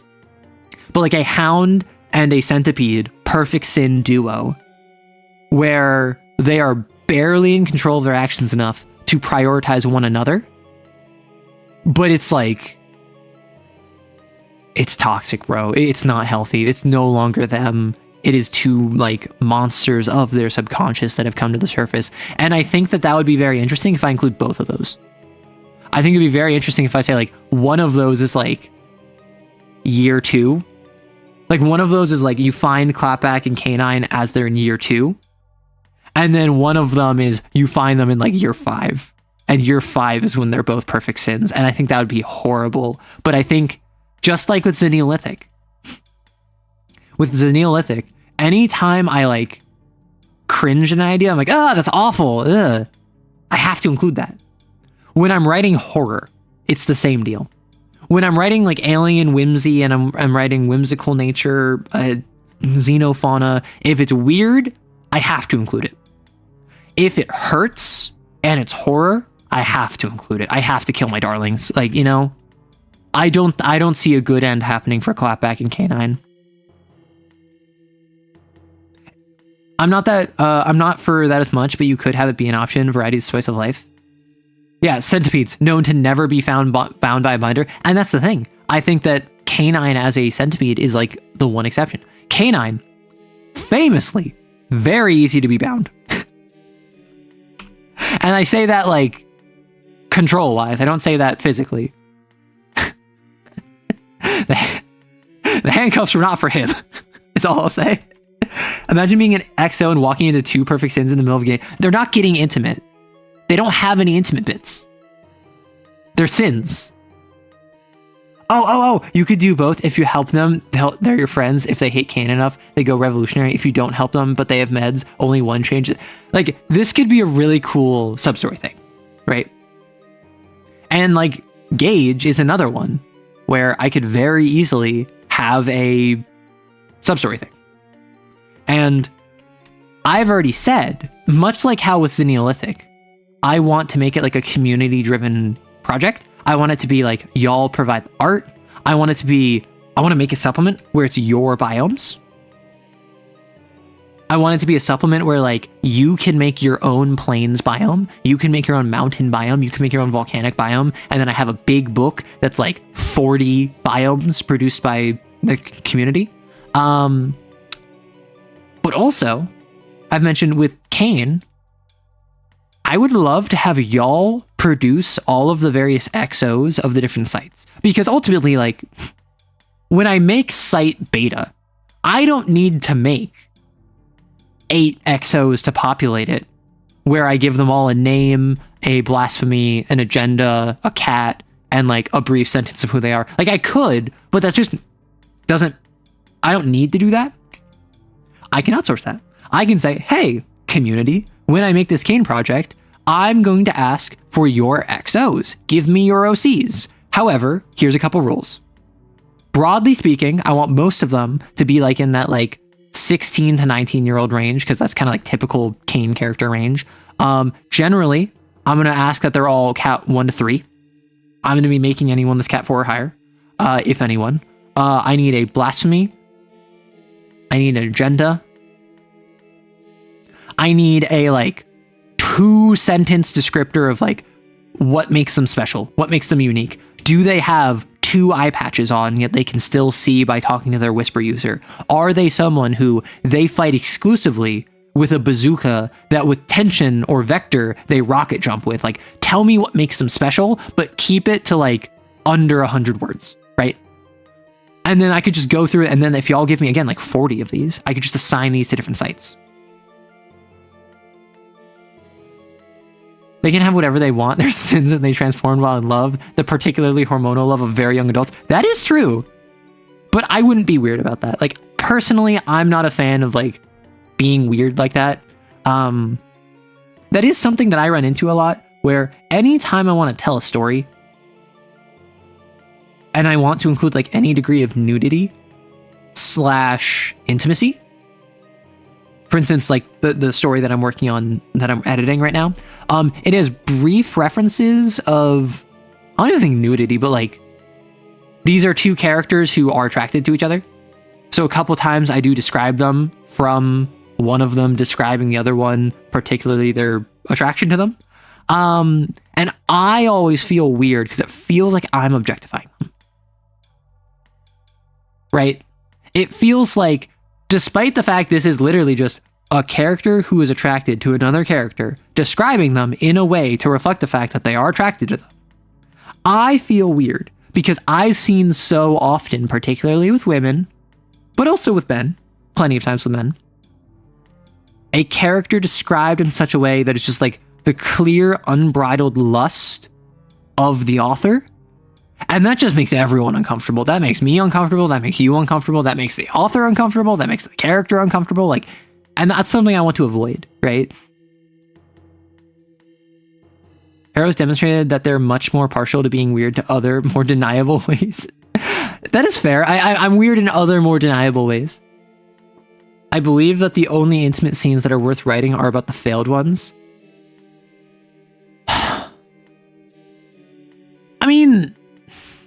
Not necessarily.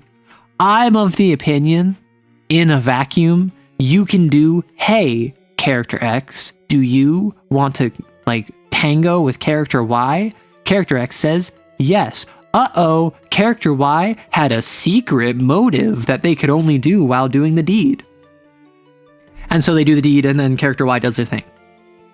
They assassinate them. They get information from them. They, for Castlevania reference, they slip a ring on them and then convince them to, in dirty talk, like, pledge their loyalty or, like, something like smexy like that. And then the magic ring ends up having an effect. So, like, that all has a purpose, right? That has a purpose. It's just, like, when I've seen that, it's almost never done well. Like, for instance, that same Castlevania scene, I understand why they did it. I didn't like it. I thought it was pointless. I thought it was needless. I'll say is para-romantics make do. Oh, para-romantics make do, so perfect sins can probably make do too, and cuddling is still very, very... That is true. That's why I think that if you walk in, on a hound and a centipede, having a perfect cuddle, that'd be very cute. But yeah, I'm actually generally, I understand every rule has its exception. I personally am a big fan of, if a centipede is the only form of sin that has never had a type 3 manifested, I think that would be... I personally think it is more interesting to lean into that. Right? Particularly in media that a centipede is not super common. Right? So if you're going on a game and you have 8 hunts, right? You might go toad, ogre, idol, hound, toad, centipede, ogre, lord, right? That's one centipede thrown in there for spice.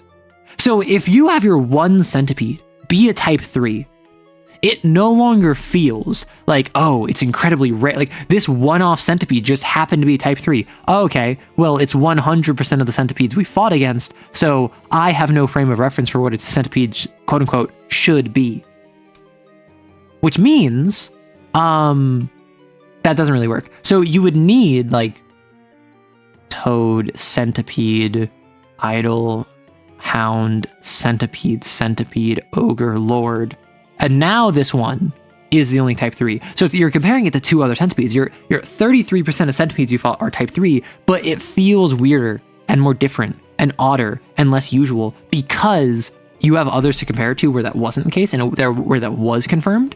The issue is centipedes in particular are kind of like objectively the worst of the canon sins. Out of all the core book sins, centipedes are, in lore and also just mechanically, like the worst to fight. No one wants to fight them, so throwing multiple at your players is kind of needlessly cruel. And I understand a lot of games might enjoy that, a lot of groups might enjoy that, but I don't know, I feel like that would not work for a single campaign. If you have a longer running game or a game or a group where you're running multiple campaigns, and in game 1 you have 1 centipede, and in game 2 you have 2 centipedes, and in game 3 you have 0 centipedes, and then in game 4 you have 2 centipedes, and then in game 5 you finally have your 1 type 3 bound centipede for spice after like 5 chronicles of games. That might be fun. That might be cool. That you have other relativity to compare it to. And that's the main thing. Full on, I would 100% have Canine Clap just be so understanding to the XOs, like not even fighting and talking, counters and hit and run. I'd make them so empathetic. Yeah, because Canine and Clapback, I mean, they're kids. But they had to grow up fast, and they still care about their fellow XOs. That's what being a Valentine is. And oddly enough, Faith really understood Valentine culture, despite not being able to put words to it, because Faith is someone who, in interacting with them, was like, oh, all of you are XOs. I want to treat all of you with kindness that you're probably not shown elsewhere. And then when she came up to Sigma 1, she was giving out gifts, like little like trinkets. She loves gacha, so she has too many toys to count. Too many like keychains and figures and and plushes and all this stuff. So she handed them out to the various XOs and goes up to Sigma 1 and is like, hey, like, you take one too. And Sigma 1 goes, I'm sorry, I'm admin. And she goes, yeah, but you're also still an XO. XOs look after each other. Because Faith, as an XO, wants to give the respect that other XOs aren't given. Which is exactly Valentine culture. It just so happens that Valentine culture is insular, whereas Faith is to everyone that is an XO. Canine and Clapback, like year 2, year 3, year 4, where they haven't succumbed to sin yet, absolutely would like shift to that mindset. They believe in other XOs. They believe in other Kane XOs. And I think that I would probably do it like year 2, because that's enough time that they've been out on the run together. They're a bit older. They've been able to probably like patch their relationship and like officially start dating because they're stuck together now. But I feel that they would not have had to like deal with a virtue yet. They would not have had black coats sent after them. They would just be skimming from site to site, getting medicine, getting grace suppressants, running into random like Cat 1, Cat 2 XOs, being like, oh, you're such a baby. Canine clap is an awful phrase. No one said canine clap. Ah, yes, a centipede-only campaign, my true calling. That would, for one moment, be very cute until the doom falls upon you. Yes, the perfect cuddle pile is the doom of all. I prefer... What? Oh, in a vacuum! Got it! Because you said I enjoy hanky-panky in an evacuated pressure chamber, and I was so confused. Gosh, I need some more water.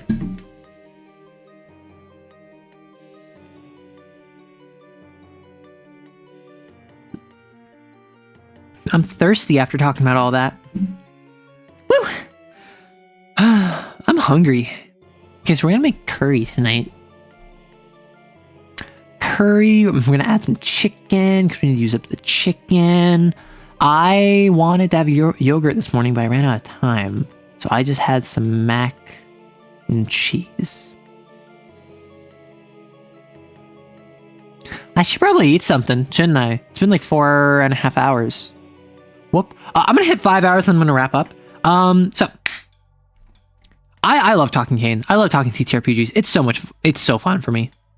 So even then, I just have them keep moving because it sounds like a perfect idea to counter Kane from under their noses. Can you tell I'm a big fan of freedom and don't like institutions that abuse their power? That's kind of what Canine and Clapback are all about. Now the question that I legitimately have to ask, because I have not made up my mind.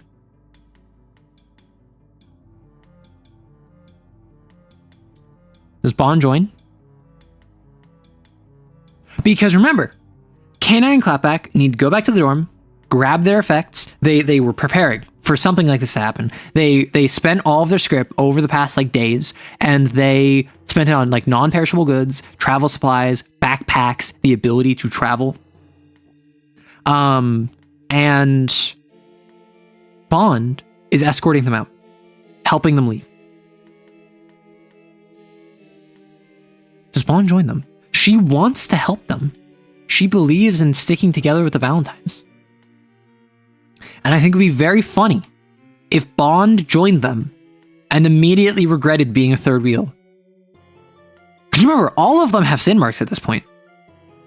I think that Bond would prioritize their own survival, considering they all agree that the Valentines are over. Yes, they all agree the Valentines are over, but there's still this sense of like, the Valentines might be over, but I will still do everything in my power for all of you.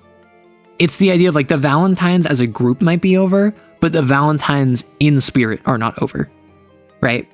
Can you imagine the unholy hell that would come down on whoever's stupid or unlucky enough to to block a being of pure hatred and a being of pure vengeance? Sorry, this is hilarious to me. I think it'd be really funny to be like, you encounter infested. You hear reports of infested. Cat 4. Gosh, why are there so few of them? Probably hiding. It's probably malicious. You find where it is. You enter its palace. You hear shifting. You enter. It's a giant bedroom where on the bed you see a perfect hound and a perfect centipede cuddling with a big thing of like those orange cheese puffballs next to them. And they're watching like Andor on the TV. And then you enter and they just make eye contact with you and you make eye contact with them. And then you're like, oh, so it's 2 cat 4s. I see. Bond wouldn't go not without your sister. And I think that's the play. I think it's Bond is set I think a scene that happens off screen is a Bond is like, let me come with you. And like, let me support you. Let me be there for you. I can't let you go by yourself. And Clapback is like, girl, you need to be there for sister. If I can't, like, I know Hattie and Raphael will, but you need to be there. And then like K9 would just be like, you've known her longer than any of them. You need to be there for her. And Bond would be like, yeah, and I guess I don't want to be a third wheel either. Like, please take care of yourselves. And then they leave, right? Is Bond? No, Bond is not in the chair. Although, canonically, Bond is conflicted feelings, where she has expressed frustration at being the only one in Epsilon that is not in a relationship outside of Sister, who is like 12. So Sister's not really thinking about that right now. But Hattie and Raphael got together, Clapback and K9 got together, and now Bond's like, well, I'm just like left out to dry.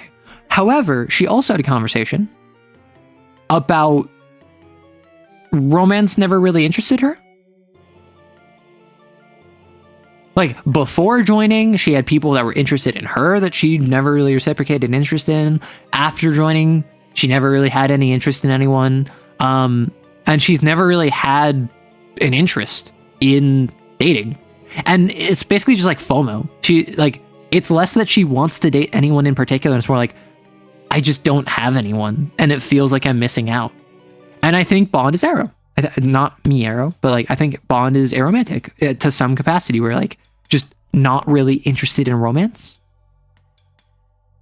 K9 Clap being stable, but Kane being unable to resist letting well enough lie sounds tasty. Yeah, and I think Clapback and K9 as sins would be stable. I think Clapback, part of her vengeance would be against the sin that took K9 from her, i.e. the centipede. And so part of her thing is that she's constantly going around killing infested. And that's part of why it's not spreading anywhere, is despite being a centipede, she's basically keeping him in check. And they have like moments of lucidity where they can like care for each other and be there for each other. But I think it rarely lines up. And I think it's often one of them goes out of control. And so, like, K9 uses his centipede-ness to form infested to fight against this hound that has taken over Clapback. And then Clapback will use her abilities and her myrmidons to fight against the infested that this centipede that has taken over K9 has unleashed. And I think the big kicker of this entire hunt is eventually they both just completely lose it. They are on a losing battle. The stain must be wiped away. And I think what will end up happening is they both end up losing it. And you now have to deal with a Cat 4 and Sin, or a Cat 4 Hound and a Cat 4 Centipede, neither of which are looking to suppress the other one anymore. And I think that's when you get into the situation of like, okay, this is rough, right? I think if Bond body snatch a guard, they're probably going unless they're able to hide themselves. Well, so Bond body snatched the guard just so she wouldn't get noticed, right? If Bond survives and she just happens to get taken along by some rogue binders like K9 and Clapback, well, who's gonna argue? Oh, man, I love planning for the future. It's so delectable, so devious. else to talk about, though?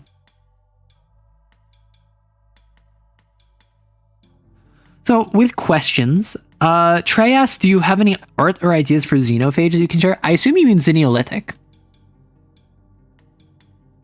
The Stone Age TTRPG you're talking about. Unless you're talking about Biophage, which is a game I'm playing in tomorrow with the dev. Delightfully devilish, Arrow. Sorry. That was me trying to do a low voice, and then I realized, a low laugh, and then I realized I couldn't handle it. So then I raised it, and then I tried to keep going. So that so Biophage, the one that is tomorrow.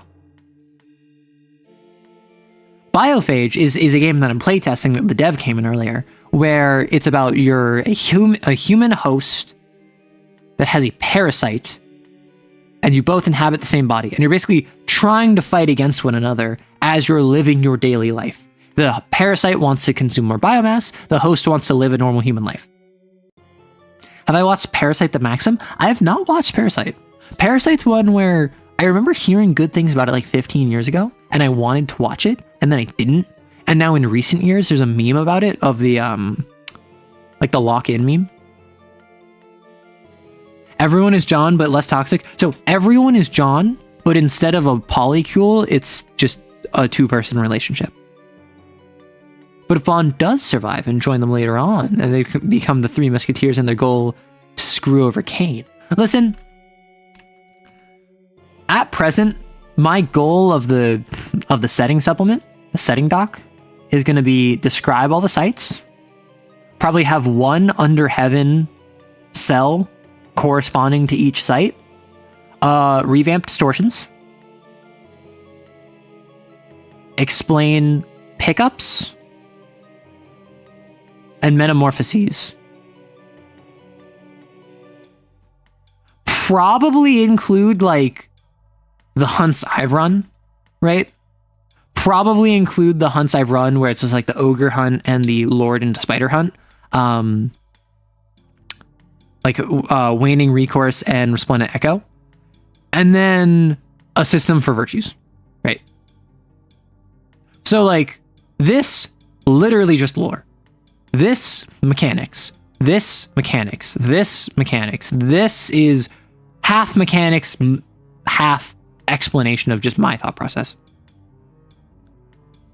If you want inspiration, I do recommend it. Have you played Prototype? I haven't played Prototype. Prototype's the one where you're the red guy, right? You're running around, like, probably New York City is my guess, where you have like all the red biometrics.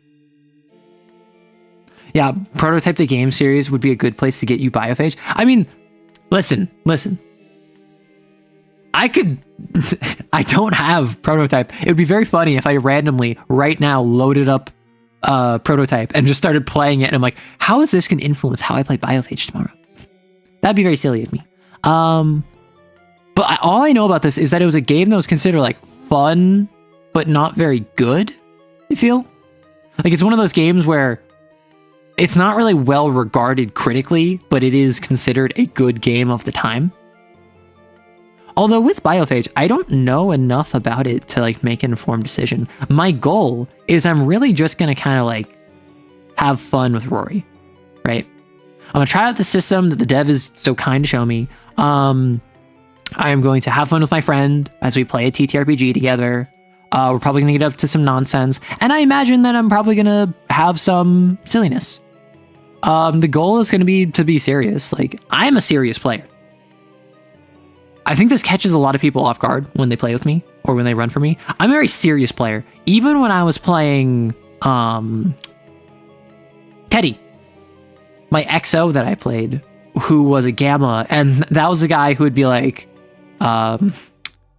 Ni hao, como estas, guten Tag morgen, guten Morgen. Like the guy who just say a bunch of different languages. He wore like a sombrero and a kimono and like had a katana, but also a 6-shooter. And like he had claymores that he would use with Whisper. Like he was the dude that was just like every wild character trope that you could just have slapped onto each other. And I gave him an arc. As I was playing, I gave him an arc of he formerly was a beast. and since has chilled into being a sorcerer. And this is stuff I did before the game. This is stuff I did in character creation. And so I reasoned he didn't care about untouchables. He didn't care, like, if you fell down, he would, like, not pick you up. Before, he used to stomp on you if you fell, but now he just kind of ignores you. And over the course of the hunt, as we're fighting this hound, Teddy went from ignoring those in pain, particularly the untouchables he was working with, to, like, actually helping them. And legitimately, like, learning to respect them because they were trying. And so, even though I played this super ridiculous character who would be like, Guten Morgen, he was actually going through a character arc that was subtle enough that it didn't disrupt the comedy of the character, but also present enough that my GM, my admin, was like, whoa, I was not expecting that. And I'm like, yeah. Anytime I play a character, I always try to have some degree of development, no matter how comedic they are. Because one-note characters get boring.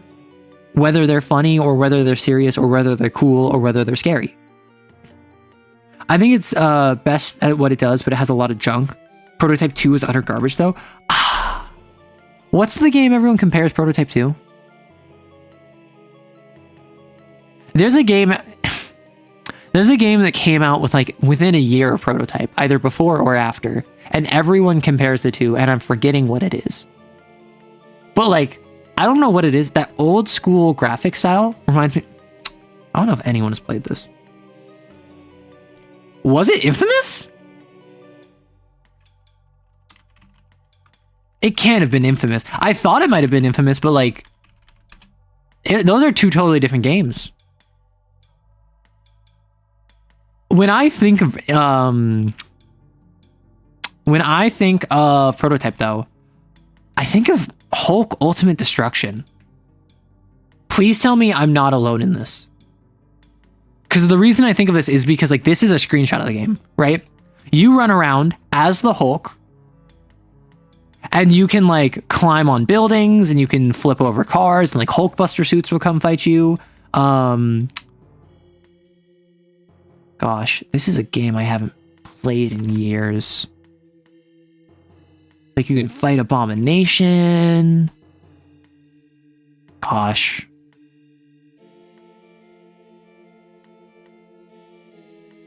I love old school games. Yeah, like, specifically, like you can wall run, right? You can wall run on buildings, which is what made me think of it.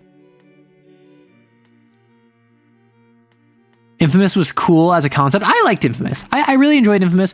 I remember liking Infamous 1. I think Infamous 2 was I think Infamous Second Son or whatever. That one I didn't play. I've heard it was not very good. Infamous 1, I think, personally, it is in large part responsible for, but not entirely responsible for, the hatred that binary morality systems have in gaming. Because before this was like Mass Effect, right? Was KOTOR. Was all of the late 90s, early 2000s era games where you were good or you were bad. And generally is you are either nice or you're evil. And the two options are either like, hey, do you want to do something that's a pretty cool thing of you to do? Or do you want to do something where it's like, you are the most vile piece of human, like vile piece of trash on humanity's, like, to stain humanity's presence, right? KOTOR did that. Mass Effect did that. Infamous did that. Where you have, like, the reasonable option, and you have the Fable did that. But I enjoyed the game for what it was. Like, I thought that the upgrading power system was variable enough that it was still, like, you would get fun powers over time. I remember thinking about the different regions with the enemies were cool. Because you had, honestly, very interesting. You had the Reapers, who were, like, gangs of people that got corrupted by this, like, black sludge that basically turned them into monsters. But it was made kind of clear that it was made up of like drug addicts and homeless people and the poor and the disadvantaged and people that didn't have anywhere else to turn. And then they don't want to do these things. They were like made evil by this black sludge. You also had like the Dustmen, which was literally like a hobo network prior to the formation of conduits. And their leader was like just a homeless guy. But then once he got his powers, he organized his network and made it so that they went from the have-nots to the haves.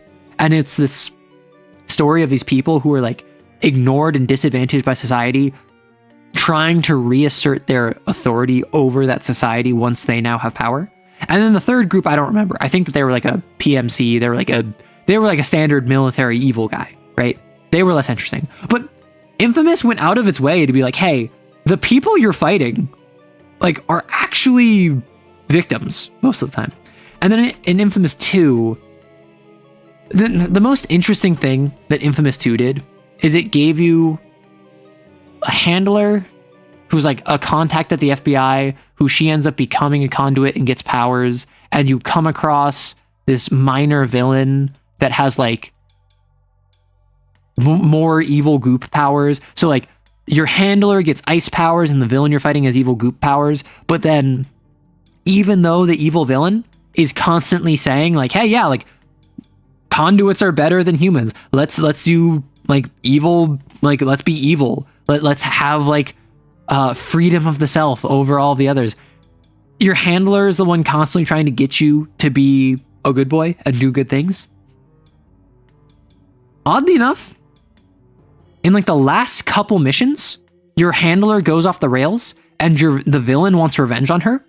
And so what it ends up being is if you want the good ending, you side with the villain. And if you want the evil ending, you side with the handler. Because the handler goes from, I'm just a human that is an FBI contact, to I'm a conduit that's trying to use my powers for the FBI, to I'm a conduit, I have like special powers, I have like ice magic, but I want to survive. I want to live. I want to be my own person. I don't want to be a part of the system anymore. I deserve to live more than they do. Whereas the villain starts out as like, yo, like everyone should be able to do their own thing. I just want to make my like evil shadow creatures, my evil goop creatures, which I have to like convert living people into.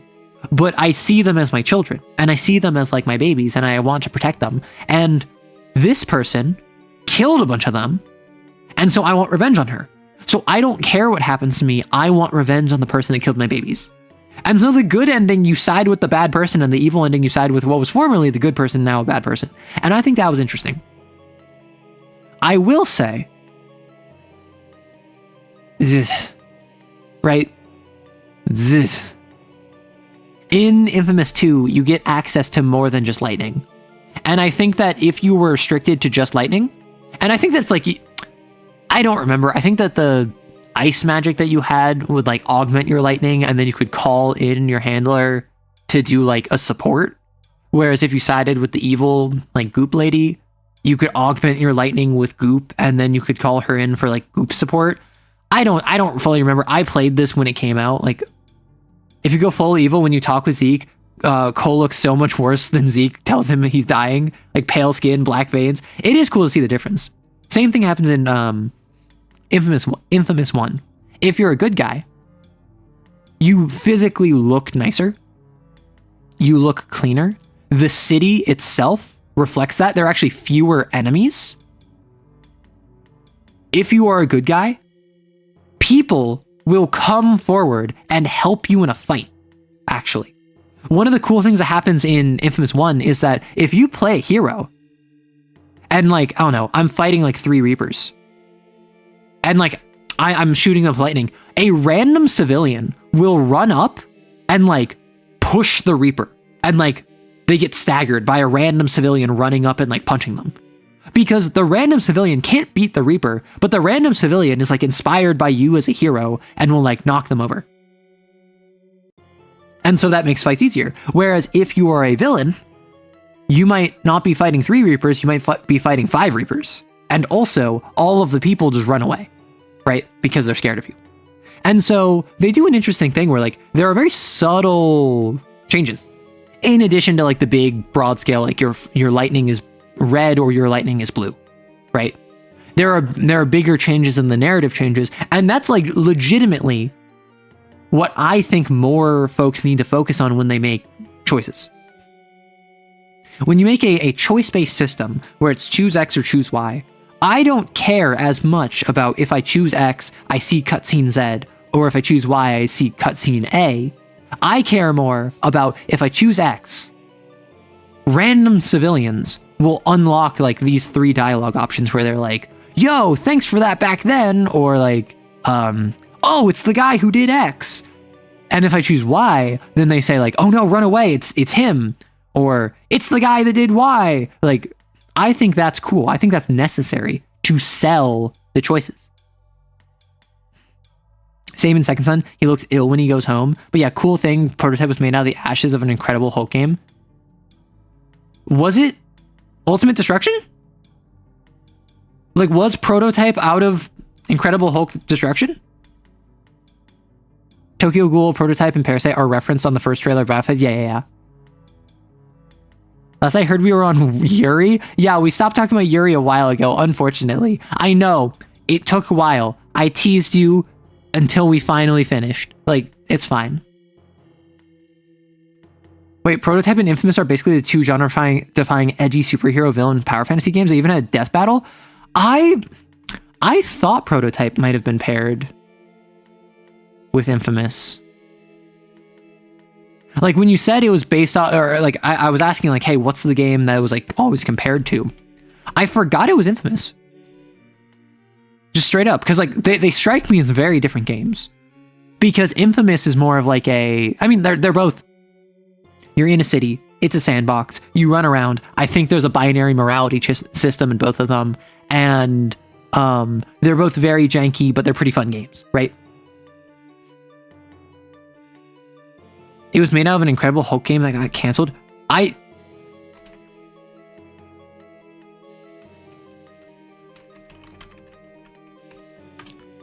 imagine my guess would be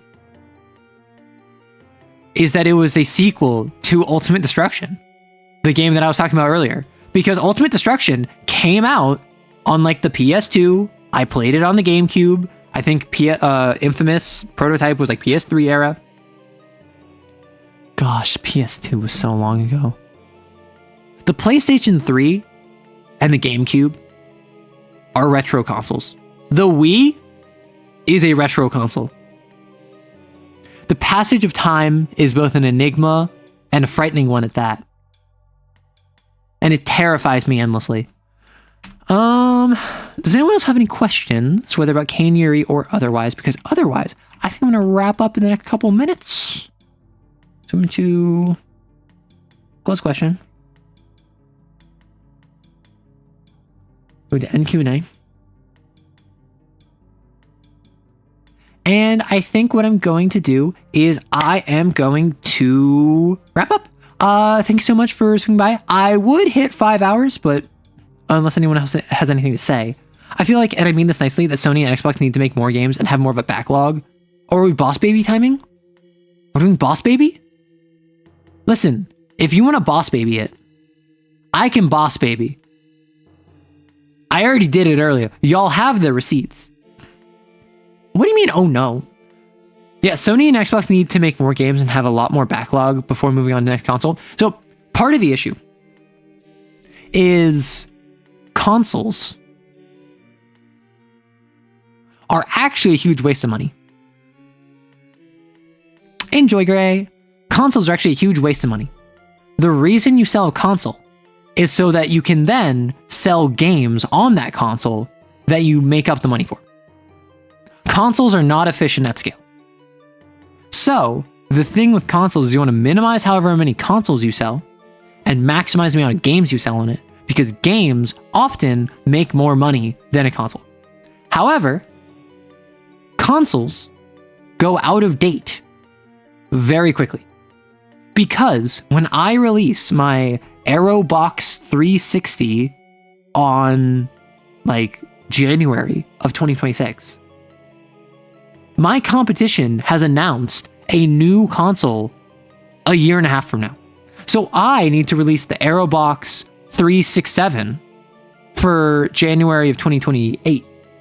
And then by the time I release that, they're already talking about their next console. So I need to release the Aerobox 369 in 2029, which is only like 2 years after that.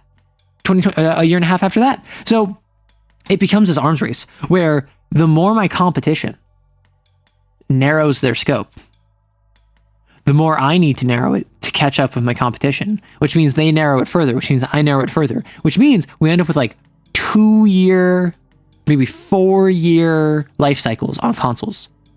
Not to mention PC gamers, who always are going to laugh and point at the console gamers because their technology is so out of date.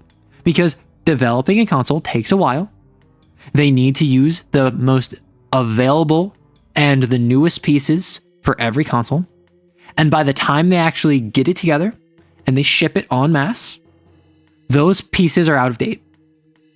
When the Aerobox 369 drops, new pieces are going to have hit the market already.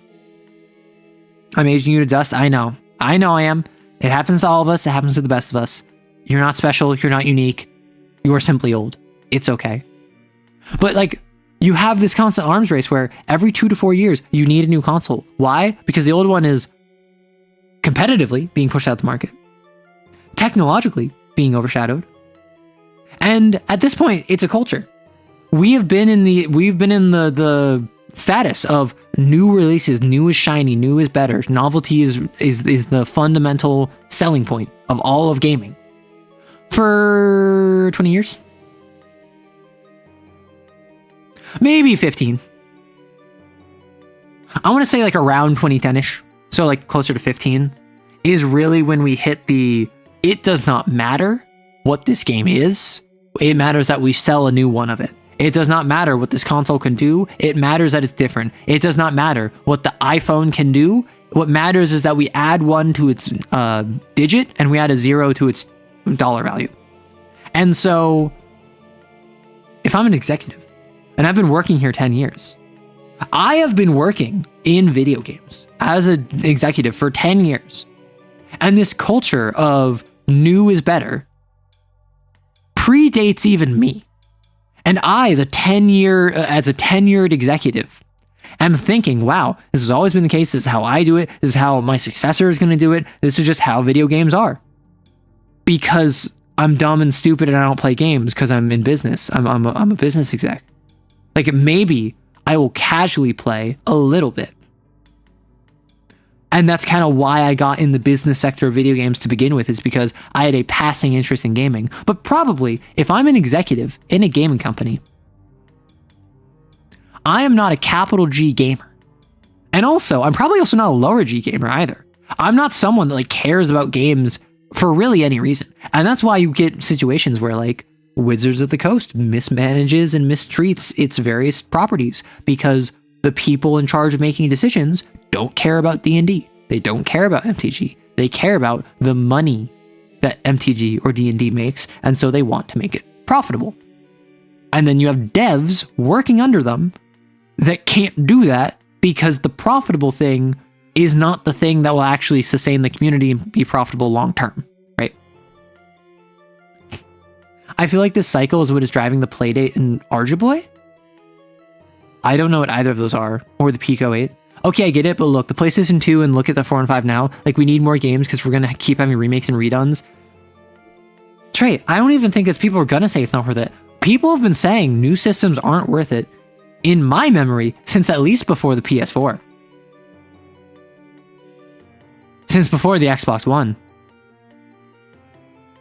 Like, maybe this is just like my nostalgia glasses, but I can pretty definitively say that around 2010, like post Xbox 360, post PS3, post Wii, like at the start of the Wii U even, like that is when people started saying, this is derivative, this has no games, this is not worth it, right? Did I hear about D&D Beyond monthly official content subscription service content, which won't be released on any other books? I've heard a couple references to it. I don't know much about it. It does not surprise me, and I am disappointed. I'm not surprised, I'm disappointed. I don't care if it makes me a boomer or an old. The Microsoft died when they announced the Xbone and not being able to share games. Oh, right. The spying connects. I forgot about that. People always say it's not worth it, but there's always enough people who just don't care. No, because that's the thing, is that you have in the gaming ecosphere, you have casual gamers, you have hardcore gamers, and then you have like hobbyist gamers.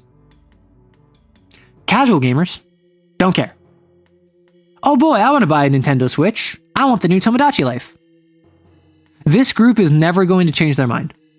And that's okay. You don't need them to. You don't need casual gamers to change their mind. Casual gamers are going to pick up Smash Bros. Because it's Smash Bros. They're going to pick up Mario Kart because it's Mario Kart. They might pick up Call of Duty because it's Call of Duty. Like, they go off of brand recognizability. They are not what you sell Celeste to, Deep Rock Galactic to them. They are maybe not even like who you sell Civilization to. They are like A-list names. They're going to be like, ooh, I know that one. Let me pick it up. You have the hardcore gamers. These are your people who buy every single Call of Duty and then spend the next year and a half complaining about that Call of Duty until the next one comes out. And then as soon as the next one comes out, they say how much better the previous one was than this one. These are the people who buy every single Halo and every single Definitive Edition, and they pre-order it, and then they complain about the lack of content and say, how could we have known?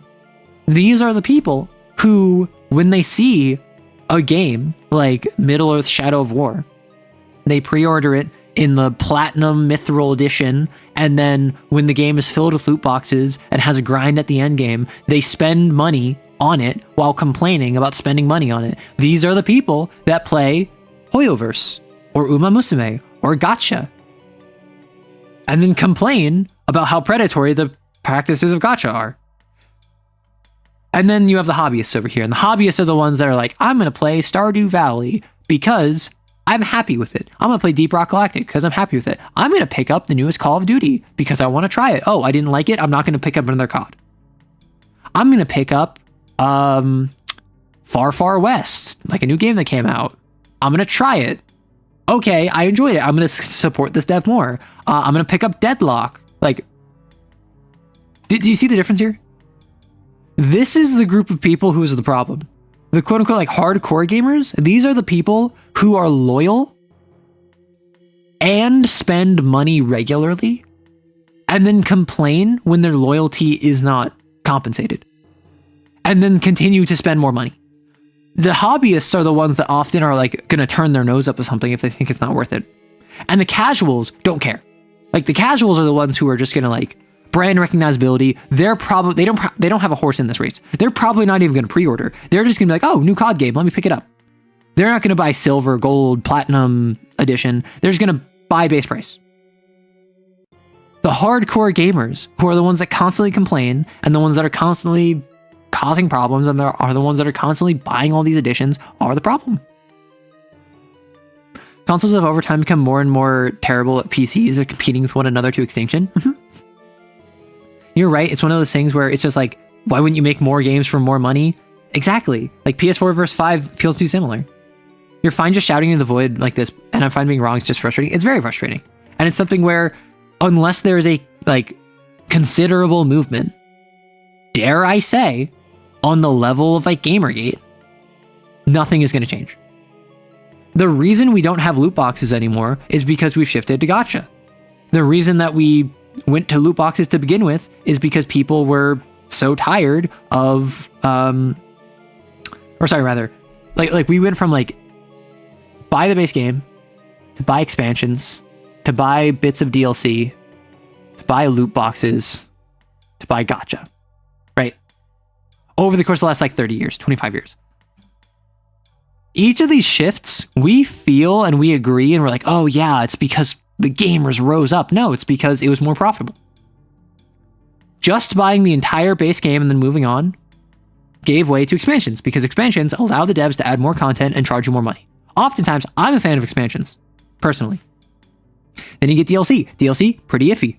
A lot of people, back when DLC was like at its heyday, really hated DLC because DLC was like, oh, it's going to be a cosmetic DLC that you have to like spend $10 on 2 skins.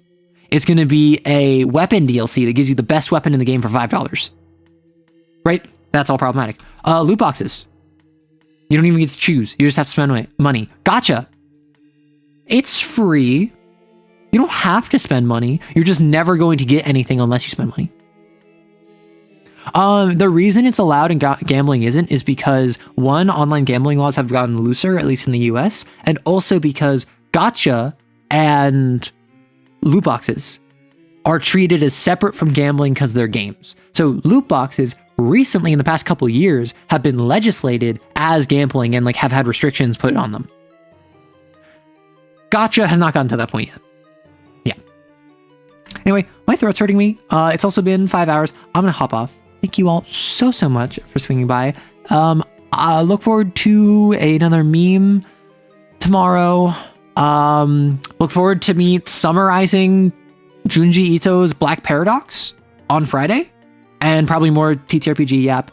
Saturday is going to be a Twitch stream and also Xeneolithic, and Xeneolithic drop playtest video. I don't know, an announcement about it. And thank you all so much. Thank you. Yes, I will record the Battlephage game tomorrow, and hopefully it'll be great fun. Take care of yourself. Have a lovely day, night, morning, evening, whenever, and have fun. Bye-bye.